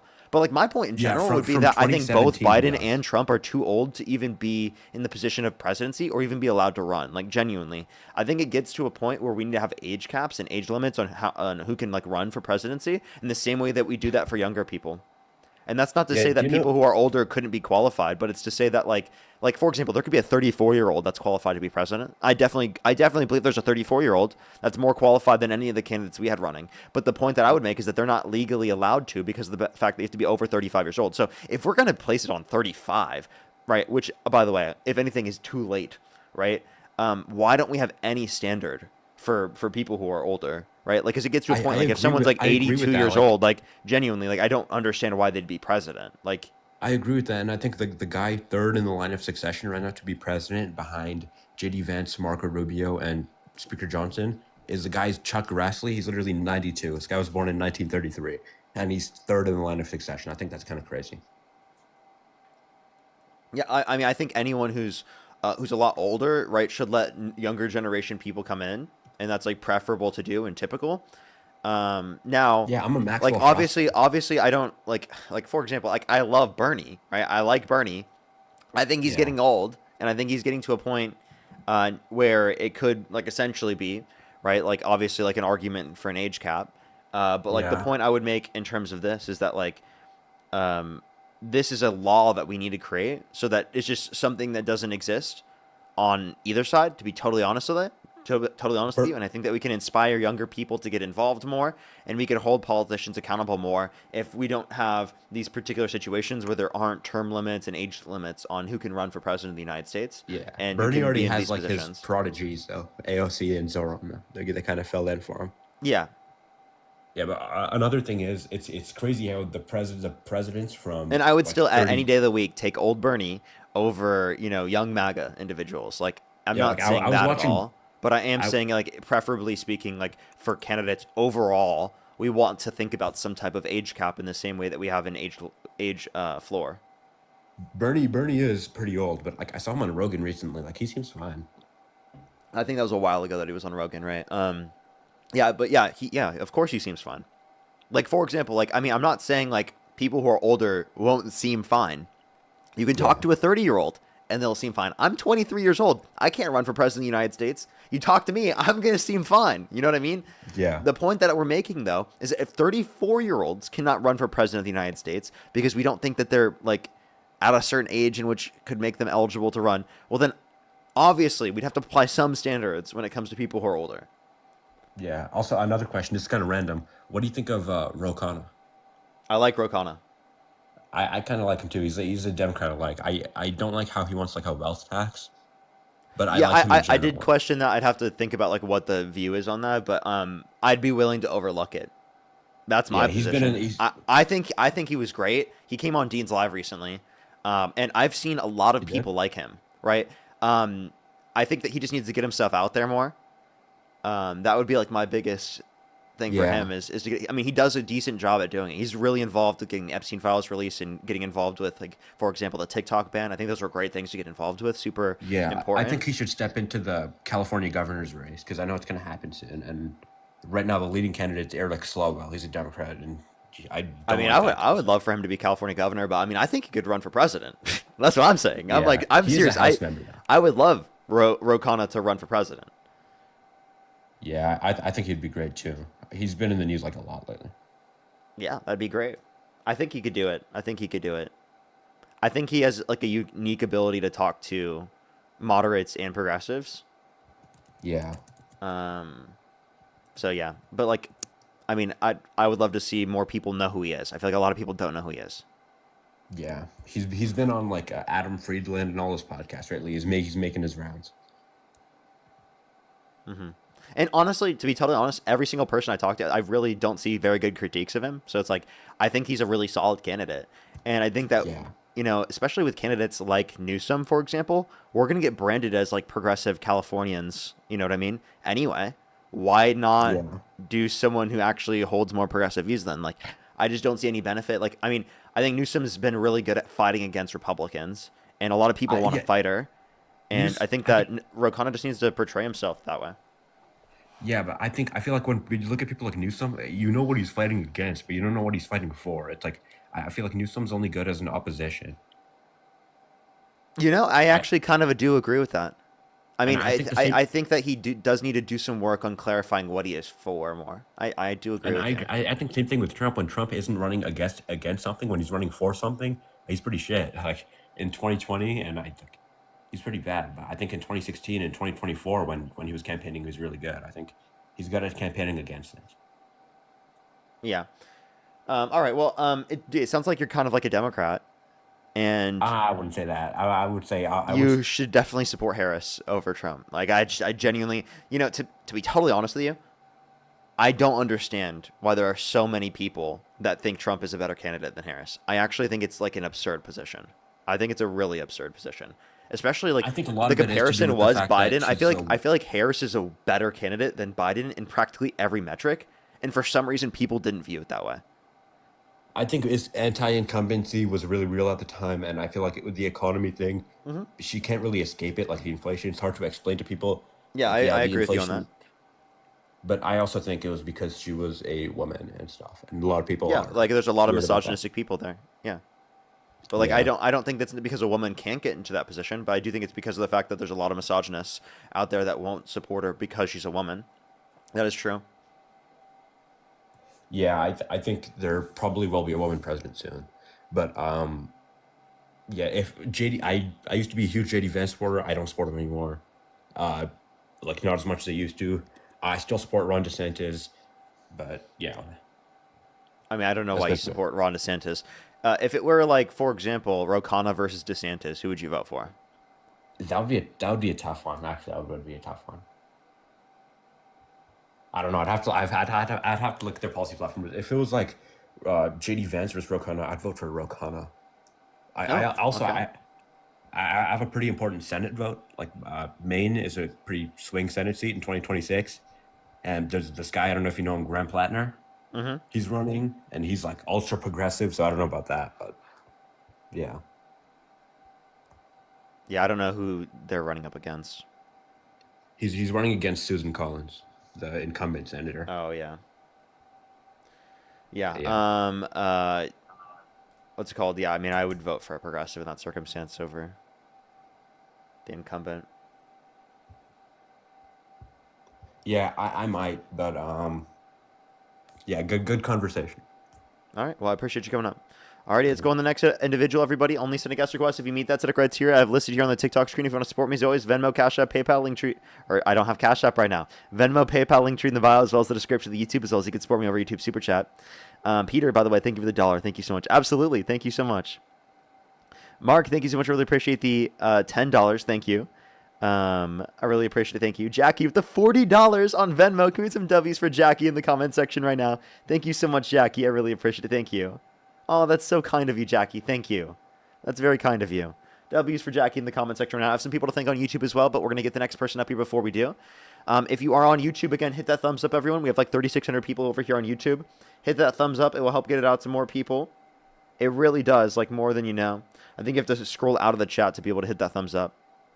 And if you're on TikTok, tap that screen. Let's get to 1 million likes, everyone. Yo, what's up? How old are you? Hey, Parker. How are you? 33. And do you support Donald Trump? Yeah, I do. Okay, and if you could go back in time, you could either vote for Donald Trump or Kamala Harris. Who would you rather vote for? Donald J. Trump, baby.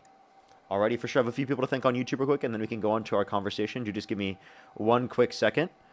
Yeah, Alrighty. Alistair, thank you so much for the push the $5. Thank you so much. Yeah, no, I totally get you there. I totally get you. Kendrick, thank you so much for the $10. I really appreciate it. Thank you so much, Kendrick.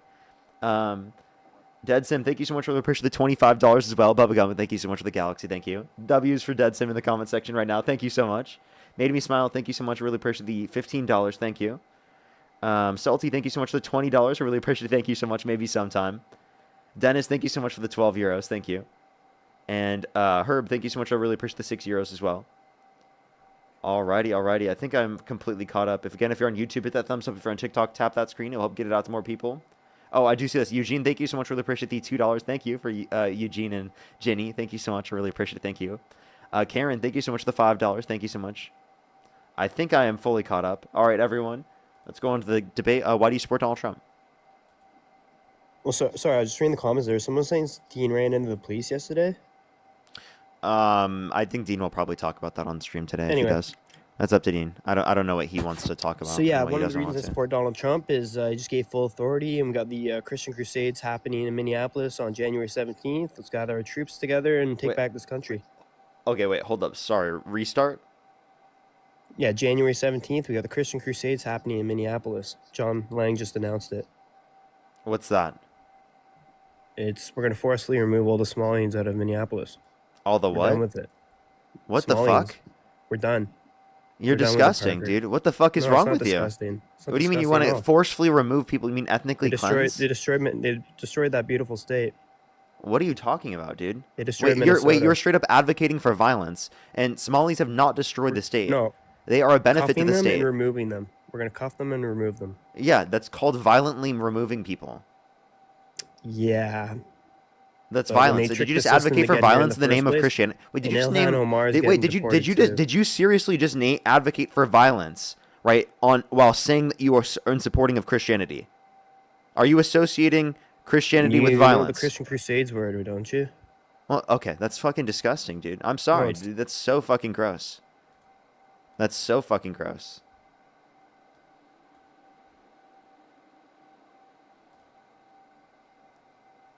Like, dude, what the fuck is wrong with that person? Yo, what's up? How old are you? Hey Parker, I'm 35. How are you? And do you support Donald Trump?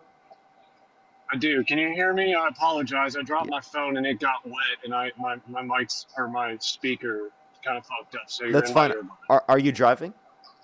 No. Okay, just curious. Okay, so and you do support Donald Trump? Yes, sir, I do. Okay, all right. Why do you support Donald Trump? Well, first, if it's okay, if you don't mind, I'd like to take the opportunity to kind of glaze you up a minute. I really respect the conversation you had with the last guy, not the last one, but the prior guest. I love that you're actually capable of a concession or at least an acknowledgement of agreement from time to time, and I think that's extremely admirable, especially in the context of this app and of all the debate platforms that exist currently. I just want to give you your props that are due because there's certain other individuals that are absolutely incapable of not even concession, but just an agreement or an acknowledgement of a middle ground. You know what I mean? Yeah, of course. Alrighty. So I appreciate that. So in that, I appreciate that very much. So why would you say that you still support Donald Trump? So just for some context, I went into the 24 election as a probably, proud, self-declared MAGA big Trump supporter. I definitely voted for him and would again today with the same set of candidates. I would still vote for him. However, today I've certainly changed my stance significantly. I'm not necessarily MAGA anymore. I would say I'm an independent, but I am a Christian conservative. So that probably makes me a little center right or maybe a little further right. But yes, I would still vote for Trump. And that's just the context that I vote in. But to answer your question, why do I support him? Essentially, I was a very limited issue voter, only one or two issues that I voted on. And one of them was abortion, just obviously. But the other one was I truly desired accountability for the corruption and fraud, waste, abuse, all that. I was thrilled with the idea of Doge, and I genuinely wanted not only accountability within the government and within individual states' governments, but I also wanted that audit of the government spending and to find where money could be saved, because it is absolutely a benefit to the taxpayer if we find where money is being allocated unnecessarily or maliciously. And I supported the idea of an extensive audit on the government's finances and on getting accountability for people that are in the government that are very blatantly and obviously lining their own pockets at the taxpayer's expense. Okay, I don't think that Donald Trump led to greater accountability for corruption, fraud, waste, and abuse. I mean, Doge failed based upon their own determinations, and most of the things that they said that they got in terms of fraud, waste, and abuse is actually things that they were wrong about in terms of the estimates, in terms of the projections of how much they were actually saving. And then also, I would say that Donald Trump is quite literally breaking the law right now in not releasing all of the Epstein files. So that's quite literally something that is fraud, waste, and abuse that Donald Trump is upholding to a greater extent. And then in terms of abortion, I would just simply say that just because Can we go point by point? Sure. By point? Sure. Okay, appreciate it. So first point that you said, I would absolutely agree. I don't believe that he is achieving the accountability for bureaucrats or elected officials in the way that he promised during his campaign. I don't think that he's held up on very many of the promises that he made during the campaign. I think very limited successes where that's concerned. I think the border and shutting it down was certainly the biggest win so far of this term. I don't think he's followed through on many of his fiscal promises and his, but no, I fully agree that he did not hold up to that promise of Doge and things of that nature. Additionally, for your second point with the Epstein files, first and foremost, just to narrow the scope of the debate, if it's okay with you, and we can go point by point, that'd be great. But also, red herrings about like Trump's personal life and his, exploitations, or I'm sorry, what's the word I'm looking for? His, let's just say his activities outside of the office. Let's just leave those to the side for now. I'm not very concerned with his moral Wait, I character. didn't as even much as bring I up am, anything outside of that. I'm sorry, I brought up something that he's doing in Oval Office. He's quite literally not releasing the entirety of the Epstein files. They're breaking the law. That's Right. something he's No, doing I in agree. office. I agree. But when I'm just saying to set the parameters of the debate, all I'm saying is, or all I'm requesting is that if we're having a conversation about Doge, or the people that are operating it, I mean, if Trump's not implicitly involved, I just don't see the point in bringing him up. But I wasn't critiquing what your argument was. I'm just trying to lay the framework for the debate. But to continue, though, I do believe that he had the right intentions in mind going into this election. I think that other influences and other, I guess, just the other influences around him have skewed his judgment and his objective at this point. And I don't think, first of all, I think the Epstein files, I don't ever think that we'll, as the public, will actually see the full unredacted files. I don't think anybody believes that. But also, I believe if we did, even if they did release them, I don't know, based on the amount of hands that it has changed over the past, like he said, 20 years, I don't see that there has been a reliable chain of custody based on the each administration's DOJ and the corruption that we have found throughout many administrations, DOJs and investigative bodies. I don't see a reliability in any of these institutions that would lend a sense of credibility to any kind of chain of custody. So if we had the full release today, I don't think that it would accomplish anything for either party, let alone the American people, based on the lack of accountability up to this point. Okay, so if you're saying that the issue is chain of custody, part of that chain of custody is Trump's administration, right? Yeah, like I had already alluded to, every administration since this investigation began, both Democratic and Republican, none of them have actually been fully responsible for those files or for the investigation as a whole during their time in office. And Trump is on that list as well. I agree with you. Wait, but the point that we're saying with Trump is that he said he would release these files, and it's at a point where you can release them, whereas prior it was under investigation. So he started his campaign by saying, I'll release the files. Then when he got into office, he said they were Democratic hoax and it didn't exist at all. Pam Bondi even echoed that. And then now he's saying that, yes, we will release the whole files. So there's just way too many contradictions in there for me to trust his motive or his objective with releasing the files. I don't trust it one bit, and I know the American people don't either. Doesn't that look bad on his behalf then? Of course. Okay, so I guess that's another reason to not support him. In terms of the first point you brought up abortion. I don't think just because you believe something is sinful or wrong from your religious point of view, that's a reason why you think it should be illegal.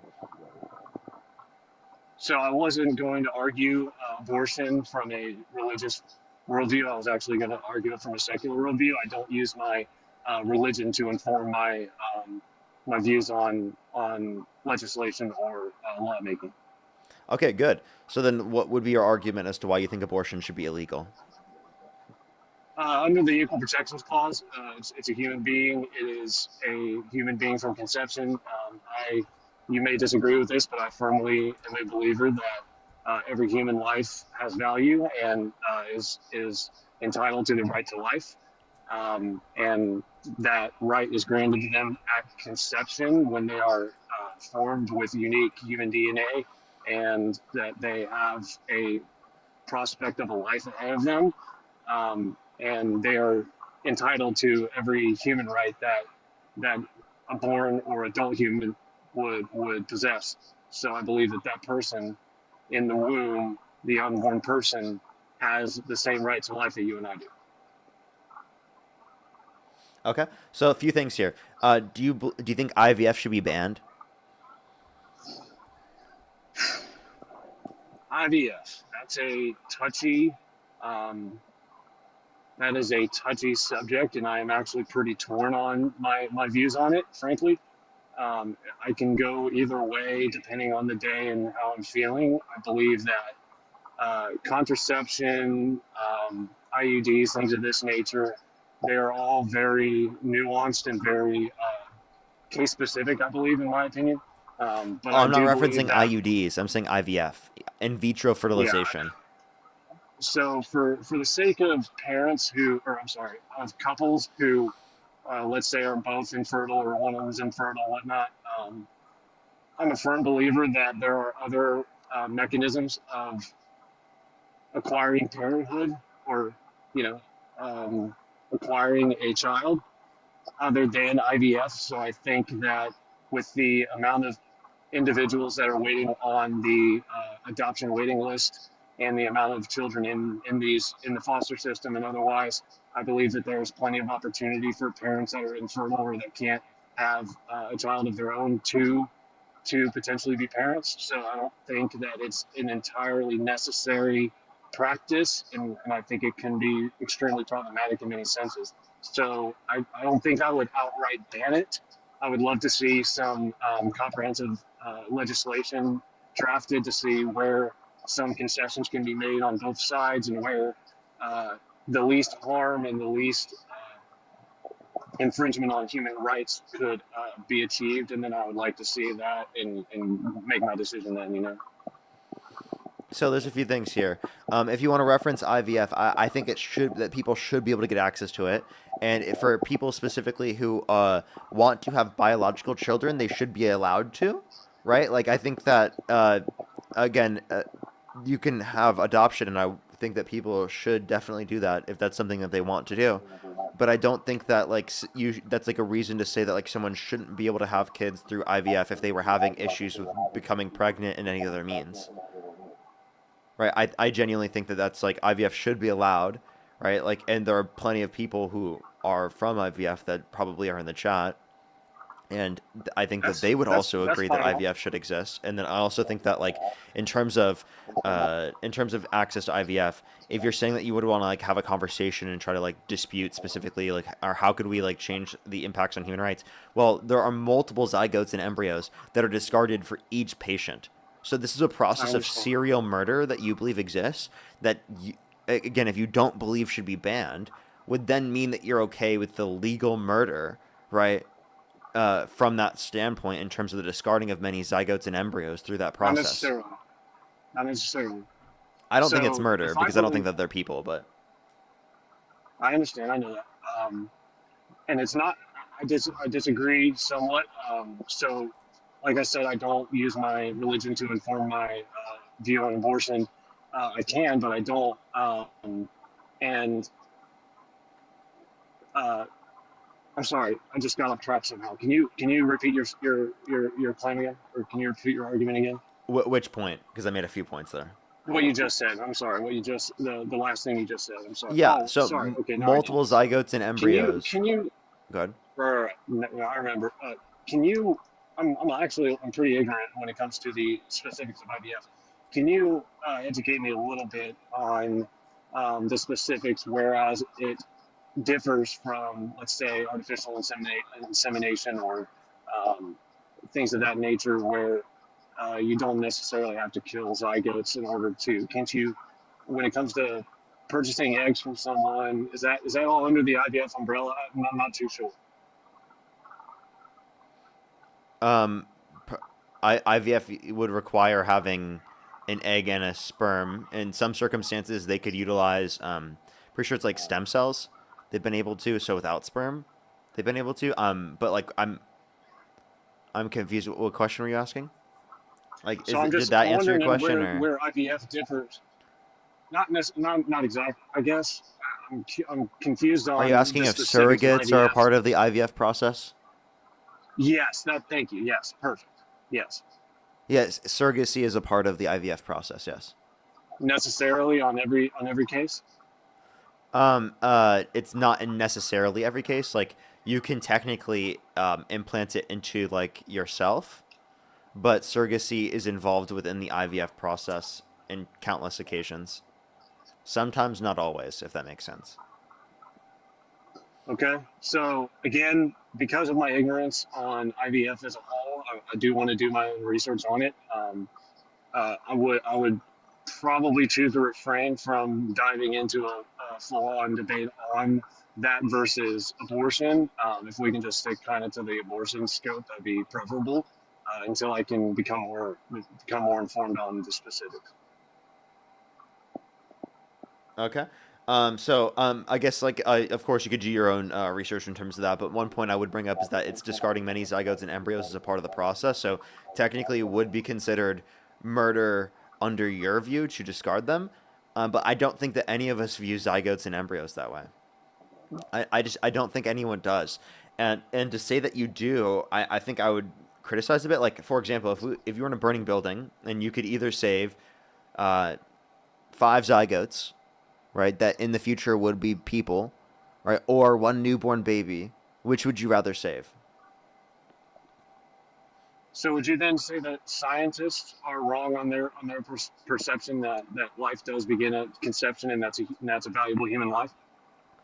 They don't make a claim about value. They make a descriptive claim that life begins at conception. I agree cellular life begins at conception. What I disagree with is that it's considerably designated as a person at that point.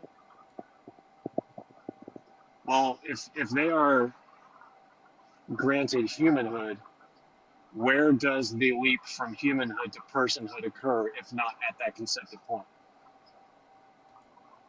Where does the leap from being just human cellular life to personhood yes. happen? At sentience, 20 through 24 weeks in the womb.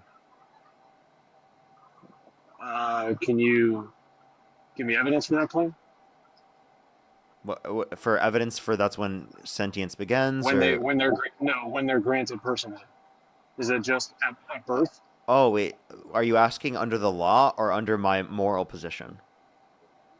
Because you're asking me a hypothetical to gauge my moral stance. I would assume. So yeah, I guess in your moral stance. Yeah, so that's what I said. 20 through 24 weeks in the womb. Because of sentience, right? Yeah. So, I love this thought experiment about the brain dead patients. Do you want to try and run that one on me? I mean, you're just going to say that there's a future subjective experience of the brain dead individual. No, I wouldn't. No, I wouldn't use that. Okay. Do you think it's okay? Do you think it's murder to pull the plug on an individual in your family that's brain dead? No, I do not. Okay, why not? And I'll tell you why. Because there's a very distinct difference. Let's say if I were to walk up, there's somebody who is medically brain dead.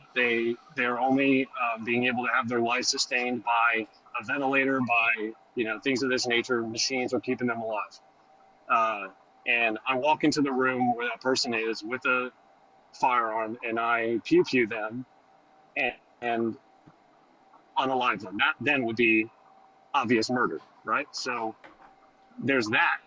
However, if I were to walk up and unplug that person's all of that person's machines, or if the doctor did per se, or for example, that person then would not be dying as a result of them unplugging the machines. They would then be dying as a result of their illness. So for instance, if they were in a car accident and there was way too much extensive damage to all of their vital functions, and they were to be put on a ventilator and all these things and you and a doctor, or if you give permission to the doctor, yes, I want you to unplug their. And if that person, or if they unplug that person's Wait, machines, this is an unhinged take. This is an unhinged. Let me prove to you why hold this on, is let me an finish. unhinged. Let me finish. No, Okay. no, no. Let me at least finish. Let me just land it. All right. And if that person, or if that doctor walks up and unplugs all of those machines, they actually do have a non-zero chance of potentially breathing on their own and being able to continue to breathe and maintain life functions. It's not a 100% chance that they are going to die. If they do die, they're dying as a result of their injuries that they sustained in that accident, as opposed to that doctor murdering them. So it's not murder to remove them from life support. That life support is a middle mechanism that removes the person unplugging them from that individual and creating a secondary, or I'm sorry, I guess a third party between, say for instance, somebody walking into my house and me unaliving them for for self-defense reasons. That's a one-to-one direct unaliving by me to that person. But there is a third-party mechanism between the doctor unplugging that person and that person unaliving. And if that person unalives, it is due to their current illness or the damage that they sustained in that accident. It is not actually the fault of it's not the actions of the doctor that is ending that person's life. They would have already had their life ended had the life support not been granted to them. So there's a distinct difference there. And murder in that case would be me walking up and just pew-pewing that person who's on life support. Okay. So then here would be my question. Let's say that someone gets into an accident, right? And they rely on life support to keep them alive, but they're still sentient. They still have a subjective experience. They still have a future subjective experience. If some random person just came into that room and unplugged them and they died because they relied on the life support to live, would that be murder? Yes, because it's a random person, not the doctor. Okay. So if the doctor has given them, if a doctor just did that and they still did need it to survive, would it be murder? Yes, because they don't have the consent of the family to give them. So it's about consent. Permission. It's about consent from the family and consent from the individual, right? In this context. So what you're not understanding. Hold on. No, let me clarify. Go ahead. I think you misrepresented my position. I'll clarify.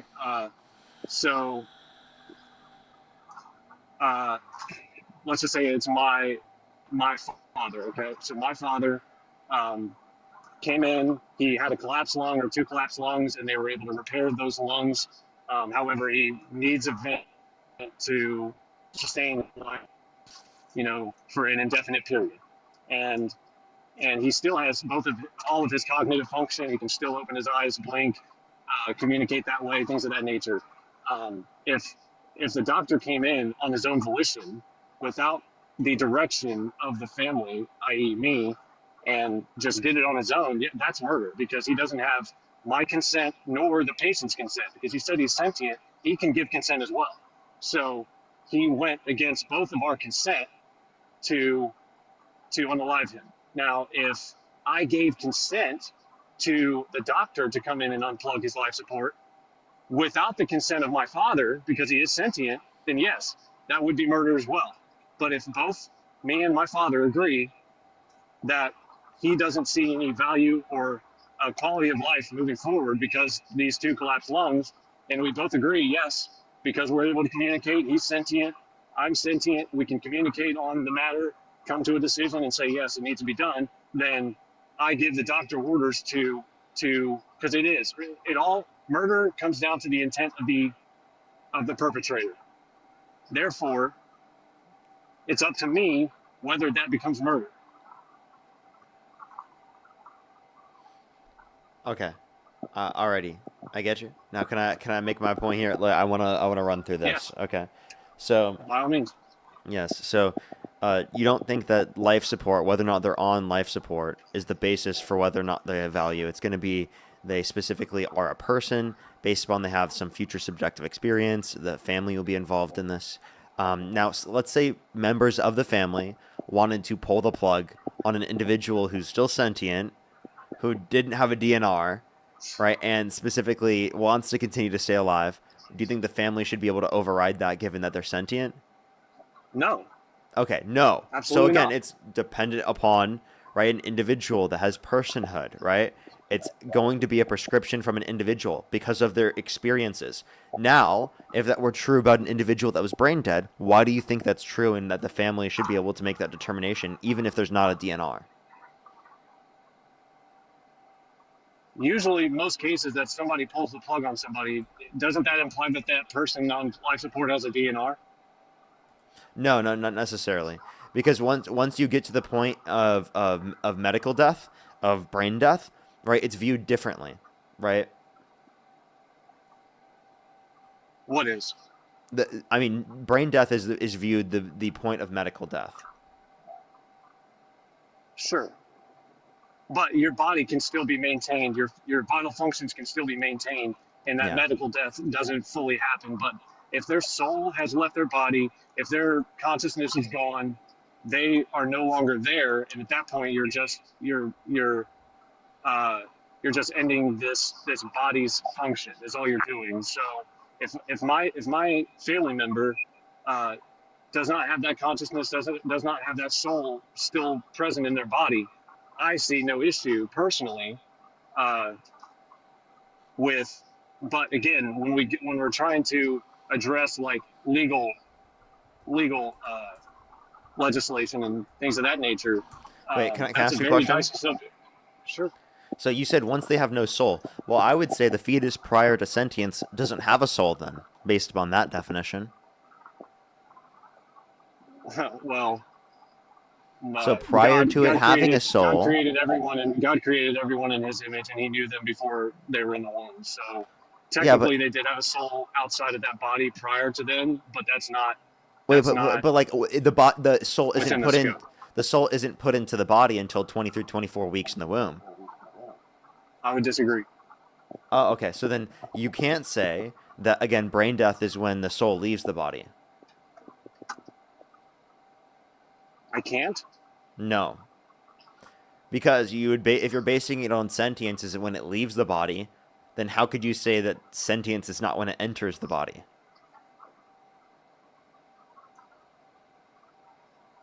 So you have sentience when you're on life support as an adult because you have a brain and you have cognitive function. Before your sentience and before your viability point in the womb, 20 to 24 weeks, you don't have the ability, you don't have all of the necessary organs fully formed, vital functions in your body. None of them are actually up to snuff so that you could actually survive outside of the womb. Therefore, you don't have the physical makings of a person, I guess technically. You don't have the physical makings of a person, but your soul is still there. That individual's identity is still already in that body prior, or in that vessel prior to that viability. So Okay, that when does the soul exists enter the in that body? fetus, again, at conception. You think zygotes have souls?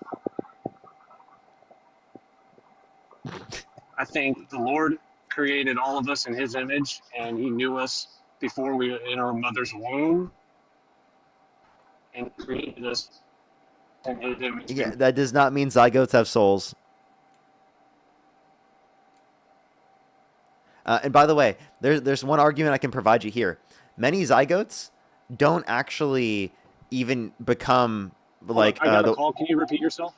Yeah. Then, under your view, the Christian Sorry, I got a call. Can you repeat yourself? Yeah, the Christian God is the biggest zygote slapper of all time, because many of within the process of fertilization and implantation, many zygotes fail to implant. Right? So if God just created our biology in a way in which zygotes had a higher efficiency rating in terms of implanting, well, then less zygotes would die. So God seemingly wants those zygotes to be fucking murdered and to die. Obviously, I don't know why someone said not all zygotes. I never said all zygotes. Some zygotes, right, that specifically don't implant. He wants them to die when they do not implant because of the fact that the biological process was created by God. So he's actually the Is this original not just a critique zygote on God? slapper. Is this not just a critique on my God as opposed to a critique on my argument? Well, I mean, I think that like you would have to at least acknowledge it from this perspective. Do you think that he's a zygote killer? I don't think I would need to within the scope of the conversation we're having already. I think that's definitely a red herring and not entirely relevant.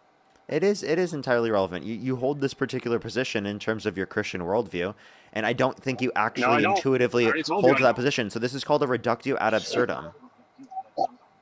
Correct. But God is not within the scope of the debate we're having already.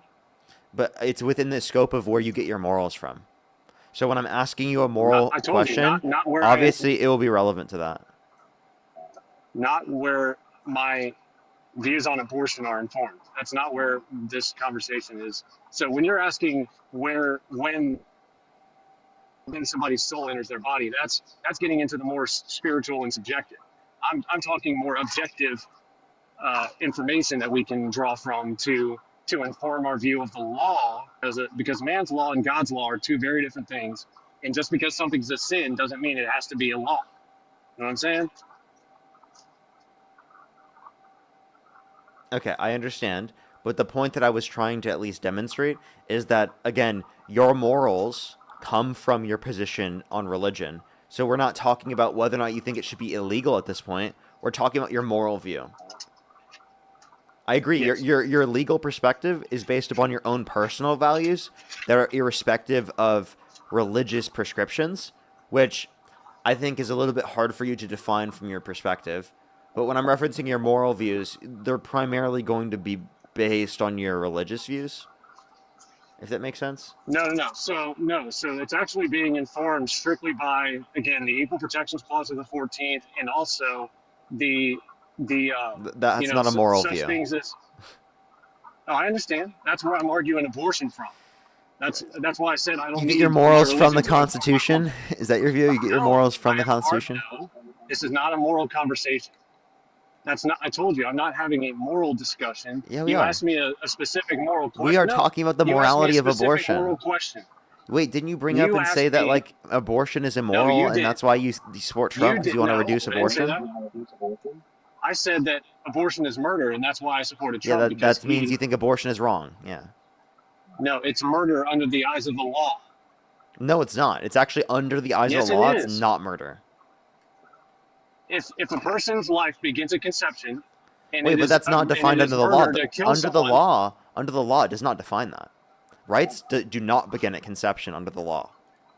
Okay, if you want to talk about what is designated under the law, you're not going to win that point. Because in certain states where it's legal, you think that it's not a rights-bearing individual.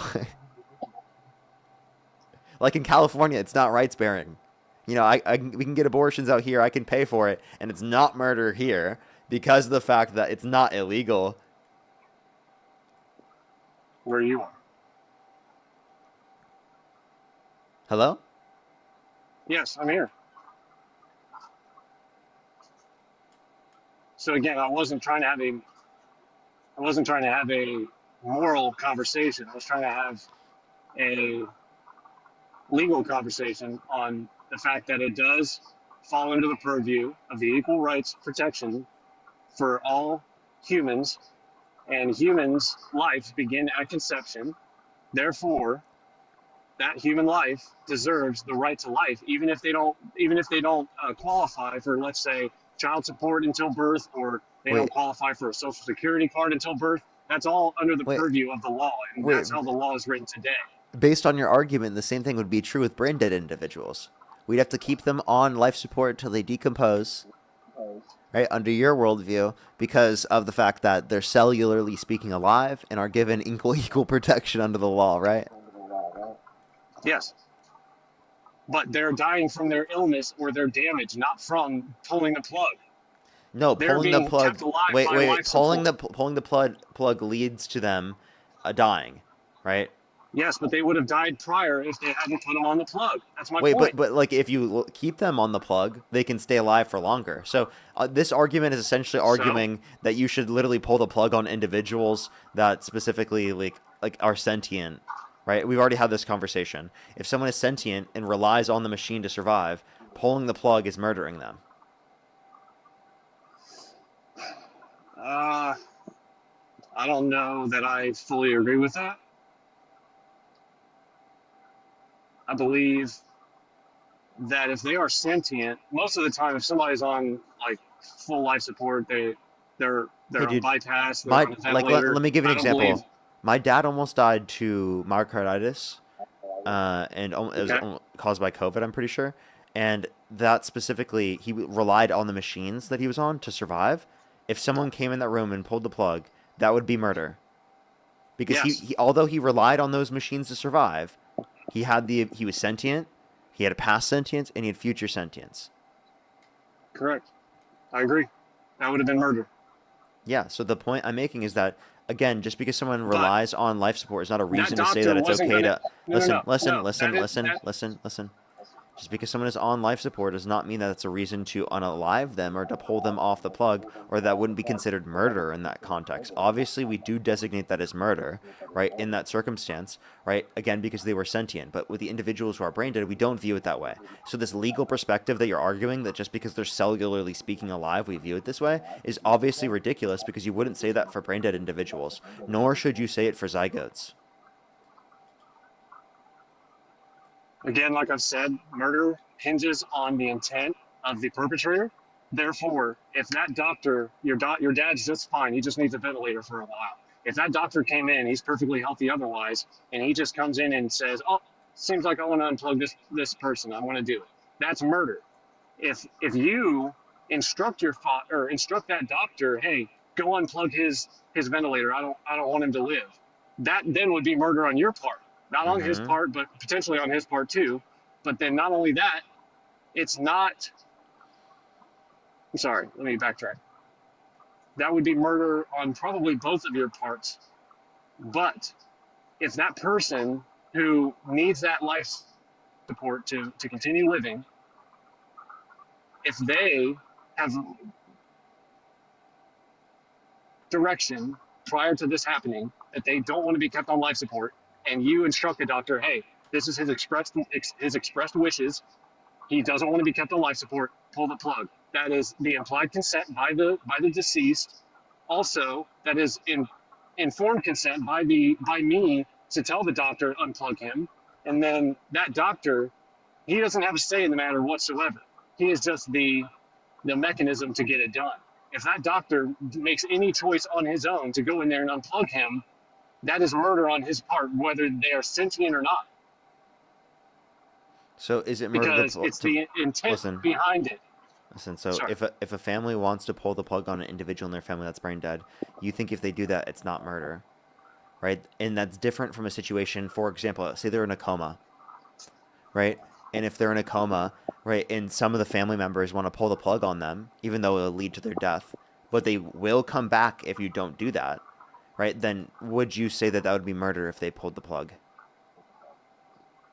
Comas are a little more subjective just because of the vast differences between each case, and I think it would be a case-by-case basis. I don't think you can legislate based on coma status. I think you would need a more succinct diagnosis or a more agreed upon prognosis for that person. If they say, "No, there's absolutely no quality of life moving forward, we have second and third and fourth opinions on this." Hey, dude, I'm talking about coma. Someone is going to wake up. I clarified that to you. Oh, okay, fine. If they are going to wake up and be the exact same person that they were, nothing.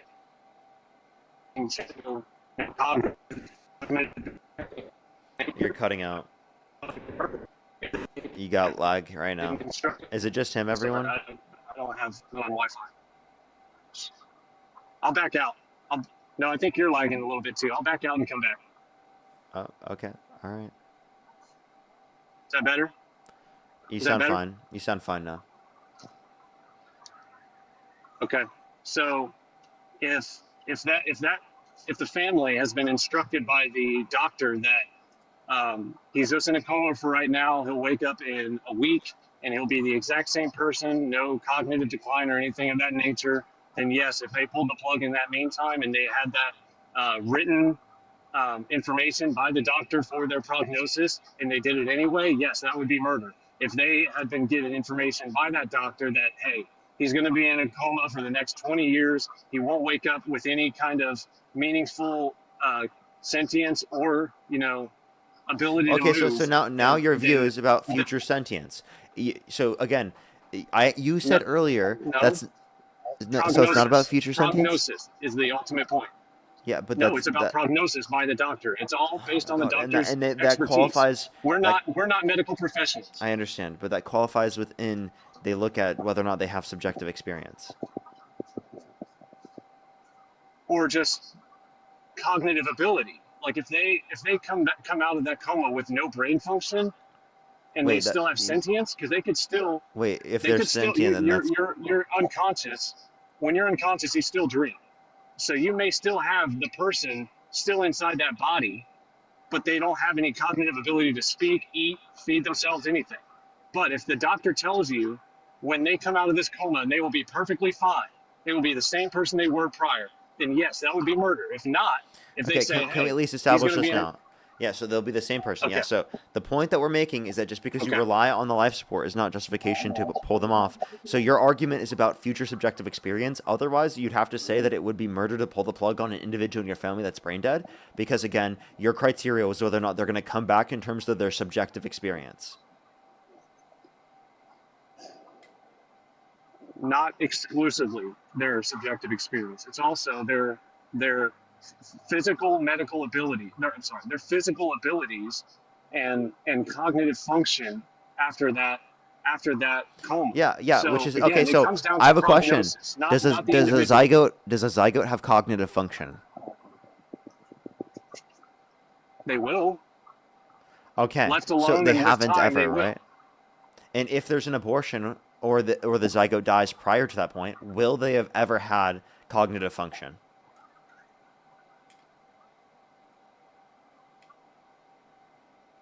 No, but if left alone and with time, they would. So when we intervene and we commit abortion, and without any, without any valid justification or any kind of meaningful reason, that, in my opinion, is murder. And if left alone and you don't commit that abortion, they are going to grow up and have the same life you and I are. Yeah, so At but what whatever you're not stage that understanding zygote is in. is if you do have that abortion, it would never be sentient ever, right? So the argument you're making that you just care about its future subjective experience, well, that would never exist if they had an abortion. That never would have existed at any point in time. So why would you value it just prior to it existing in the very first place? I feel like a future would only be valuable insofar as there's a past or a present that's already been established. Prior to that point, you're just talking about potential in the future. I feel like we're going in circles. I've already said this because under the Equal Protections Clause of the 14th, that is a human being from Okay, conception. so is a and brain they have dead every individual right to under your life. view. Oh my god. So is a brain dead individual under your view. And those are two extremely different circumstances. But they're Could be even- cellularly speaking alive. Could even qualify as a red herring. But if you want to bounce back and forth, we can do that. But again, Everything when it is a red comes herring to you, huh? No, I've only identified two, not everything. So that's quite an Neither of exaggeration. them were red herrings. I believe they were. However, No, they weren't. What is a red herring? I said forget it. I said forget it. Okay. We'll move on. We can continue. So when it comes to prior to birth, that single cellular organism, as you'd like to describe it, and in my case, I would say that human being that has been conceived is a human and will grow up to one given time and being left alone. And up to 24 weeks, they need that mother, but after 24 weeks, they can survive on their own and continue to grow in the same way. However, a brain dead patient is not going to continue to grow. They don't have that ability once they are on life support, and if remove them from that life support, will not have that ability to grow. So that fetus, that child, has every opportunity, again, like you said, for future experience, but they are entitled to the same right to life that you and I are, just like the brain dead patient is entitled to that right to life, which is why it would be murder if that doctor pulled the plug on that brain dead patient without the express consent of the family. But the family Or gets the to make person- that decision, whereas they wouldn't otherwise if there was a future subjective experience. That's what you're not understanding, is that it's designated to be viewed in a different way. So if it's designated that way based upon the family in that context, well then why couldn't the pregnant individual specifically make that determination prior to sentience? Okay? The reality of the matter is they rely on the resources of the individual that's pregnant. There is no obligation to give those resources mean to the mother? something that if you do mean the not give mother? your resources to it, would have never existed in the first place in terms of a subjective experience. Literally, why are we mean the valuing mother? a non-sentient embryo more than we're valuing the sentient pregnant individual's choice to make a determination over what they want to do with their body, what they want to do with their life, what they want to do in terms of whether or not they want to raise a kid? Like, those are all relevant factors they should be able to make determinations on. And the fact that you would value, again, the determination of literally a zygote, a non-sentient embryo, over that is wildly absurd. Did you mean the mother? What's up? You said that person that was pregnant. Did you mean the mother? Yeah, in many cases, a mother, yes. You mean every case? No. Only mothers can give birth. Okay. Can I ask you a question?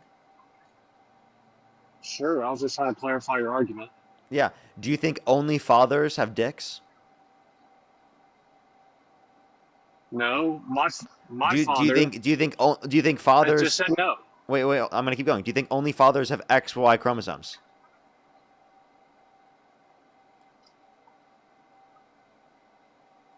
Generally speaking, yes. Wait. Oh, generally, or all fathers have XY Yes. chromosomes? No, because even if there Okay. were 20 million What about people small in the world, gametes? hold on. Let me respond to your question. Can I? Okay. It's gonna be some Thank long you. answer that doesn't even really relate to it. But go it for sure it. won't. No, it sure won't. No. So if there are 20 million people, 19,999,999 of them are going to have XY chromosomes. The one may actually have XX, but that is an anomaly, and that is a mutation not common of the general populace. So that's why I said, generally speaking, yes. So the point that I'm making is that I think that actually, can some fathers not be biologically male?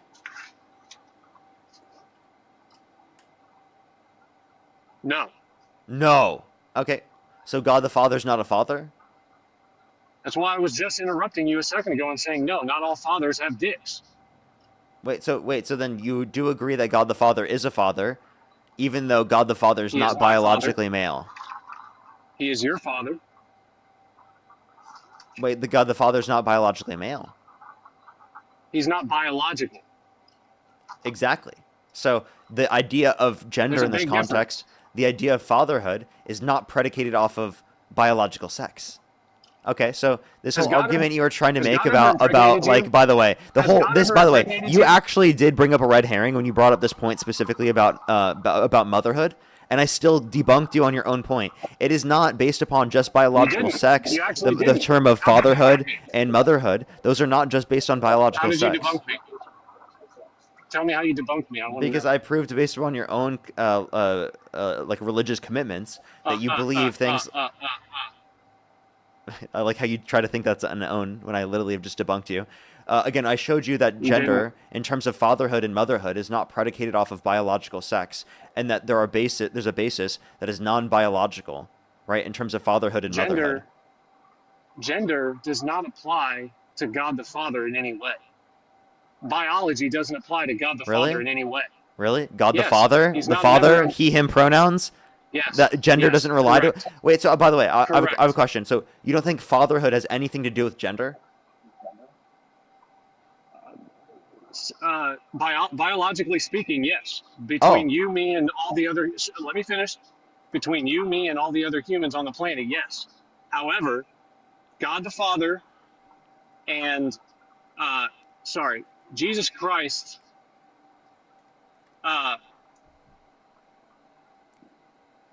his bride is the church, and they are not females. We are not all females, but I am part of the church of Christ. Therefore, I am the Lord's bride, but I am not a woman. You see what I'm talking about? So now you're just using all these gendered terms in a non-biological sense. It's kind of funny. Exactly. So like, yeah, wait, hold up. Gender I is like irrelevant. how he literally does believe that these gendered terms can be used in a non-biological sense. And also, by the way, you calling yourself the bride of Christ, I don't even think that's true. Like, that's a new interpretation. Look for yourself. Look for yourself. Yeah, the I don't. church is the bride of Christ, and I don't think you are the bride of Christ. You want to bet? Yeah. We can bet on it. Well, I mean, when we're talking about betting on How it. much? When we're talking about betting on it, I believe Christianity is false. So it's like, I don't know if we're ever going to come to a resolution of who won the bet. No, we can still make a bet on the doctrine that exists in the Christian faith. Oh, I mean, well, if you, Do you wanna bet on I'm not gonna bet whether or not you believe on your. $500. I'm not gonna. $500 that it exists in the doctrine of the Christian faith. So I'm not gonna bet that under your own religious interpretation and perspective that you believe this. That's not a bet that I would make. Like, that's a ridiculous thing to tell me to bet you on. It's an objective axiom of the Christian faith. No, I don't think that every Christian holds to that interpretation or that worldview. Then bet me. $500. How about that? You think every denomination holds that interpretation? So I'm non-denominational, therefore, under my purview and under my under the doctrine that I adhere to, yes. I don't think that all denominations think that. Then bet me. Well, I'm not what's it called? I'm not solid enough in the belief on it where I would bet you on that. You're running. No, I don't think that's running. I just I only bet on things that I'm pretty solid in the belief of. But like, I mean, do you want to in terms of the denomination, like what evidence could you show me that every denomination believes that you yourself are the bride of Christ? No, I can't prove that under the view of every denomination because I haven't studied every denomination. What's up? I can't speak for every denomination because I haven't studied every denomination. Okay, well then, this claim that you made about every denomination is not true. The Christian faith. Yeah, so the entirety of the Christian faith. You just said every denomination held to this before. And also, by the way, I are you said driving? Non-denominational. No. So, is that not a blinker? Yes. So you are driving? No, I'm in the car. And the blinker turned on out of nowhere and turned off? Is that a turn signal? There is a driver that turned on the turn signal. Oh, okay, so someone else is driving. Well, why didn't you clarify that to begin with? You just asked if I'm driving. I said no. Okay. Can the other person who's driving say hi? Sure. But they've got their earbuds in. I don't really want to. It's an Uber. I don't really want to bother them. Okay. I believe you. So let's get back on track. Let's just try and get back to where we were. So as it pertains to are you trying to? All right. Let's get back on track. Do you want to discuss the morality, or the legality of pulling the plug, or actually, you know what? Do you want to move on to a different topic? I mean, we were on that one for a minute now, and again, I'll revert back to what I said when I came on. I certainly respect your ability to at least have a constructive dialogue because it's quite rare. So I appreciate you being able to hear me out and actually not interrupt and not mute and all that junk. So I appreciate you very much. Alrighty. Is there anything else you'd like to say before I go on to the next person? We've been almost talking for an hour. I feel like we haven't really gone much. Oh, we have? Shit, I'm sorry. Yeah, it's been 53 minutes. Awesome. Well, I appreciate it. No, I mean, I can go if you want, but again, thank you. Can I ask you one last question though? Go for it. Do you think Dean was wrong for telling Savannah to shut the fuck up? Oh, are you talking about the Jubilee event? Yeah. No, I don't. They were constantly interrupting. So, all right, let me ask you a follow up then. I guess if she had walked up and kicked him in the nuts or punched him in the face, would he have then been justified to hit her back? No. Why not? I don't. I mean, I don't see a reason as to why you would need to do so unless it would be preventing like anything to do with preventing being harmed. And I also think that like as a man, he's in a position where he would be able to harm them to a greater extent. Well, you just said that because she was interrupting, that gave justification for him to say something. To say shut up. Harmful back. Yeah, like to stay Shut stop the fuck interrupting. up. He not only told her to shut up, but cursed at her too. That's a double win. Okay, I mean, one, Dean apologized to her after. Secondly, also, she was constantly interrupting, where it got to a point where, like, literally the conversation wasn't even productive at all because they weren't letting them finish the point. So I don't get this whole point. Okay. What was the point of this? Okay, so it's your view that there is actually justification for. Wait, I have a question. How do you feel about verbally Trump saying? assaulting people?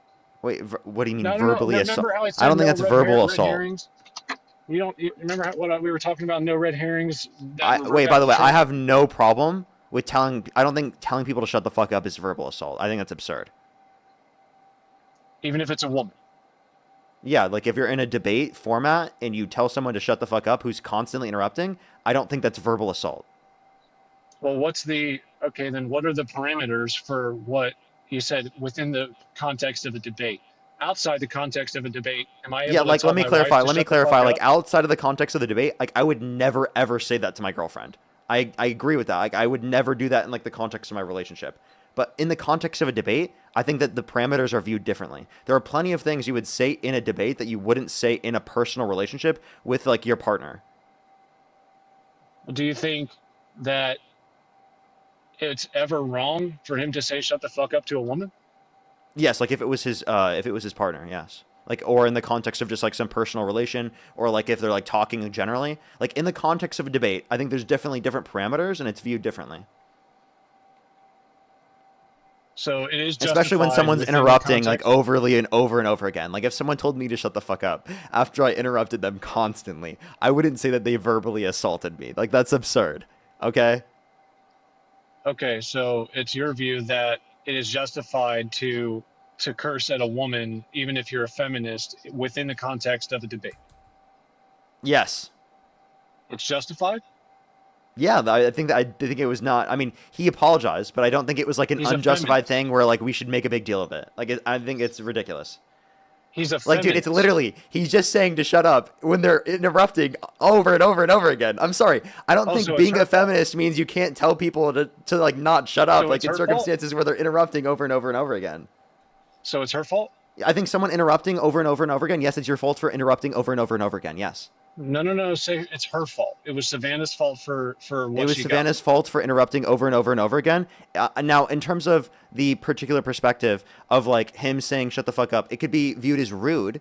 I totally agree. But the point was that like if someone is interrupting constantly, it makes sense for someone to respond that way. And it doesn't mean that you're against feminism specifically to say that like you would tell someone to shut the fuck up. Dean would have told someone to shut the fuck up in any of these circumstances, regardless, right, of who they are, because of the fact that they were interrupting so much.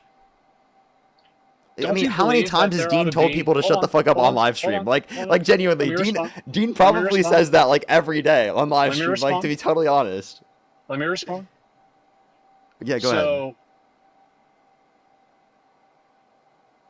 Oh, I guess I'm confused. What?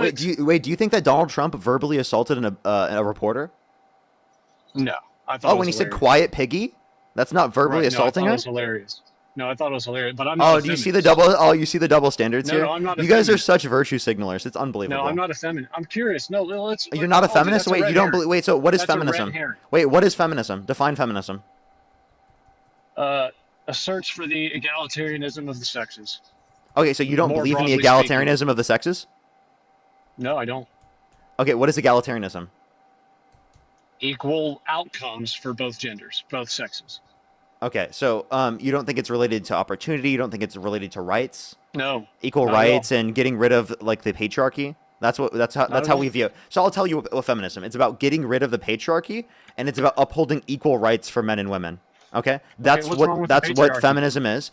Do you disagree with that view of feminism?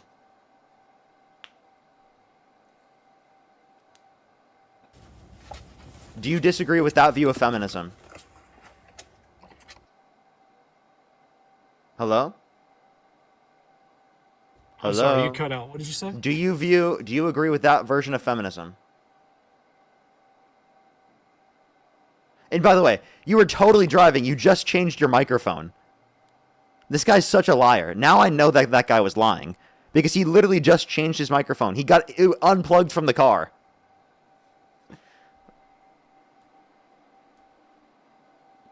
What a liar, dude. By the way, Christian, so Christian to like blatantly lie like that, by the way. Lauren, thank you so much for the $5, by the way. Thank you so much. Rebecca, thank you so much for the $5 as well. Thank you so much. Really appreciate it. Thank you. Yeah, I could have brought that one up too. Nathaniel, thank you so much. Really appreciate the $5. Oh, that's crazy. That's crazy. Kelly, thank you for the $4.20. Thank you so much. Bethany, thank you for the $5. Thank you. Stefan, thank you so much. Really appreciate the $5 for the red herring. Stephanie, thank you so much for the $10. Linda, thank you for the $5. I really appreciate it. Thank you so much, Linda. Justin, thank you so much for the $20. I really appreciate it, Justin. Thank you. Peter, thank you for the $1. Thank you so much. Really appreciate it. Thank you. As well as JV, thank you so much for the $10. Mill, thank you so much. Really appreciate the $20 as well. Thank you so much. I really appreciate it. Thank you. Yeah, it's honestly pretty diabolical. I definitely could have brought that up. Let's make sure to go and check out the next person real quick. Only send a guest request if you meet that set of criteria. List on the TikTok screen. I have a few more people to thank on YouTube. But if you want to support me, as always, Venmo, PayPal, Linktree in the bio, as well as the description of the YouTube. As well as you can support me over YouTube Super Chat.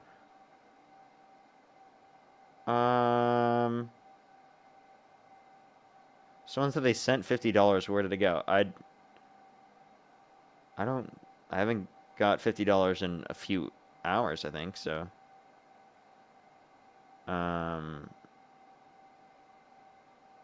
Yeah, Anton with 3 hours ago sent $50. Other than that, I don't think I got $50 today, so maybe you sent it to the wrong one. You have to go to my link tree in my bio to make sure you're on the right one. That's the best place. Don't just look up Parker Get a Job. Just go to my link tree in my bio, because my Venmo is not just Parker Get a Job. Like, someone else made that probably, but this is before it was even Parker Get a Job that I created the Venmo, so. Yo, what's up? How old are you? 33. Yeah, and if you could go back in time, you could either vote for Donald Trump or Kamala Harris. Who would you rather vote for? Trump. Alrighty. And by the way, everyone, my Cash App is still down, just letting everyone know. A few more people to thank on YouTube. JV, thank you so much again with the $10. Shady, thank you for the $5. Thank you. What's up to you? Opossum, thank you so much for the $5 as well. JV again with the $10. Thank you so much. Feisty, thank you for the $10. JV with the $5. Dennis, thank you so much for the €6. Cage, thank you for the $5. Jennifer with the $5 as well. Thank you so much. And that is very true. I think I am mostly caught up, other than Alyssa. Thank you so much for the $10. Dennis, thank you so much for the €6. Billy, thank you so much. I really appreciate the $5. Good to see you. Thank you. Budget Cardboard, thank you for the $10. Thank you. Vintage, thank you for the $5. JV with the 5. Again, thank you. Lauren, thank you so much for the $5 as well. Thank you. And Rebecca again with the $5. I really appreciate it. Thank you. Alrighty. I think I'm fully caught up. If you're on YouTube, hit that thumbs up. If you're on TikTok, tap that screen to help get it out to more people. I'll keep you updated when Dean's supposed to be on. But yeah, I should be on for a bit longer. If you're on YouTube, hit that thumbs up, everyone. I'm going to be on until Dean's on, so it could be honestly, another hour before he hops on. So we'll see. Alrighty, why do you support Donald Trump? Because January 17th, we've got the Christian Crusades happening in Little Somalia. Oh, you're disgusting. Are you also advocating for fucking violence and to literally kick people who are Somali out of Minnesota? Gene, thank you for the galaxy. There, but are you the same person from earlier? Who? Are you the same person from earlier? What same person? What a fucking weirdo, dude. Sounds similar? Yeah, it could be. Let's go to the next individual. Like, what a weirdo. Only send a guest request if you meet that set of criteria listed in the TikTok screen. We are just looking for some debates. What a disgusting weirdo. Yo, what's up? How old are you? Oh my god, hi Parker. Zygote. Zygote. Let's go on to the next individual. Only send a guest request if you do meet that set of criteria listed in the TikTok screen. We are just looking for some debates. Yo, what's up, how old are you? Parker, AM22. Do you support Donald Trump? You see me? Or no? No, but do you support Yes, I Donald support Trump? Donald Trump. Yeah? Yep. Okay. And if you could go back in time, you could either vote for Donald Trump or Kamala Harris. Who would you rather vote for? To be honest with you, Parker, as of recent, I've really been on the edge, but I would still say Donald Trump for a very select few reasons. Okay. Why do you still support Donald Trump? Okay, so unfortunately, I think as you know too, I'll be really quick with this. I don't want to bore you guys, but economically speaking, we haven't been backed by our dollar, right? Hasn't been backed by anything since Nixon, right? I believe is when we're taking off that standard. Yeah, the gold standard. Yep. And so ever since then, we've ran deficits. I think the only president that actually had a non-deficit was Clinton, I think it was. And ever since then, our cost of living, housing, everything, right, has continued to not rise, but cost more in dollars because our dollar is worth less, right? And with that, here, I'll turn off my camera. They want me to turn off the camera. It's okay. But yeah, so I support Trump for that aspect. Because unfortunately, like, we're kind of in a political standstill. So like, if you don't print as much, if you don't print as much money, you basically you lose political points, right? Because then you can't give benefits to these people, or you can't give benefits to those people. You have to cut this, you have to cut that. So I think we're kind of in a really, really tough scenario. Guys, I know Parker is really cute to look at. Okay, relax. I know. But with that being said, I'm no homo, Parker. I'm sorry, but I'm just being honest. I don't think you should. I don't think you should say that. That's like it's a stereotyping apologies. towards that. But now let me clarify. In terms of inflation, I think that Donald Trump caused more inflation, right? If we're going to be referencing printing, because there's a greater amount of printing under the under the Trump administration compared to the Biden-Harris administration. Plus, we can point to the fact that I think many times the debt is worse off because of the fact that Republicans aren't willing to raise taxes on rich and wealthy income individuals. And I think that's one of the biggest issues with not being able to address the deficit, because of the fact that, again, we saw under the Obama administration, the very end of his administration, we saw the deficit declining, right? They were declining. I think it was like $500 million a year, or $500 billion a year, not a trillion. 500 billion, and it was decreasing. I think it got to like 400 billion. And then Trump gets in office, and then by the end of his term, it's $1 trillion, right? So I think that his policy specifically leads to that to a greater extent. So if we care about printing less and we want less of an increase in the debt-related spending, well, then I think that Democrats are actually better with that right now, even though like people view them as worse at it for some reason. For sure. I think you said Obama, right? I just want to recap on that real quick, what you said at first. Okay, cool. So yeah, with that being said, I definitely agree with you on taxing the billionaires. And I think Biden was almost there with, I mean, it's 50-50 though, right? Like you got to be careful on who you're taxing this to, but unrealized gains tax, right? Because a lot of these rich people, I'm sure as you know, and many people might know, they don't have income, right? Or quote unquote, they don't have income, quote unquote. They borrow against their assets. Like for example, Elon Musk, right? He borrows against his Tesla shares. That's how he bought Twitter, right?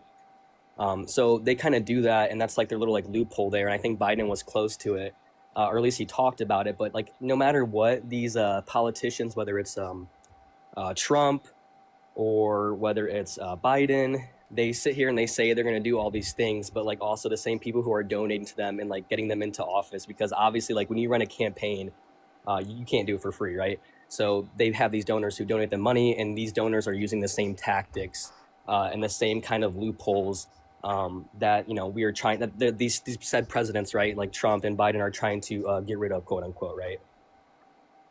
Yeah, so the point that I would like to make in terms of this is that I think that Democrats would be better at being able to address it to a greater extent. And I think it's through long-term capital gains. That's how you specifically address it. Now, the unrealized capital gains is not even something that Kamala Harris specifically supported, but in of itself, I mean, to some degree could be applied. I actually think it's commonly misunderstood, the unrealized gains taxes. Like that would be for the highest levels of income, and there would be expectations created around it where it wouldn't necessarily devalue the stock in terms of expectations. So if it wouldn't devalue the stock in terms of expectations, then if there was a reduction in the level of the price because of the fact that there was a necessary sell of it, well, then the issue is that would, actually the benefit would actually be that there would be an increase in the amount of people demanding it because they realize they can make money off of it. So it would essentially get rid of that effect in most terms. It might just go down and then go back up. So You're saying for long-term capital gains, you're saying for that? yeah, long-term capital gains would be preferable, and even if we're not referencing long-term capital gains for situations in which are unrealized capital gains for the highest levels of income, it could create better conditions in terms of inequality in the markets, in terms of concentration of certain companies, in terms of who's owning the stocks, alongside the fact that it wouldn't put much downward pressure on the prices because it doesn't change the expectation of the valuation of the stock, Exactly. just whether or not it had to have been sold, which there's an expectation associated with that as well, so people will know when to buy back. So the buyback will happen essentially right after that happens, meaning the price won't be impacted very much. So I actually think that like oftentimes people are referring to unrealized capital gains in a more negative connotation than it actually should be. For sure, yeah. And I think that what I was trying to mention here too, and I think what Biden briefly mentioned too about the unrealized capital gains is basically for that reason that I kind of was talking to you about with these loopholes and stuff, because, not just Republicans or Democrats, or I guess I could say on both sides, right? They definitely use these same little loophole and tactics, and not saying it's right or wrong. I mean, that's the rules, right, of the game that we have. So, but they are rules at that, and they're there, and these rules can be changed just like how we made them, right, through voting and having our people up there representing us and what the people want. But I just don't see and haven't, been seeing at all for the past, I don't know. I mean, even when my mom was fighting for this stuff, and she's a Democrat, by the way, full on. And they've been sitting here and saying like, oh, you guys need to change this, or we need to go this way, or we need to go that way. And like, I feel like the political landscape just always kind of bounces back, left or right. So like, for example, like, okay, 1 year we may have Trump for a term, and people are like, oh my God, he's the worst. And then we go to Biden, and then, oh my God, he's the worst. When in reality, it's not really like, it is their faults, right? Because they're the ones, making the laws, and they have the House and everything in the Senate, right, involved too. But in the reality of it, it's not necessarily their fault. It's a system that we are under, right? Because our dollars are not backed by anything. They're infinitely printed. And so everything else. Wait, actually, I think that fiat currency is preferable to a gold standard. And I see no benefit. I actually see it to be a benefit to have the ability to change the money supply. And this is also why that needs to be independent from the government. Right, so like the Federal Reserve has some level of independence from the rest of the government. They have some governmental oversight, but they have more independence from that in terms of the democratic processes associated with that. So obviously, there's less of an incentive for them to be partisan and more of an incentive for them to be nonpartisan. So like that's actually like something that's good in terms of that. But like in general, like I do agree that like obviously we don't want to overspend in terms of money supply.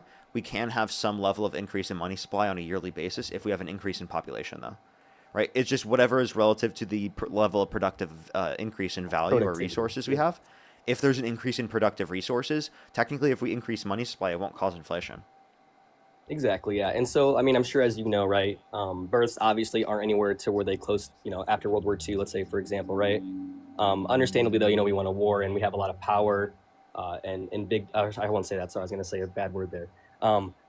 But with that being said, sorry, I lost my train of thought there because I almost said a bad word. Oh yeah, but the gold. So the reason why I think, do you mean like a DRUG? What? I'm sorry, I don't know what that is. I'm sorry. Okay, I don't. Do you mean like a swear word, like fuck? Oh yeah, I was gonna say a cuss word. Yeah. Oh yeah, you can say cuss words. No big deal. Oh okay, cool. My bad. Okay, so yeah, for the gold standard, like I agree with you. In some aspects, like we do need, I guess you could say, like future productivity that's backed by our money, right? Because that's how you create productivity or incentivize productivity, right? So wait. So you said you incentivize productivity by doing what? Sorry. Oh no, I'm sorry. I'm saying like we do need some money that's like kind of for like printed but without actual backing, right? Because that's how like you get productivity, but at the same time, the kind of negative to that is, well, because our dollars aren't like in a real like world where people are accountable and like the systems, checks and balances actually work, like that sounds beautiful. But the reason why we had the gold standard, and it was, not just the United States, but across, majority of countries here, right, was because of the kind of corruption that you can do when you overprint money. Because like, let's say, for example, me and you have a piece of pizza. but then now everyone has a piece of pizza. Well, obviously the piece of pizza that we have aren't as I know how money rare, supply right? can increase inflation if Yeah. there's not an increase in productive resources. I get Exactly. that. I get your point. But the point I would make in response to this is that I think that we have enough standards and checks and balances in place as it relates to the Federal Reserve that is going to limit that to a certain extent. The main issue is who we're putting into these positions in the political office that are Yes. then influencing it. So if you want to influence it to be less prevalent, you have to support the candidates consistently over and over and over again with principle less. that are going to be more fiscally responsible. And we didn't do that this administration. So what incentive does that give to people who are running?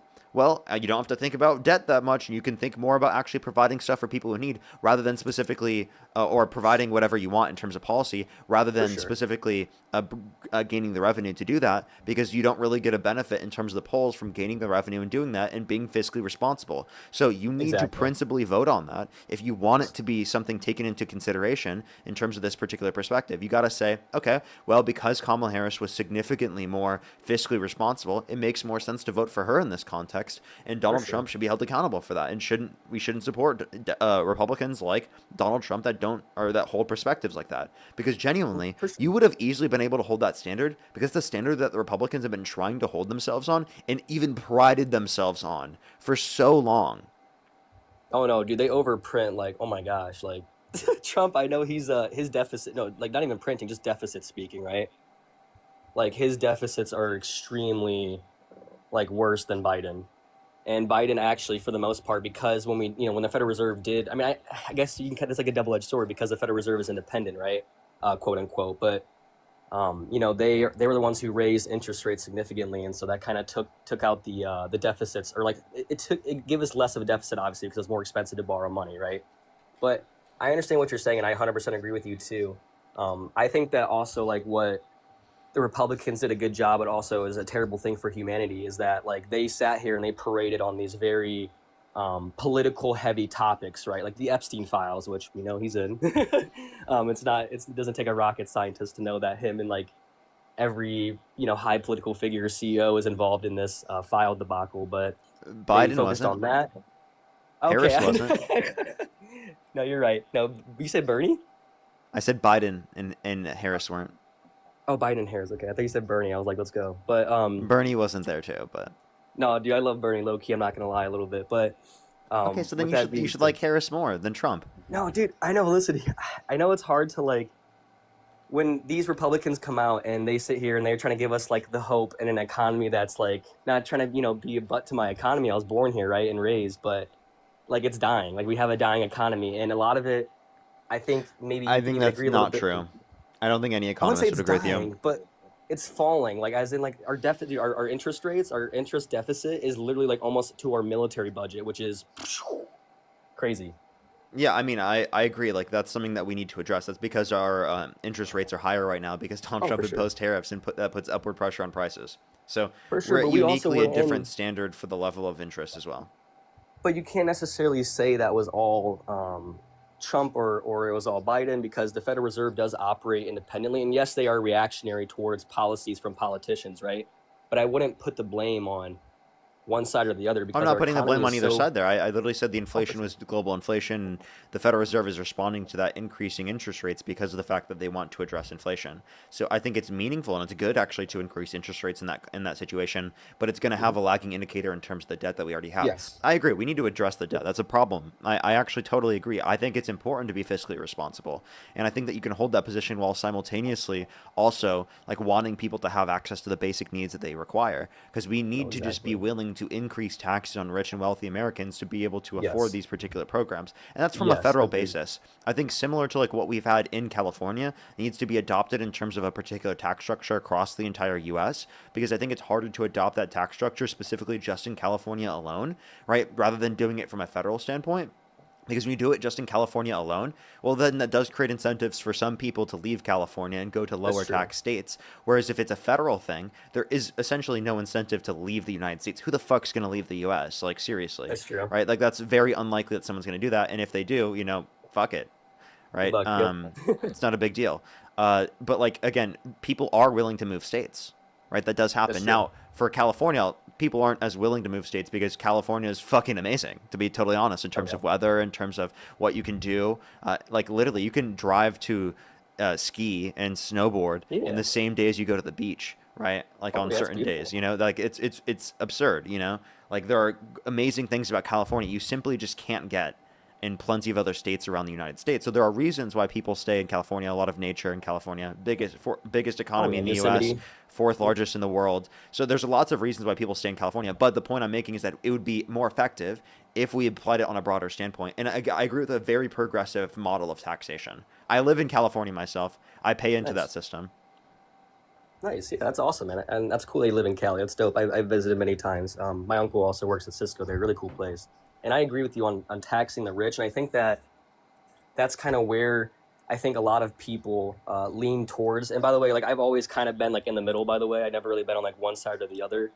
I've always kind of like stayed in the middle, and I saw things from left, and I'm like, okay, that makes sense, and that's like 100% understandable.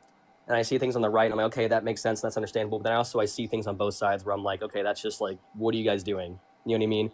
And I think that what you said kind of hit the nail with the hammer there. Like you literally were like, yeah, like we need to tax the rich, but those same like things that we kind of talked about earlier, and then like also like with the economy also ties into that, because if we don't tax these people who have billions and billions of dollars and who don't get a quote unquote earned income, and we don't tax them based off of maybe some unrealized gain, because they are using that unrealized gain to buy Twitter, right? Or to get loans or secure loans, right? Or they're using that stock to collateralize, right? So like if they fail, then that's like their collateral, right? Yeah, like their stock, for example. Yeah. That this is a reasonable point. I think this wouldn't be true for all levels of income, because we think people can be used like their house valuation as collateral. Sure. So like I do think up to some levels of income it's acceptable. But I do think that like at the levels of income we're having in terms of like using your Tesla stock to buy Twitter, that comes to an absurd level, because and I think it's explicitly true in this circumstance, because this allows for a billionaire to influence people to a significantly greater extent, right? And I think that in of itself, right, kind of showed us the impact that billionaires can have in buying our elections, because he bought millions upon millions and millions of views because of that. Because he was able to leverage his Tesla stock. So that's in of itself, allows for him to influence politics to a standard that essentially no other human would be able to, which distorts our democracy. 100%. And also just to be 100% honest, and maybe you agree with me too, like I'm sure you do, honestly, because you debated so many people. Maybe you don't. If not, I respect your opinion no matter what. But I think that a lot of people, whether they're on the right or left, I think that I don't think any of us are truly trying to like do anything that the bad sides want done, right? Like, I'm sure there's some crazy people out there like Nick Fuentes talking about crazy freaking crap, like calling people, saying the N-word, right? And saying women should do whatever and blah, blah, blah. Like I have a kid, bro. I respect women. Like they hold a very strong place in my heart. Like women are like the foundation of our freaking society. Like I love women, bro. And we should cherish them like they're a treasure, because they are. Like they're human beings like us, right? And I think that the way like Nick Fuentes kind of paints all that is just very like separating and like kind of ugly. And I hate all that stuff, but I do genuinely think that like the way that we view things is just based on like the way we grew up and like how we perceive things, right? So like I just hate like the amount of division that we have nowadays. And I think that if we all came together under a common ground, like how we just talked about, like, hey, are any of us worth billions of dollars? Are we borrowing against our Tesla stocks to buy Twitter and then influence the opinions and filter, comments on there and stuff to benefit us? Like, no. Like, we're all here in this little ride together, and we need to change it for the mass of humanity, not for the few billionaires at the top who continue to fund not only, Donald Trump, but also continue to fund, left sides too, right? Left and right.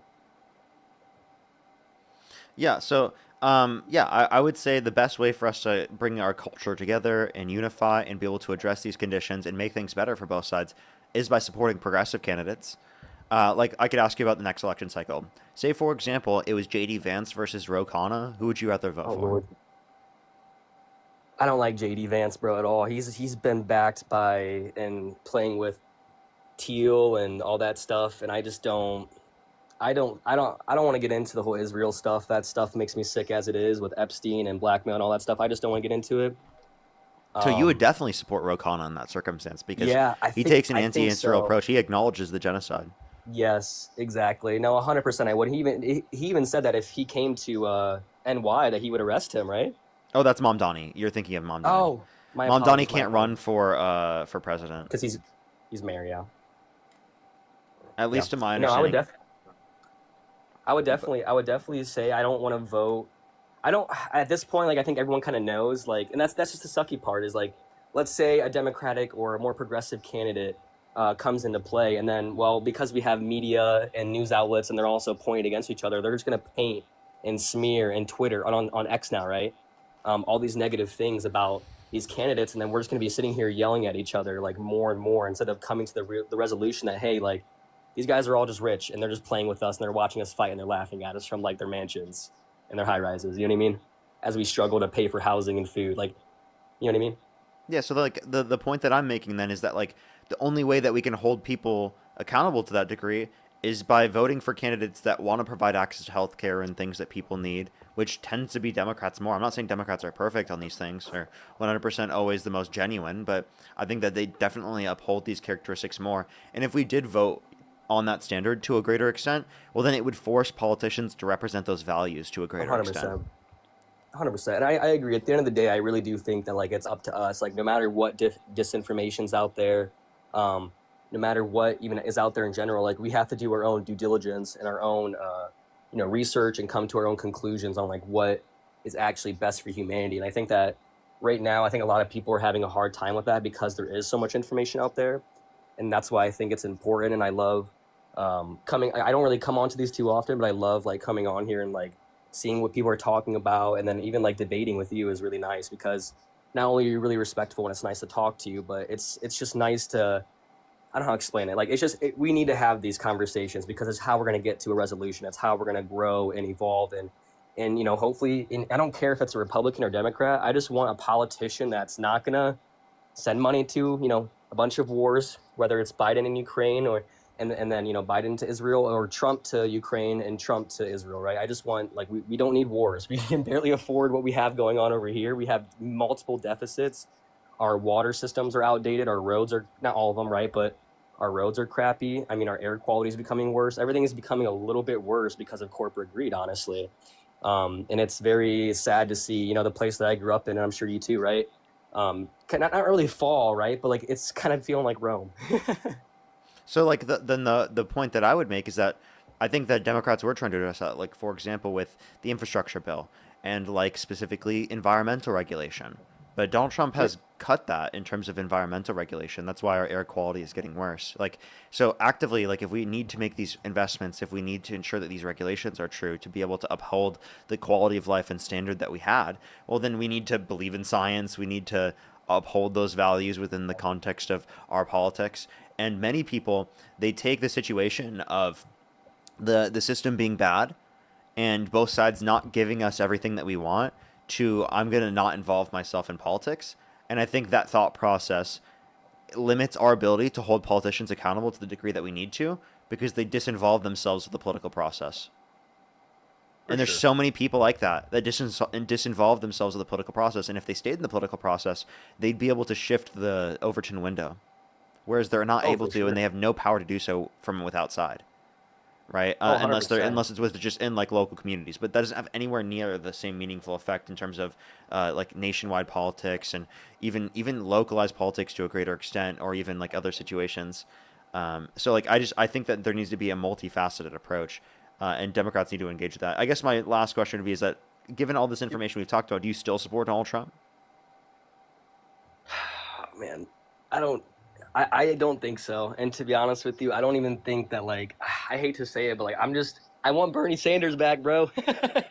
Like, let me feel the burn. You know what I mean? My mom was such a big like Bernie advocate. I wanted to like do my own research into him. I'm like, dang, like, I don't want Marxism. Okay. I'm not saying like full on Marxism. Yeah, of like course. I love the aspects of capitalism and like grinding and innovation and strategic and competition and healthy competition, right? Not like monopoly. I'm going to crush you and Jeff Bezos you, right? But like, I mean like actual like capitalism competition, like I'm better and it's because I have a better product that serves the people better, right? Not because the government gave me a crap ton of money because I can.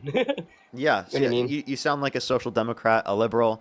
Seems like we agree on that. Like we agree with capitalism, with social safety nets, regulations, Oh, exactly. and things that to ensure the benefit for the common good.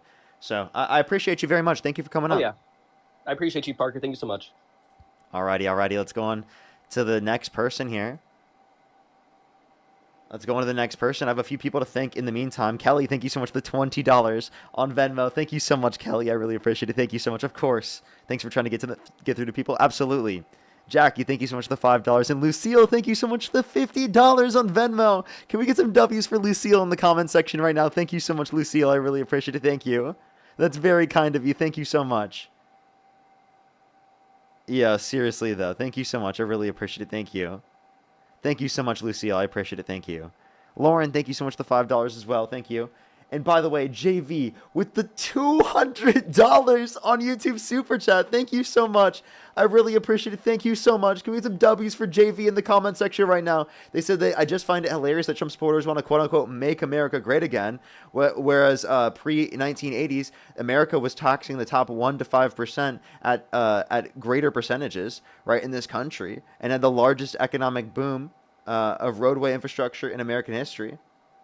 Absolutely. That is very true. That is very true. There was, prior to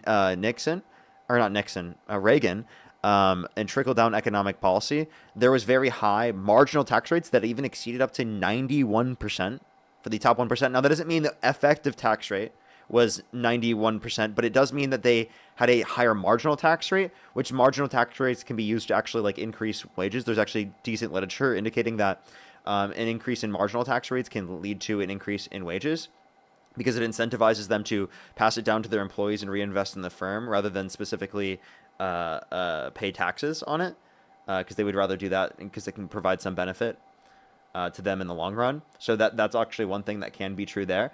But then also you can still have lower effective tax rates. So I think the effective tax rate was still around 45% at the time. Yo, what's up? How old are you?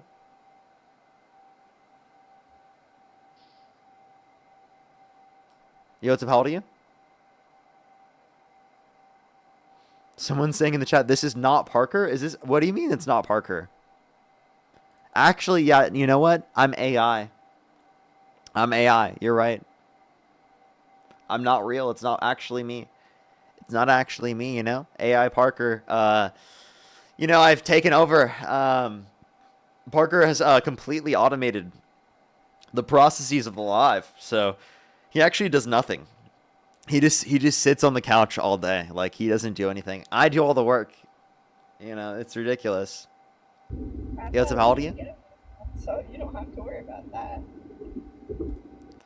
Yeah, dude, Parker just sits downstairs and he just watches the live all day. You know, he watches the live and he watches TV and hangs out downstairs. You know, he makes me do all the work on the AI. Yeah, what's up? How old are you? I'm 18. And do you support Donald Trump? Oh, they just left. Okay, I don't even think they were 18 anyway. Let's go on to the next person. Oh my gosh.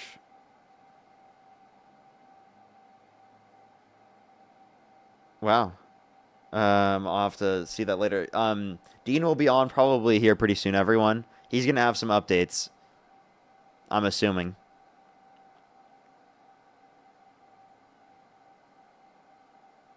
That's actually crazy, Santana. That's crazy. Holy shit, yeah. Chad, it's not for me to say, not for me to say. You gotta wait for Dean later. It's not for me to say. Yo, what's up? How old are you? Parker. I'm 35. Do you support Donald Trump? Hell yeah. Have I talked to you before? Yeah, and you, I actually got a call, and you was being very disingenuous. I tried to debate you on several different topics, and you was being very disingenuous. How was I being disingenuous? I know I could beat you at a debate. I just know I could beat you at a debate. You just, you're not. It don't seem like you're interested in having a good faith debate. I am. But are you driving? No. Okay. Alrighty. Well, I mean, do you want to have a debate? Do you want to have a good faith dialogue? Why do you think that we couldn't have a good faith dialogue? Because I tried, and then whenever I tried, you kept, I don't know, you just wouldn't have a good faith debate. We can try again. I'm more than willing to try again if that's something you would want to do. But Sure. What did I do that was not good faith? It's been what? Shit, I think it was 2 weeks ago. Yeah, I don't remember really what it pinpoint exactly what it was, but So did I just like use facts and logic and? no, we didn't even get into that. We didn't even. We didn't even really get into a debate. Okay. Can I ask you a question then? And this will get us right into a debate. Could you name one policy that Donald Trump influenced to get passed that benefit the working class more than it benefit rich people? I got a question for you. Okay. Do you think it is morally better to be a liberal or a conservative? Liberal. Why you say that? Because I think that liberalism provides benefits over conservatism by specifically increasing access to basic services that people need, decreasing poverty, increasing quality of life for the average American, being America first rather than the rich first, focusing on people's freedoms and individual rights as well. But that's just talking points, because none of that has happened. Democrats have been in control 12 of the last 16 years, and none of that has happened. Yes, it has. We've increased access to the Affordable Care Act. We have been less stringent specifically on freedom of speech. I mean, Donald Trump's literally been advocating against freedom of speech. He passed an executive order to put people in prison for a year for burning the American flag. He also has been violating people's free speech to talk about Palestine. Specifically, Mahmoud Cleo was detained for over 104 days with absolutely no due process because he said free Palestine, and that's literally undermining his freedom of speech as a legal permanent resident. Can I say something now? You're covering your mic. Go for it. All right, you brought up that topic, but you didn't bring up the Biden administration locking up a woman protesting outside the abortion clinic either. And she got locked up. I don't know what the conditions are. Can you tell me? Explain. Well, she was protesting outside of an abortion clinic, and the Biden administration, the Justice Department, had her arrested, and she was in prison for I can't remember. You're covering your mic, and it's getting quieter every second. Sorry. No, I'm sorry. That's probably my shitty mic. I don't know. But anyways, yeah, the Biden administration had her arrested, and I don't know the number of years that she'd done in prison, but it was just simply for protesting out. Simply for protesting? I mean, I don't think they put anyone in prison for simply just protesting. That's the thing, Parker. You don't know. You only know your side of the aisle. You don't. I mean, could you give me a source? Look it up right now. That's all you got to do. Any source. Okay, I'll look it up right now. I'll look it up. I'll see what I can find. You want me to look up Biden admin jails abortion protester?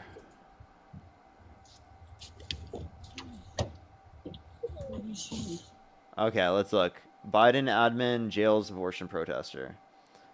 Alrighty.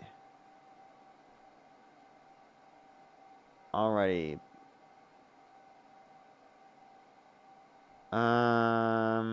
admin. I don't see this. Recent update. Full conditional of 3. Okay. I mean about being disingenuous. Paulette was sentenced to. Wait, what was the person's name? I don't recall the person's name, but you're looking at it, and you know you're looking at it. I see the ranges. I just don't see the explanation quite yet. Well, keep looking. You'll find the most prominent cases. Were rescue action blockade at Washington D.C. clinic in 2020, and because the charges included conspiracy against rights, the defendants faced significantly longer prison sentences than typical trespassing charges would carry. It was a black woman who got arrested for specifically just protesting outside of abortion clinic. Okay, I would have to see the condition for this. If someone's just protesting and they get arrested, I think that's fucked up. I don't see any indication that they did this though. Like the Biden administration ordered this. Well, maybe you should just keep looking. I mean, unless you'd be able to provide me a source for this, I wouldn't be able to clarify because I don't see this. I mean, there's several different. All you have to do is just search up what I'm telling you, and you'll be able to find it. Do you want to do that pretty quick? What? Look up. There was an anti-abortion activist who led a clinic blockade. I'm about to give you a name. Hold on, I'm about to give you a name. Give me just 1 second. Okay.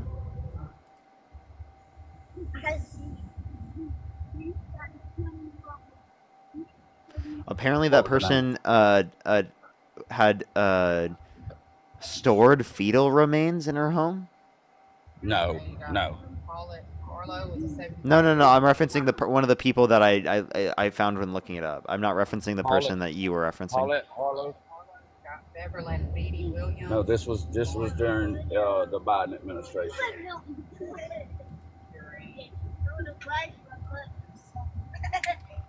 Okay. So I mean I don't see any evidence of this quite yet, but if you can find it, let me know. I guess I think some people in the meantime while you look that one up. And I see some people saying, I'll try to look. Beverly Betty Williams. All right. Let me see. They said a person was sentenced to 41 months in prison for violating the Freedom of Access to Clinic Entrances Act. Damian Williams, the United States Attorney for the Southern District of New York, announced today that Bevelyn Betty Williams was sentenced to 41 months in prison for violating the Freedom of Access to Clinic Entrances Act, the FACE Act, in June 2020, in connection with her interference by including by threats and force with individuals seeking to obtain and provide lawful reproductive health services at a reproductive health center in Manhattan. On February 22nd, 2024, Williams was convicted after a 9-day jury of one count of violating the FACE Act before a U.S. District Judge, Jennifer L. Rockin, who was imposed today's sentence. U.S. Attorney Damian Williams said Bevelyn Betty Williams repeatedly intimidated and interfered with individuals seeking and providing critical reproductive health services. She did so by physically blocking access to clinics, threatening staff, and by force. This office and our law enforcement partners are committed to ensuring that patients exercising their legal right to obtain reproductive health services and healthcare facilities and their staff providing those services can do so without unlawful interference or fear of threats or violence. All right, let me ask you this: Do you accept that explanation? You accept that explanation for her? I mean, I'd have to look further. Seemingly, that's the explanation from the attorney's office. But you're automatically spreading the misinformation about what Trump done, and you accept that explanation of what Trump done, or you don't accept the explanation of what Trump done, but you're willing to accept this explanation. Wait, to clarify, they were. Why am I willing to accept this information? Because it was determined by specifically the Southern District Attorney of New York and the attorney's office. Same thing. And I don't have reason to believe otherwise quite yet. Same thing happened to the case to specifically what you were just referring to, what Trump done. What did Trump do that? What Trump? What did he do? The case that you just what was we talking about? What did he do? And what made me bring up what made me bring up her? You tell me, because I just want to clarify this. You don't remember? When this happened, Trump was in office. I do just want to clarify this. No, listen. Right, but you brought up something that Trump done, saying that he had someone arrested or some shit like that. That Trump had someone arrested? That's what made me. Right, you said something. I was saying that Donald Trump wanted to put people in prison for a year for burning the American flag, which he passed an executive order to do so. Right. And he detained Mahmoud Khalil for over 100 days without due process for saying Free Palestine and for speaking up about Palestine. Mahmoud Khalil. What was the guy's name that you just said? Right. You're talking about the MS-13 gang member, right? No, he was not an MS-13 gang member. Yeah, he was. But anyway, no, he wasn't. Mahmoud Khalil is not an MS-13 gang member. What are you talking about? He 100%. 100%. Well, that's just. I mean, there's evidence pointing that he is. No, there isn't. But there literally is no evidence. Wait, I'm serious. There is zero evidence indicating that Mahmoud Khalil is affiliated with MS-13. What are you talking about? Yes, they are. But anyways, moving forward. Wait, I'm sorry. I think you're thinking about the stupid claim about Kilmar Abrego Garcia. That's who I'm referring to. I'm not referencing Kilmar Abrego Garcia, which, by the way, we could even critique that in terms of you saying that about him. But because that's a ridiculous claim to even make about him. But you just said that was applicable to Mahmoud Khalil, who was speaking up about Palestine. Right. But he's speaking up about Palestine, and you're willing to accept the thing about the abortion clinic and take it as facts and say, well, you know, she was violating the law, so forth and so forth. But you won't accept the facts of the case whenever it comes to the guy that you're referencing. Wait, I do accept the facts of the case. The facts of the case are that he's not a part of MS-13. No, I'm not talking about the MS-13 Wait. gang member. I'm talking about the Khalil guy. Yeah, Khalil. Yeah, but no. By the way, don't refer You said he to was don't arrested. refer to Kilmar Brega Garcia that way. Kilmar Brega Garcia is not affiliated with MS-13. He is not a part of MS-13. That is a ridiculous assertion to make. 1, 2. If you want to reference Mahmoud Khalil, again, Mahmoud Khalil is definitely not affiliated with MS-13. You literally just were like associating them to be the case. I don't think you're understanding exactly what I'm saying. And clarify. Okay, what did the Kilmar guy do? Kilmar Brega Garcia? Yeah, what did he do exactly? No, it's what the Trump administration did to him. They sent him to Right, CCOT, a concentration camp in El Salvador, without just a due process determined by the courts. Why? The Supreme Court ordered that he was not to be sent there. All right, but why? Why? Because the Trump administration claimed that they were illegally in the country and that they had basis to send them there, which they didn't have any basis to send them there. I don't think you listen. What I'm saying is, you're saying that he arrested him and this, that, before, or had him arrested or detained or whatever. But you're not willing to. You take that as being wrong, but you're not taking what the Biden administration as being wrong. Wait, by the way, I just want to clarify. Kilmar Brega Garcia is currently still in the United States, by the way. Under the Trump administration. But we were talking about morality. We were talking about morality, right? Okay, yeah, what about morality? All right. She still was serving a prison sentence due to just protesting outside of abortion clinic. Wait, that wasn't. We proved that was not the case. I mean, the conviction indicated that it was specifically because of physically blocking access to clinics, threatening staff, and by force. You didn't know. That's exactly. This is what I'm saying about being disingenuous. You're willing to read something off the internet. You already said you didn't know about the case. This is from the Justice Department. This is from the Justice Department. It's from the Attorney's Office from the Southern District of New York, and there's a conviction. This is what you do when you start losing. You Wait, it's not even just a claim. There's also conviction. Listen, that's the point that I'm trying to make, Parker. She was convicted for protesting. You don't know exactly the facts of the case. She wasn't convicted for protesting. She was convicted for violating the FACE Act. All right, and what is that, Parker? I just explained that one. The FACE Act specifically is the Freedom of Access Clinical Entrances Act. All right, and what did she do? What did she do by physically blocking access to clinics, threatening staff, and by force. But she did not do that, Parker. She did not do that, Parker. That's what the conviction determined. And so if you're saying that the conviction is inaccurate, I'd like to see an appeal or anything that could indicate otherwise. Parker, that's the point that I'm trying to make. That's the point that I'm trying to make. They're saying that she done all of this and done all of that to have her convicted specifically just because she was not for abortion, just because she was protesting outside the. Wait, if you want to give me any evidence that it was that all of these claims are incorrect because there was a conviction with Mahmoud Khalil, there wasn't a conviction, by the way. He was just held without due process, right, for over 100 days without the ability to do that. Now, also, I can give you other circumstances. There was a U.S. veteran, Army veteran, that was just trying to go to work at a licensed farm and they specifically they were detained by ICE for over 3 days without access to an attorney and with no medical care, even though they were literally pepper sprayed, Parker, and their skin burned. And that was wrong, Parker. I understand. And that's the Trump administration.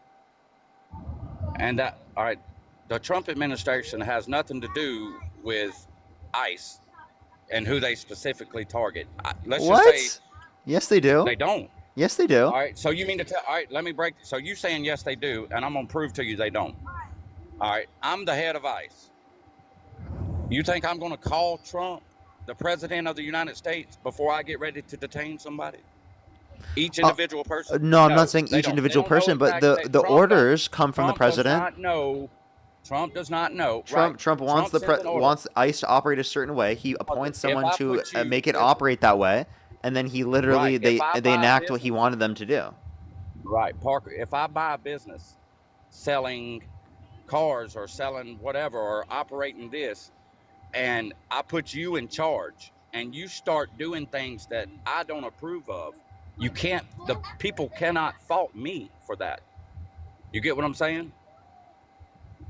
They need to fault you, not me. So Tom Holman or whoever needs to be at fault, not Trump. But Tom Homan's doing this at Trump's orders, and Tom Homan is quite literally doing exactly what Trump would do in that position. Just want to clarify. Trump quite literally says that he thinks that what they're doing in terms of ICE is justified. No, listen. Trump is not saying, hey, I want you to go out there and detain veterans who are citizens of the United States and detain them and hold them for 3 days. Well, then That's why not did they? happening, So Parker. then why did their As bad as you offices may do want it to, that? that's not happening. Why isn't there an That's not investigation? Why haven't they investigated this? How you know they're not, Parker? Because there's no reported investigation. Have you? All right. So are you involved in ICE some way that nobody knows about? Are you working with them? How you know they wasn't an internal investigation with ICE? I said there was no reported investigation, The genius. ICE officer who detained that person didn't get reprimanded somehow. You don't know that. Yeah, so I mean, I would love for them to be investigated and held accountable. And again, given that they were, that would be great. But the point I'm making is that, again, Trump's administration is allowing less accountability to happen. They are quite literally violating due process rights to a greater extent. And you're not understanding that the Trump administration is giving them authorization to do so. Listen, I don't think we started out with, is it morally better to be a liberal or a conservative? And you said liberal. I could give Absolutely. a fuck less about what.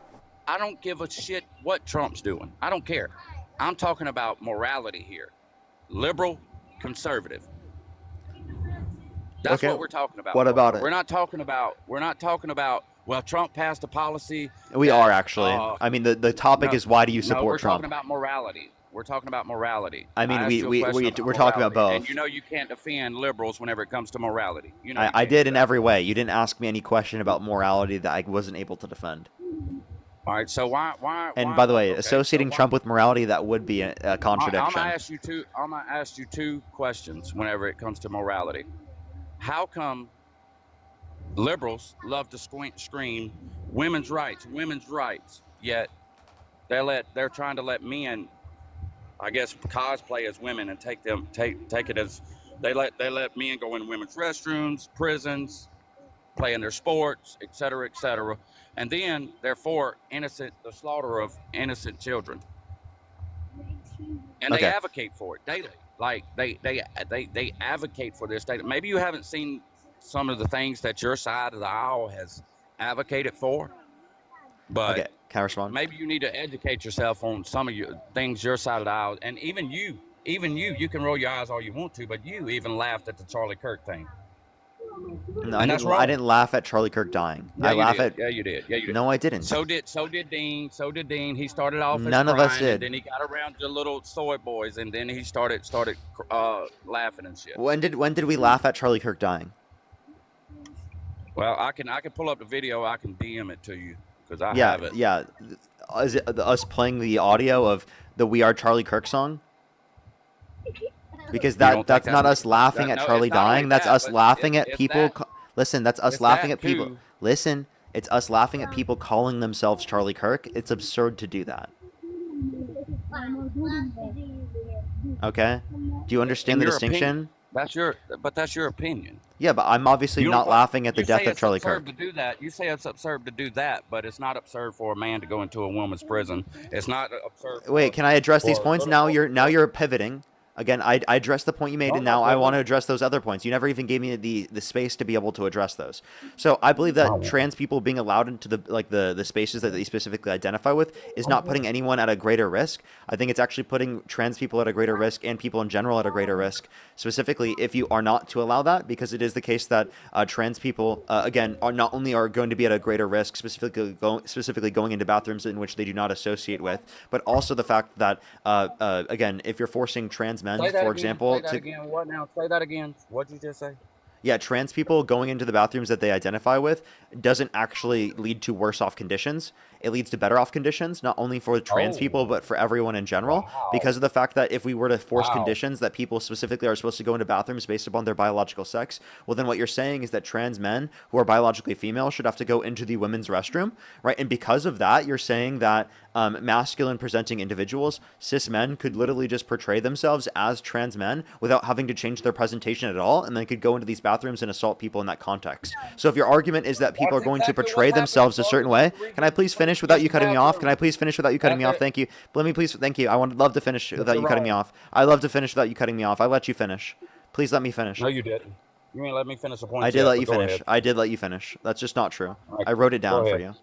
Okay, so. All right, go ahead. So again, in this context, again, you're not letting me finish. I'd love to. In terms of the, fuck, I just forgot where I was. Oh, I gotta remember. So again, allowing trans people to go into the bathrooms that they identify with leads to better conditions, not only for them, but for everyone in general, because again, you're forcing trans men to go into women's restrooms, which would mean that, like, again, cis men could just like portray themselves as trans men without having to change their how they present, and they could just literally assault people in that context. So that the whole argument that people are going to portray themselves as trans to be able to go into these particular spaces, right, is just obviously going to flop right on its ass, because you're not going to have genitalia inspections, chromosome inspections, and gamete inspections walking into the bathroom.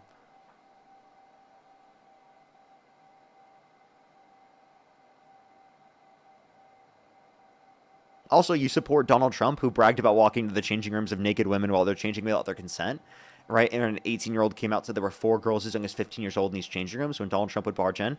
And you guys are trying to make us out to seem like the villains. It's kind of just virtue signaling and embarrassing.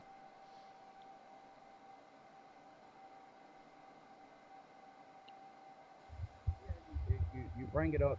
You're covering your mic. I can't hear you. All right. Bring it up whenever it comes to Trump. And it disgusts you whenever it comes to Trump, right? But whenever it comes to liberals advocating, like you just did, for biological men to go in the restroom with women, you're okay with that. I think that trans women are women. Just because they look masculine, just because they present masculine, they don't need to go in the restroom with the opposite sex. Like, Parker, listen to what you're saying, man. Hey, this genuinely, is biological men going in the restroom with little girls and women. This is biological men participating in women's sports. This is biological men being imprisoned and sharing cells with biological women. So even though you may look masculine, take a man who may look feminine. I mean, if you got a, let's just say you have a, no, if you have a, let's just say you have a biological woman who looks like a man. You want that person to use what bathroom? And the bathroom they identify with. They identify as a man. Let's just say they identify as a man. Okay, so a trans man? Yeah, I want trans men to go into the men's restroom. Okay, and they have a vagina, right? They could. Okay. And a woman who identifies as a man and looks like a man, you want that person to use what? I think they're a trans man. I think they are a man, right? And I think that they should be going into the men's restroom. So if that man goes into the restroom, I'd rather you use the bathroom as your biological sex. Have you ever gone into a gender neutral bathroom? Just because you look feminine or you look masculine. Hey, dude, have you ever been into a gender neutral bathroom? What does that have to do with anything? Just to clarify, I'm just asking, have you ever been in a gender neutral bathroom? But Parker, I don't think you realize the severity of what they are actually doing. I think, wait, by the way, I think even so, there's a distinction between going into a bathroom because, again, people aren't going to do that until they go into the stalls, and those are personal and like you can't go into those areas. At least they should be so that you can't see at all. And that's the connotation of bathrooms that should exist. But Donald Trump was walking into the changing rooms of naked women while they're changing, when they're changing out in his vision, not like in personalized changing areas where he wouldn't be able to see. So it's like, I don't even know what the comparison would be here. When people are going to the bathroom, they are doing their fucking business and they are leaving, okay? So you say, I can pull up something showing that they're not. Let me do that for you real quick. Yeah, go ahead. Provide me any sources that indicate that. I'll thank some people in the meantime. Christina, thank you so much. I really appreciate the $5. I really appreciate it, Christina. Can we get some W's for Christina in the comment section? Mads, thank you so much for the $1. Sharp with the $50. Thank you so much. Get some W's for Sharp in the comment section right now. Thank you so much, Sharp. I really appreciate it. W's for Sharp in the comment section right now. Thank you so much. Thank you, Sharp. I really appreciate it. Thank you. That's so kind of you. W's for Sharp. Always good to see you. And yes, of course. Thank you so much. Thank you so much. Rachel as well. Thank you for the $5. Thank you. I really appreciate it. Thank you. I'll definitely have to make sure to look. I'll have to look into the particular case. Kelly as well. Thank you for the $20, by the way. Thank you so much. Thank you. But Rachel, yeah, thank you so much for the information, Rachel.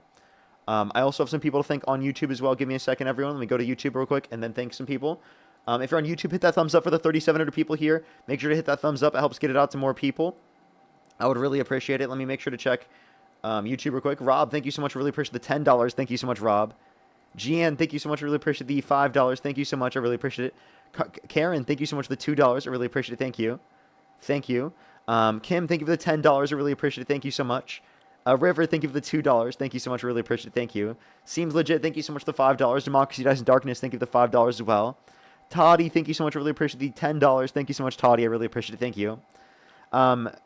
Papa, thank you so much. I really appreciate the $20 on YouTube Super Chat. Thank you so much. I appreciate it. Thank you. Give some W's for them in the comment section right now. Yeah, controlled Congress literally 80% of the time was, yeah, and it's why it's been in shambles. I totally agree. I totally agree. Edward with the 200 Canadian dollars for Merry F. Trump Xmas and Merry F. Trump New Year. I really appreciate it. Thank you so much. Can we get some W's for them in the comment section right now? Thank you so much. I appreciate it. Thank you. W's for Edward in the comment section for the $200 on YouTube Super Chat. Thank you so much, Edward. That is so kind of you. Thank you so much. Thank you, Edward. Kylie, thank you so much for the $5 as well. Thank you so much. All right, did you find what you're saying? I can't hear you, man. Yeah, you can pull it up. It's right there. Give me just 1 second. Okay. Okay, give him a second. He said you can look it up. I can't even see that. Could you just tell me the title?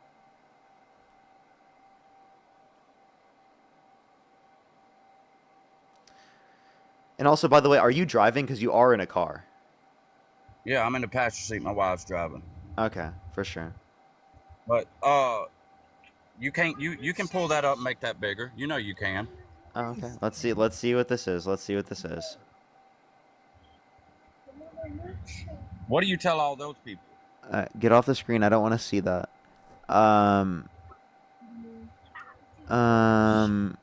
Guilty. Okay, so you're saying that there have been circumstances where people are guilty, and by the way, these aren't even sources. These are just claims, so that you're saying, or it's just written down. I'd like to see the individual sources that you're referencing. But again, there being claims that particularly people have committed crimes is not evidence of proportionality. I can give you so many more cases of it being applicable that cis men have engaged in these particular types of actions. So the argument that trans people are more likely to engage in these actions is wildly absurd. Trans people proportionally are less likely. I know you want to cut me off because you want to cut me off. You want to cut me off. It's okay. All right, you can mute yourself. All right, buddy. It's going to be okay. Hush, little baby, don't say a word.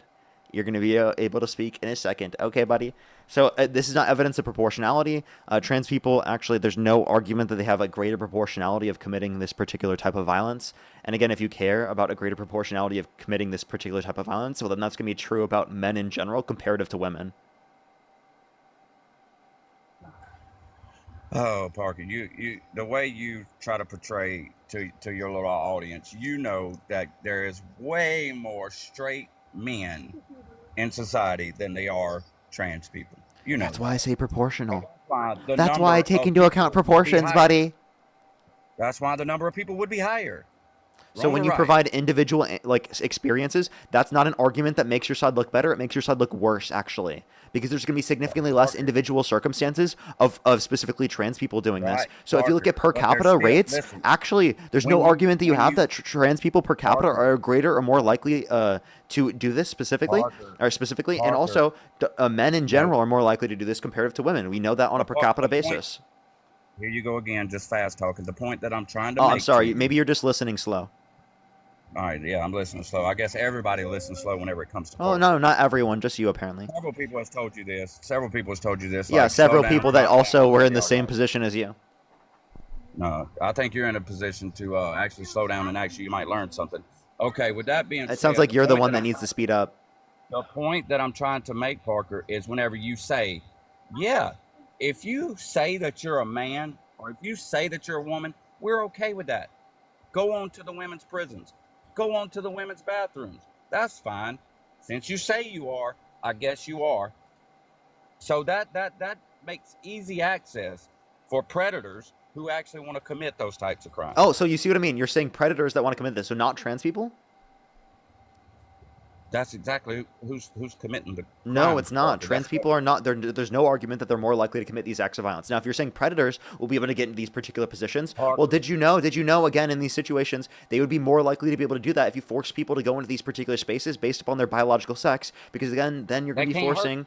Then you're going to be forcing trans men to go into the women's restrooms, which then will allow for cis men to portray themselves as trans men just to be able to get into these spaces. All right, look, let me explain something to you, Parker. If you have a woman who presents herself as a masculine man and identifies as a man, that's a man. I want her still to use the women's restroom because I know she cannot forcibly penetrate my wife or my little kids with her vagina, Parker. That's the difference. Wait, I'm Parker. sorry. I'm sorry. Do you understand that you can use other things than specifically male genitalia to do so that? What are you taking in the bathroom, Parker? Wait, Come so this on, man. argument you're making is ridiculous. It's absurd. Also, again, if you cared about predators assaulting women in your life, you wouldn't support a fucking guy that was held civilly liable of sexual abuse themselves. Why the hell would you support someone held civilly liable of sexually abusing a woman if you care about protecting women? Why would you support a guy that bragged about walking into the changing rooms of naked women while they're changing without their consent, where an 18-year-old came out and said there were 4 girls as young as 15 years old in these changing rooms when Donald Trump would barge in? Why would you point to that and still support them, given the fact that you wanted to protect women? Why would you support the guy that specifically is listed all over the fucking Epstein files, right, as the person that's going to protect women to a greater extent? You are absolutely incapable of holding any accountability to Donald Trump or to any individual on your side. Do you support Biden? Biden's preferable to Trump. And of course, what about Biden? That's gonna be the argument. What about Biden? What about Biden? Sniffing kids. And then what about what his daughter said about in his journal, in her journal? What about that? One, the contents of the journal haven't been verified. She specifically claimed herself. Wait, listen. She claimed herself. Listen. I'm telling you what she said herself. Listen. Mute. This is what she said herself. She said that people were taking things out of context, misrepresenting what specifically was indicated. And by the way, that was stolen and sold to a right-wing think tank named Project Veritas. We don't have a chain of command or a chain of custody on that would indicate that specifically that it would have legitimate standings in it. And she's indicated that we would have to think otherwise. And even if that is true, that's not comparable to Donald Trump literally sexualizing his daughter. Would you support Trump if he sexualized his daughter? Yes or no?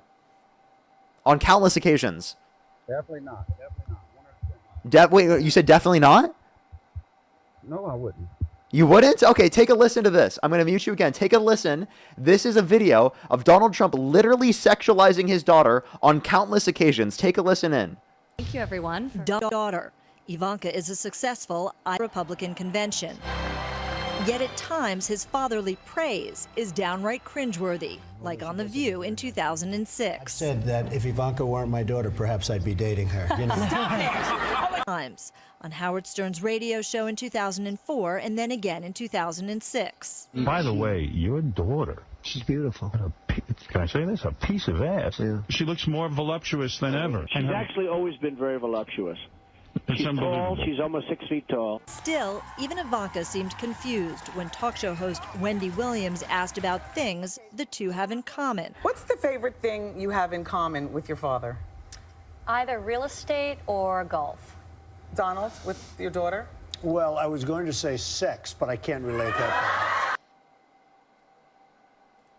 Those are countless occasions of him literally sexualizing his daughter. Again, Howard Stern said that his daughter was a piece of ass, and he said, yeah.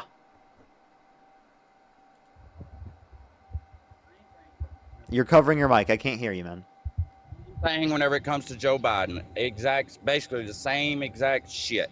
Same shit. So I heard Joe Biden. I didn't hear that you don't support Trump anymore because you said you wouldn't support Trump if he sexualized his daughter. I gave you explicit circumstances of him sexualizing his daughter, and without mentioning Joe Biden's name, can you give me a response to that? I don't support anybody who sexualizes their daughter. Oh, so you don't support Trump? No. So. Oh, no, okay. So if he sexualizes his daughter, no. okay, so you wouldn't vote for Donald Trump over Kamala Harris? I'd vote for him again if he run for a third time. You goddamn right, over somebody who over any fucking Democrat. So you would vote for someone who sexualized their daughter? I don't give a fuck if they sexualizing their mama. It beats any fucking Democrat. Sweet home Alabama, pow-now-now-now. He'd still support Trump if he literally engaged in incest, pow-now-now-now. Sweet home Alabama, pow-now-now-now. Didn't you vote for Biden after So by the way, so like let me clarify these points. You Let me did clarify vote for these points. Biden So after the diary came out, though, right? no, by the way, I voted for Biden in 2020. The diary was not out then, by the way, just to clarify. Secondly, Yes, wait, who's preferable? Who's preferable, Harris or Trump? Without saying Biden's name, who's preferable, Harris or Trump? As far as what? As far as you voting for them. I'd vote for Trump any day over. Okay, Harris. exactly. Exactly. Damn near 80 million Americans agree with me. Yeah, so again, in this context, you understand that Kamala Harris, you couldn't apply any of these particular standards to Kamala Harris, right? But you can apply them to Trump, and yet you'd still prefer Donald Trump over Kamala Harris. Is there anything Trump could do that would get you to support Kamala Harris over Donald Trump?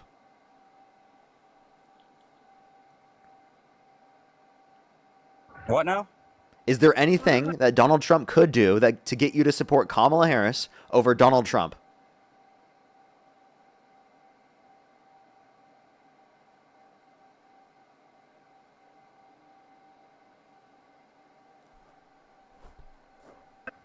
I missed the question. I was doing something. What'd you say now? Is there anything that Donald Trump could do to get you to stop supporting him over Kamala Harris? And to say that you'd rather support Kamala Harris over Donald Trump? Listen, let me explain something to you. That's the thing whenever it comes to, I guess, you liberals. As far as the claims, oh, well, he done this, he done that, he done this to that woman. There wasn't enough evidence to hold him criminally. No, I want a direct answer to the question. We're going to ask you one more time. That's Is exactly there what I'm doing. You anything, just don't like the answer. listen, And is there anything Trump could do? Your audience is going I'm asking you a direct question. Is there anything Trump could do that would get you to support Kamala Harris over Donald Trump? Yeah, if he stopped doing what he was doing as far as helping America, and he's been helping America, so if he stopped helping Americans, then I would definitely not vote. Such as? What has he done to help Americans? Several things. He's lowered taxes so far. He increased taxes so far. Tariffs increased taxes. He actually lowered taxes. That's just a talking point on Wait, that. so the BBB did lower taxes, but it shifted the burden of taxation from those that are disproportionately higher income to those that are disproportionately lower income because he replaced a progressive tax structure income tax with a regressive tax structure tariffs. Inflation is coming down as well. Inflation is still like well above the amount that we'd want in terms of a target rate, and it's limiting our ability to bring down interest rates when we have increasing unemployment and worse off labor markets conditions. I asked you a direct question, like you said me. What was the direct question? Is inflation coming down, yes or no? Inflation is around. Let me explain. Inflation is around. No. It's a direct question, yes or no. Has inflation reduced since Trump has took office? Yes. Or no? It went from 3% to 2.7%, and the so it issue has decreased, right? Very slightly. But the issue with this is that listen. You have to hear why. The issue with this is that the last data There's that we always got, a why. you have to There's take always a why. the issue that you have to take the issue you have to take into account is the last data that we got is incomplete and is easily subject to revision because of the fact that we saw no data between literally the entirety of October and up to halfway through November. So we're only getting half of the data from that month, and we have limited factors on what's affecting inflation. So since of the limited capacity to get information about the prices, it is something that we should take with a grain of salt until we get at least the next report in.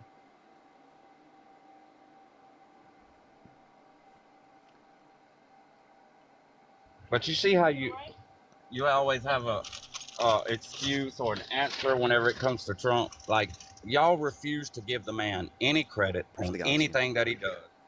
He could cure cancer tomorrow, and you people would say, well, he shouldn't. Some people want to suffer with cancer. Some people want to go peacefully. No one would say that. You're being ridiculous. Yeah, So you want to know something crazy though? We can acknowledge when we agree. It's just there's very little things that we do agree with him on. Like, for example, I even talked to a guest earlier about how I like the USMCA. What else have you agreed with him on? What else? I mean, I agree with no tax on tips, no tax on overtime, the deductions for those. I agree with cutting taxes for working class Americans. I just think that he's using that as a front to be able to actually net increase taxes for working class Americans and decrease taxes for rich people. Parker, you see how you got to throw that in there? Well, he's just using that as a Also, front. one thing I do want to tell you, because I mean, there's a lot of people in the comment section that are also saying this. Literally, you said he could cure cancer and this would happen. He cut cancer funding research, right? No, and he did you'll not. still support him. No, He could cut No, he the didn't. funding for cancer research, and you'd still vote That's for him. another lie. That's another You wanna bet? left-wing talking point. You wanna That's another bet? left-wing talking point. And you're going to pull up a left-wing source. He Do did you not wanna bet? Pull all funding for cancer research. That is a 100% lie. Do you want to bet? Whatever you want to put on it, Parker. Whatever, no matter the amount? No matter the amount. No matter the amount. Okay. So you don't think he's I said ever... all funding for cancer research. No, I never And said he if cut he all did- funding. I never said he cut all funding, but he did cut the funding. Yeah, you said he cut cancer research. Cut Yeah, the like he- funding out for cancer research. No, not all of it. I said he cut it. 10%, 25%, 50%, 5%. What was it? Well, I mean, it depends on what initiative you're referencing. There was a 37% cut to the NCI. All right, for what reason, Parker? Well, you tell me. I don't know. You tell me. You brought That's up. not my. It's not mine to explain. Why are we cutting the National Cancer Institute? I don't know. You made the claim. Why are we cutting the Childhood Cancer Data Initiative? You made the claim, Parker. But I know 100% that he didn't cut all funding to cancer research. That I do know. Okay, so he didn't cut the NCI, which frees grants. So what are we talking about here? So what was even the point? Did of the, Donald Trump cut the NCI, the National Cancer Institute, which led to grant freezes? No, No? Do you want to bet? not all. Do you think that Trump proposed it at least? I don't know if he did or didn't. Be honest with you. He did. Okay, and for some reason we always go back to Trump. Trump. Okay, so Trump, now he Trump, doesn't want to bet Trump, on this. Trump. Yeah, we're talking about the President of the United States when we're talking about politics. Is that a complicated thing All for you right, to understand? Let me ask you this. All right. So far, what I can see. Now, this is just me. This is me and my neighbors and people who live around me so far, what I can see. 4 years under a Democratic president, inflation was through the roof. For what reason, I don't give a shit. Whether you say it was worldwide, whether you say it was because of this, whether you say it was because So of that. you know whether the say it was explanation. You this. just choose to ignore reality. No. Listen, I'm not done. So 4 years under a Democratic president, inflation was through the roof. Gas prices, highest they've ever been. Ever in American history, gas prices reached this high during Joe Biden's presidency. The border, out of control, out of control. Most border crossings ever in American history. 4 years. And then what I see now is gas, $2 a gallon, the border, hardly any crossings, inflation coming down.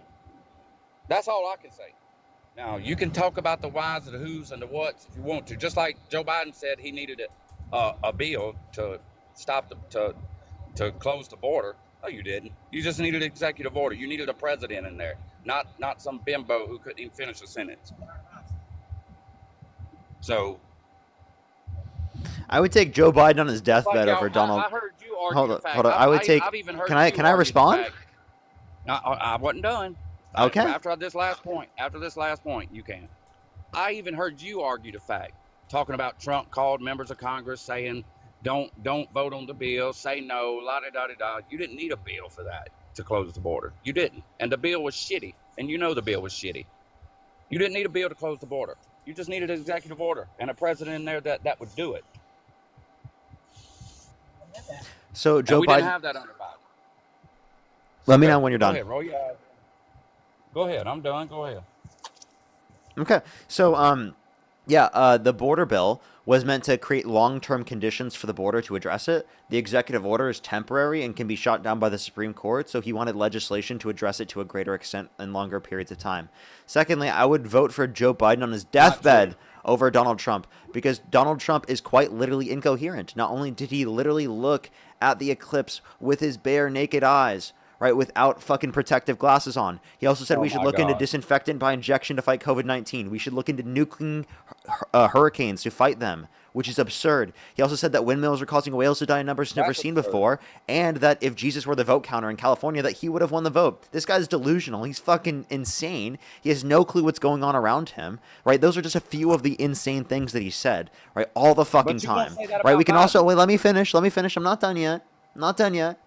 We can also point to the same things. Hold up. We actually have the same price for gasoline as we did a year ago. It was $3.05 a year ago on average in the country. It's $3.05 now on average in the country. Crazy thing that the price hasn't fucking changed in an entire year. We can also look at how grocery prices have gone up since Trump got in office. And if you're going to talk about inflation, again, I already told you, it's a grain of salt with this last fucking report because of the fact that Trump shut down the fucking government and wouldn't engage in negotiation. So we have limited data. Yeah, that's why. Also, we can point to the fact that in terms of border crossings, the Biden-Harris administration didn't cause the border crossings and the inflation because of economic insecurity caused by the pandemic and supply chain issues caused by the pandemic that then led to those set of circumstances. So the argument the Biden-Harris administration led to this massive level of inflation that we've never seen before in this history of this country not only is wrong, empirically speaking, because inflation has been higher in the past, but also it's a ridiculous talking point because you are not willing to apply the same standard to Donald Trump because he has had the the highest level of unemployment since the Great Depression. Okay, and you don't blame him because you acknowledge the context of COVID. But apparently the context of COVID is something that you can't acknowledge whenever a Democrat is in office. Now you may go.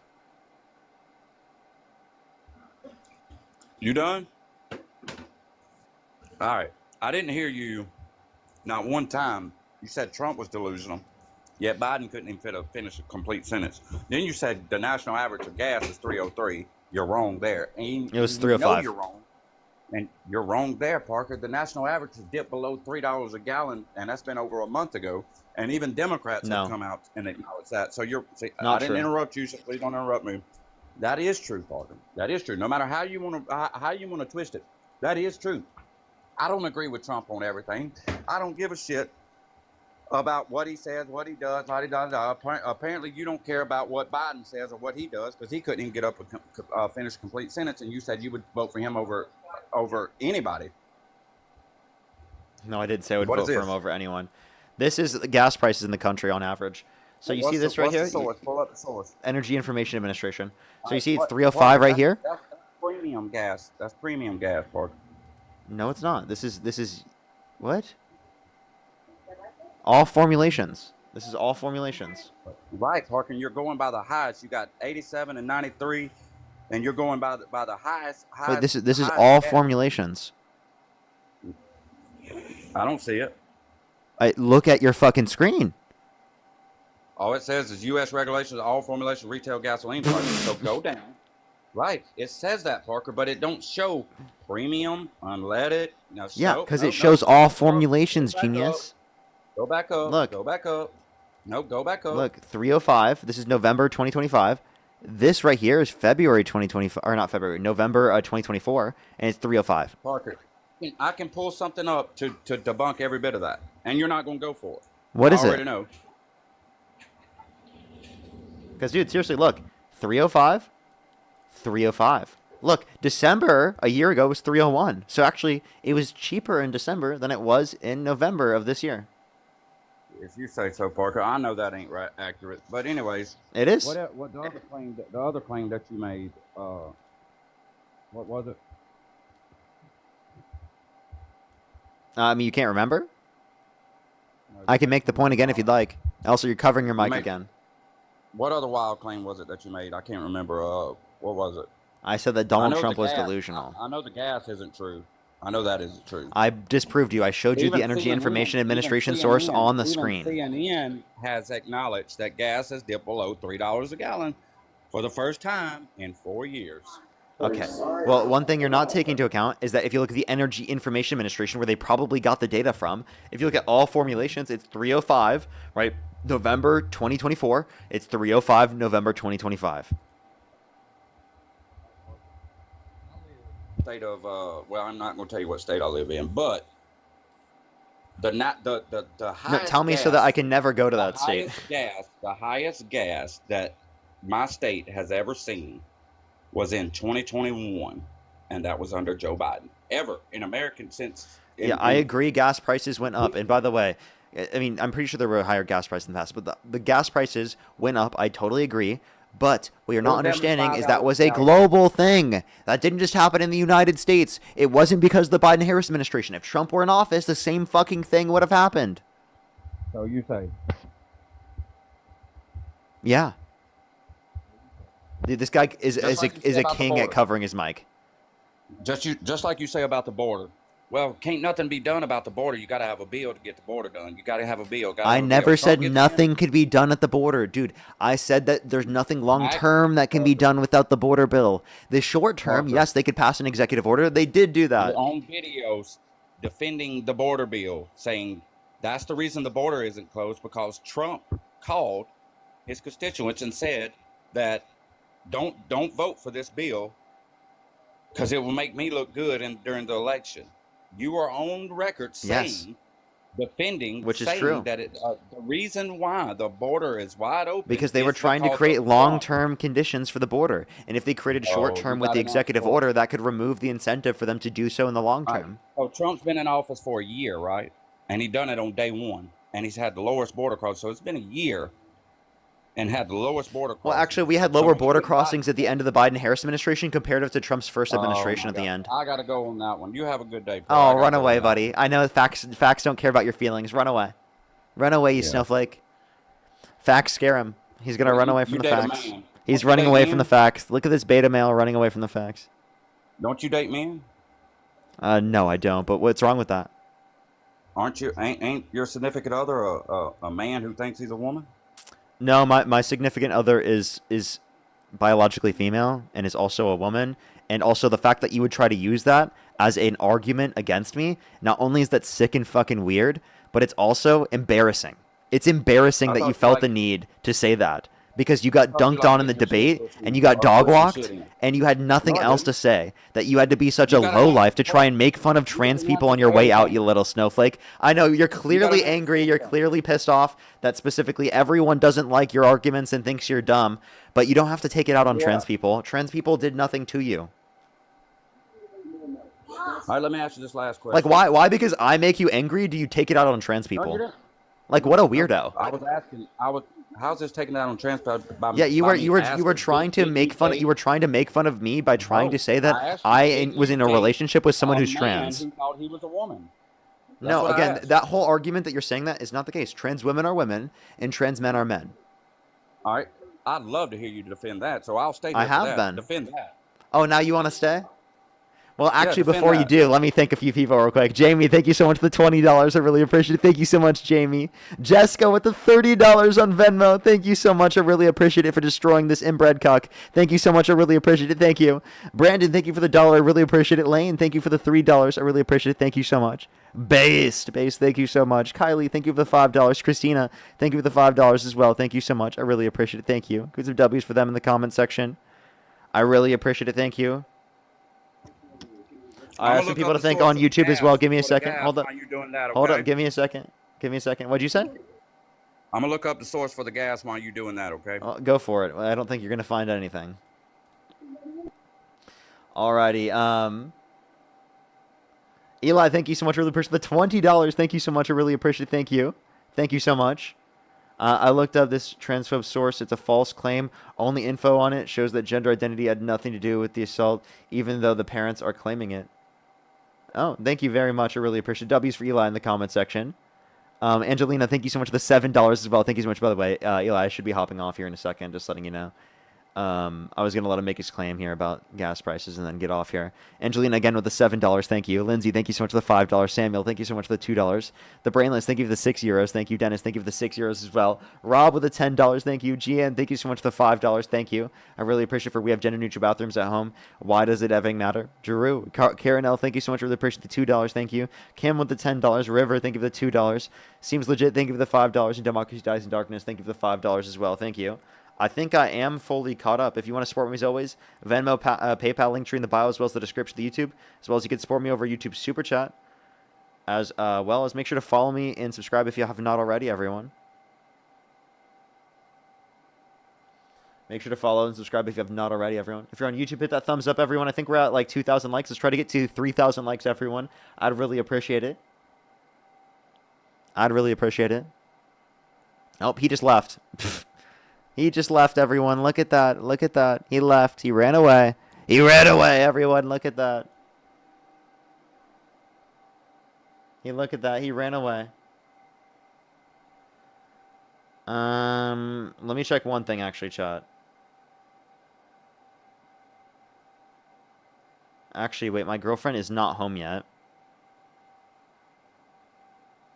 I might... Wait. Yes, wait. I do have a little bit of time, actually. We actually have a little bit longer, chat. We actually do have a little bit longer. My girlfriend is not home yet. When is Dean going to start? We're going to get off when Dean does, I think, actually, now. Because my girlfriend is still a little bit away from home. So actually, I got a little bit of extra time than I expected. I was just getting texted by her. That's why I thought that was the case. But I should be...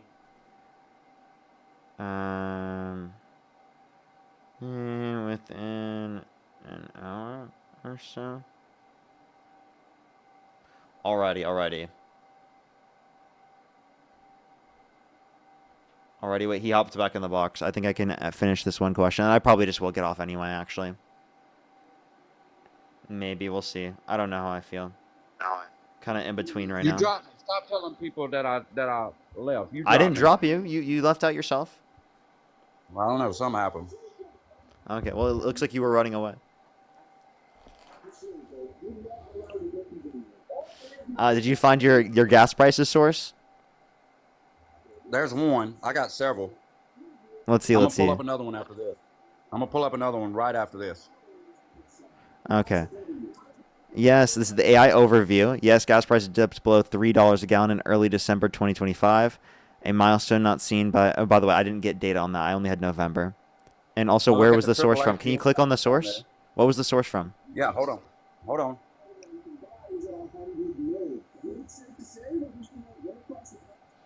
And also, what are you looking at all formulations? Because when I'm looking at all formulations, that obviously it's going to be a little bit above $3. No, damn well. The AAA, you know this is an accurate source, though. Is this for all formulations? Of regular gasoline. National average for regular gasoline. Yeah, what was it a year ago under that same source, under that same point? Damn near $5 a gallon. No, it was not. You want to bet? You think it was $5 a gallon on the average a year ago? All right, Parker, but Wait, you think a year ago it was $5? You want to bet on that? Parker, see how you're trying to pivot? Wait, no, hold up. Do you want to bet on that? I literally can't hear you because you're covering your mic again. Oh, now you can't. Don't pivot. You made the claim that gas was not below $3 a gallon, the national average. Well, I was saying I for just all showed you that it formulations. was. Hey, you're I just showed referencing. you that it was, and you're not willing to accept it. Hey, I'm willing to accept it. It's just not for all formulations. Is that okay? That is, Parker. It is. That's the AAA. That's the AAA source. Yeah, It is. yeah, I'm seeing that. That shows all formulations, Parker. That shows them Yeah, all. You can actually, go to the source right now. You can go to no, AAA right now and click on it. I'll And tell Oh, it you. shows you So every bit of it. mid grade is $3.30. Premium is $3.69 or 67 cents. And then Parker, what is the diesel is national $3.50. Parker, what's the national average? What's the national average for regular? See how you know, oh my God. Parker, this is what I mean about you don't debate in good faith. What, I asked you a question and you just didn't clarify. Because I clarified. I said the average, the current average for mid grade is $3.30. Premium is $3.67. Diesel $3.50. And the regular is $3.82. That's wrong. Or not $3, And I just showed you- $2.82. I just showed you that was wrong, Parker. I just proved to you that your claim was wrong, and you're still not wanting to admit it. Dude, when I'm referencing all formulations, you know it's categorizing all of those together, right? Correct. And that's what I just showed you. Okay. And I also do just want to clarify. A year ago today was $3.02. So you could have argued that if you actually read your own source, by the way, in terms of that claim. But one thing I would say is if you look at what's it called? The prices for all formulations, right? It was over 301. No, it was not, last Parker. year. And you know you're wrong. And you know Yeah, it you're was wrong. 305 right now. It was 305 then. That's for November. So again, December might have changed, but what, you're talking by a few cents, dude? Parker, gas prices are coming down. Inflation is coming down. Crime is coming down. The border's secure. Whether you like it or not, that's what's going on. Agree to disagree. You have a good day. You're gonna run away. So inflation coming down is not because of Trump. Or if anything, it's the alternative is because of Trump. Crime coming down is not because of Trump. He's released violent criminals into our country. He is a criminal himself too. It's embarrassing that he said that. I'm trying to see if Dean's hopping on right now. Because I do want to be getting off here very soon. He said he was hopping on very soon.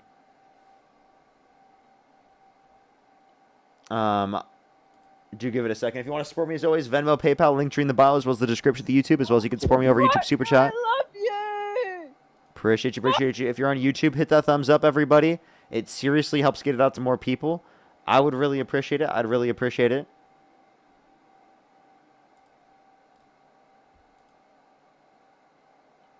I would appreciate it. What's up, everyone joining in? Or everyone, make sure to tap that screen. Sorry, that was a muscle memory. Let's try to get to 2 million likes before I end it on TikTok. And if you're on YouTube, hit that thumbs up. Let's try to get to 3,000 likes. Yo, what's up? How old are you?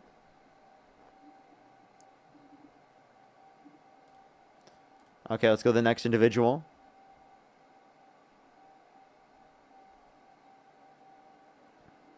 Yo, what's up? How old are you? Israel the 9/11, Israel the 9/11, Israel. Alrighty, do give it a second. Yo, what's up? Oh.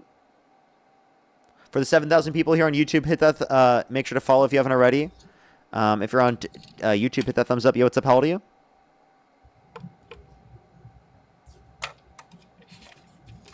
Alrighty, let's go on the next individual. Only send a guest request if you meet that set of criteria listed in the TikTok screen. We are just looking for some debates.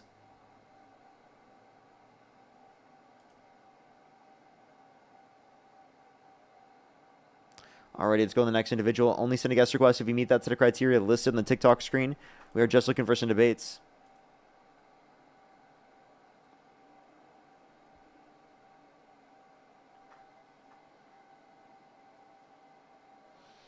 Yo, what's up? How old are you? Let's go to the next individual. Only send a guest request if you do meet that set of criteria listed on the TikTok screen. We are just looking for some debates. Do give it a second, everyone. I'm going to try a few more people. If I can't get someone, I'll probably just do like a Q&A to chill before I get off. Hello, Parker. Yo, what's up? How old are you? I'm 20 years old. Personally, let me say something before we start. Do you support I'm a Donald big Trump? fan. I used to, but I don't. But I have problems with him now. Well, based. We appreciate you very much. Welcome to. I don't even have a name for us anymore. What is the Parker? Welcome to the Parker cult. Actually, welcome to the Parker cult.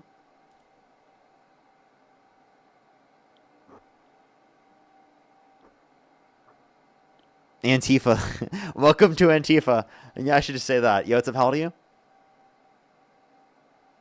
Welcome to Antifa, everyone. Welcome to Antifa.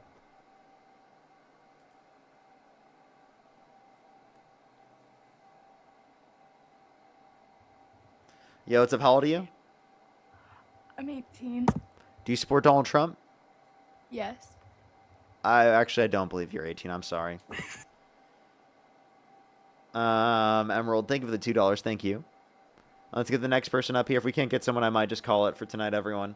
If you're on YouTube, again, hit that thumbs up, everyone. Let's try to get to 3,000 on YouTube before we end it. We're almost to 2 million on TikTok as well. We're pretty close.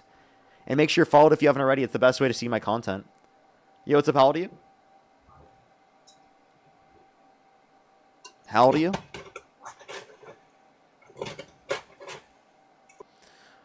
Okay, I'm going to try 3 more people. If I don't get someone in the next 3 people, we're going to call it for today, everyone. Because we have got over 6 hours today, everyone. We had a longer stream today by far. We had a way longer stream. 6 hours is diabolical, chat. We haven't done a 6-hour stream in a while. I used to do this every day.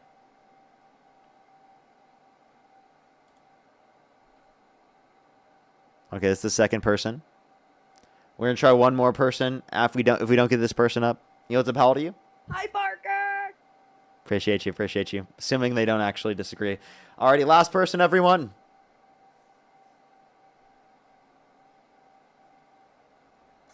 Yo, what's up? How old are you? I'm 45. And do you support Donald Trump? I sure do. Okay, and if you could go back in time, you could either vote for Donald Trump or Kamala Harris. Who would you rather vote for? I'm still going to go with Trump. Okay, why do you support Trump? Well, I guess I like the ideal of the direction that he's saying the country is headed in. I like the concept of the border being closed. I like the fact that he supports freeing up our energy resources and promoting more drilling and selling of oil. I believe all of those things are good for the economy and going to affect a better future for the price of oil and gas. Things like that. Okay, so I do think he's done multiple things to actually make the conditions worse off for electricity prices in this country. For example, decreasing the level of investment in domestic production of renewable energy. I think that's definitely not a good condition for the benefit of energy prices in this country. I also do think that in terms of the border, that he's not addressed it in the manner that we would like, by specifically violating people's constitutionally protected rights, such as due process to a greater extent, by expanding expedited removal to everyone within the jurisdiction of the country that's been within the country for less than 2 years, when prior it was people within 100 miles of the border that have been within the country for less than 2 weeks. So it's very much expanded the violation of people's due process rights. Also, 73% of those detained by ICE have no prior criminal record, and 95% have no prior violent criminal record. Okay, so when you, this is a good question. I've been meaning to ask someone about this. So when you say violating due process rights, do those due process rights really apply to people who have come illegally across the border? Do they still get constitutional rights just because they're in the land? Yes, actually, that's true because of the 14th Amendment. It says any persons within the country, within the jurisdiction of the country, are granted equal protection of the law, which includes due process. And the reason why it specifies that is because it defines a citizen that includes person within the definition, but it distincts what a person is as compared to what a citizen is. So it clarifies that, and then uses person right after for any person within the jurisdiction of the country. So it clarifies that. And by the way, in order for us to verify that someone has committed a crime, we have to utilize due process to do so. Otherwise, there's no verification on behalf of the Supreme Court or the judicial branch. Not the Supreme Court's not the entire judicial branch. No verification on behalf of the judicial branch on what the executive is claiming, because whether or not they meet the criteria for example, expedited removal is going to be based upon whatever the conditions of the executive branch is claiming, and it's not verified by the court process. Otherwise, that would be the basis of due process. Another question I would ask about the border is it true that that Trump didn't really change any policies? He just enforced existing policies? Because I know his executive order to close the border, that was an executive order. But as far as I knew, there was no policy change, and that Biden and the Biden-Harris administration were not really enforcing the existing rules. Is that accurate?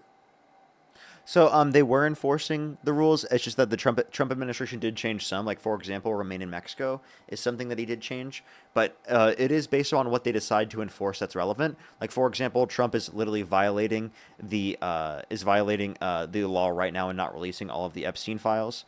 They also, again, have violated the law in plenty of other circumstances. In terms of, like, TikTok, for example, they are not enforcing the law and banning TikTok. But these are examples of violations of the law that you probably would say that you support from an individual perspective.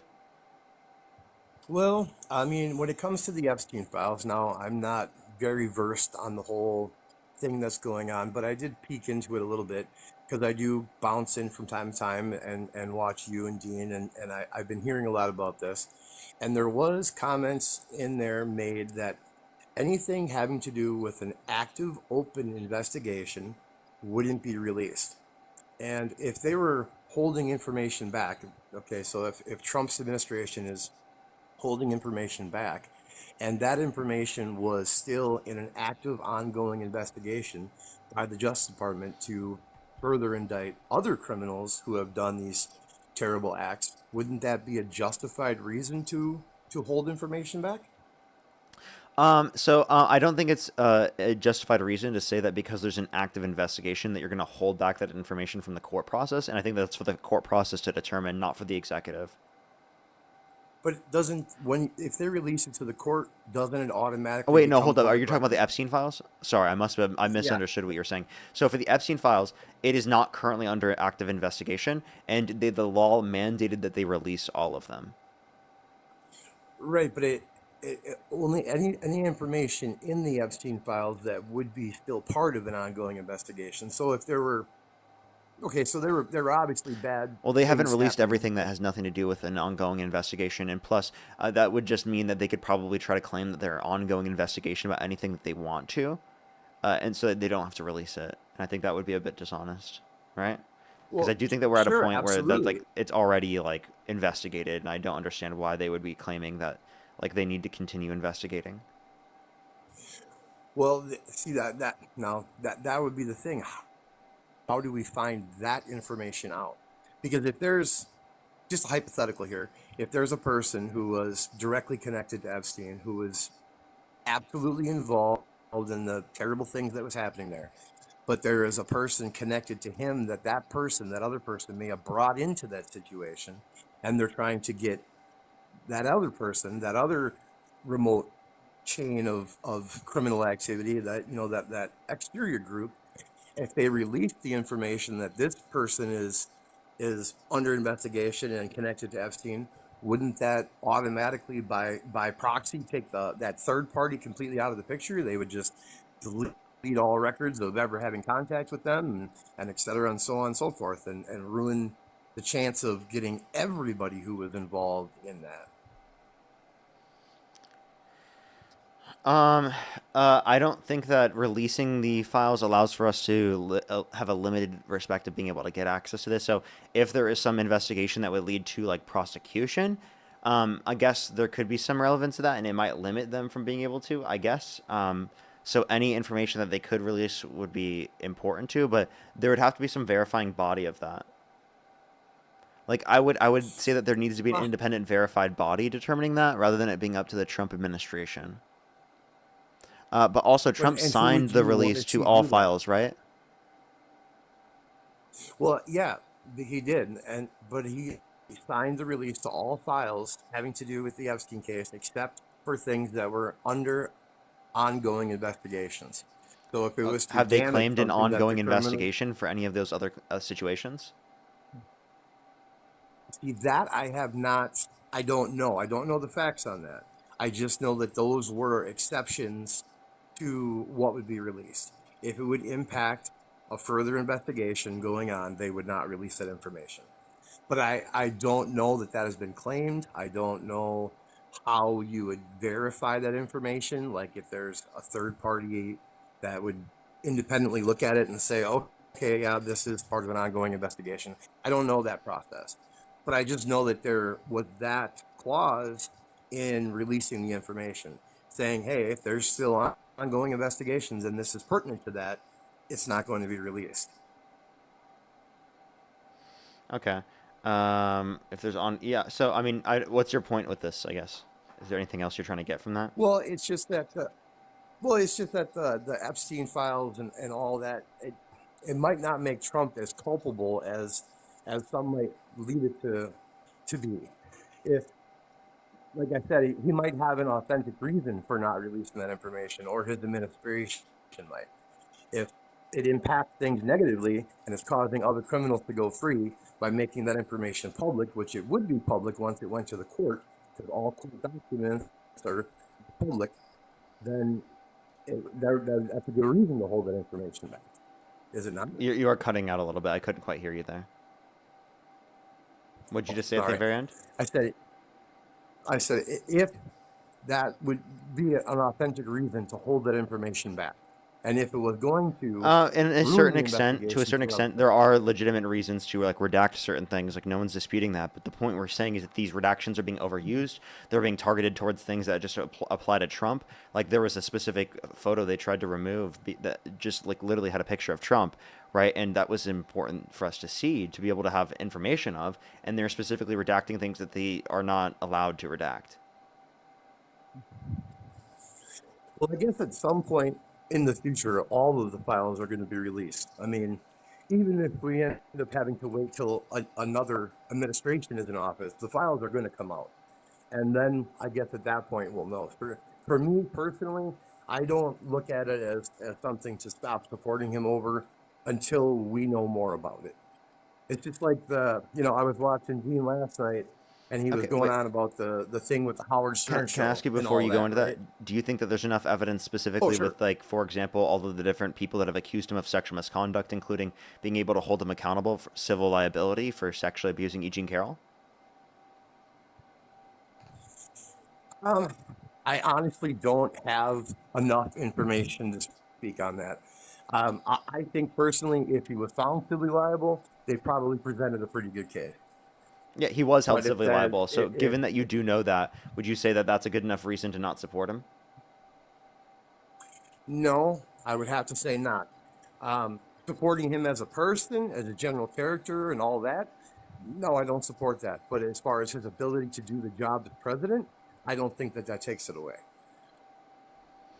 Okay, so what is something that he could do that would get you to support? What is something he could do that would get you to support Kamala Harris over him? Well, I guess anything that acted in... Okay, so let me word this differently.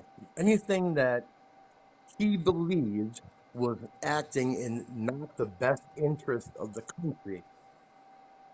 So he would have to have something go on. Anything that he believed. Well, he could just claim whatever he wants about this, couldn't he? Well, sure, but I mean, you can kind of sniff out BS. I mean, I believe when he says things that he truly believes the things he's saying for the most part. There's obviously some political banter that's just BS, but all politicians do that.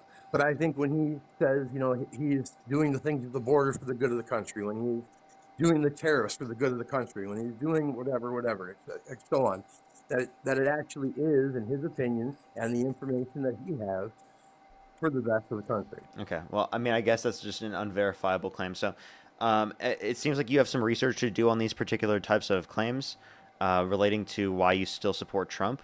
That it seems like you need to look into. I'd look up Trump libel essay and try to look into the case, because I think that's an important thing to look into before you claim that you support Donald Trump. But yeah, is there anything else you'd like to talk about before I get off and go on to the next person, or not next person? I get off for today. No, I would say you're welcome Thanks up. very much for having me on. I appreciate your time. For sure, you're welcome up to come up back on the live once you look those things up, and we can overtalk them more. Excellent. Thank you very much. Have a great night. See you then. Alrighty, everyone. I'm gonna get off for today, everyone. People asking about Dean. Dean should be going live here pretty soon. He's okay as of now. He's gonna have some updates for people. He's gonna have some updates depending on what he wants to talk about. I don't know what I can or can't talk about, so it's just like all about that. But yeah, Dean's gonna be okay. He'll be fine. He'll be okay. Just letting everyone know. But yeah, thank you everyone for coming through. Check out my YouTube. Hit the thumbs up on YouTube. I'd really appreciate it. You can also check out some of the videos. I'm going to be posting videos right now. I appreciate everyone so much. Thank you, everyone, for coming through. I will see everyone tomorrow. I love y'all so much. I'll keep you updated with when I'm going to be live. For people asking me what happened, it's not I can't say. It's all Dean. You have to go watch Dean's live later. He can explain. I can't. That's not up to me to explain. Just letting everyone know. Love y'all. Have a fantastic night, everyone.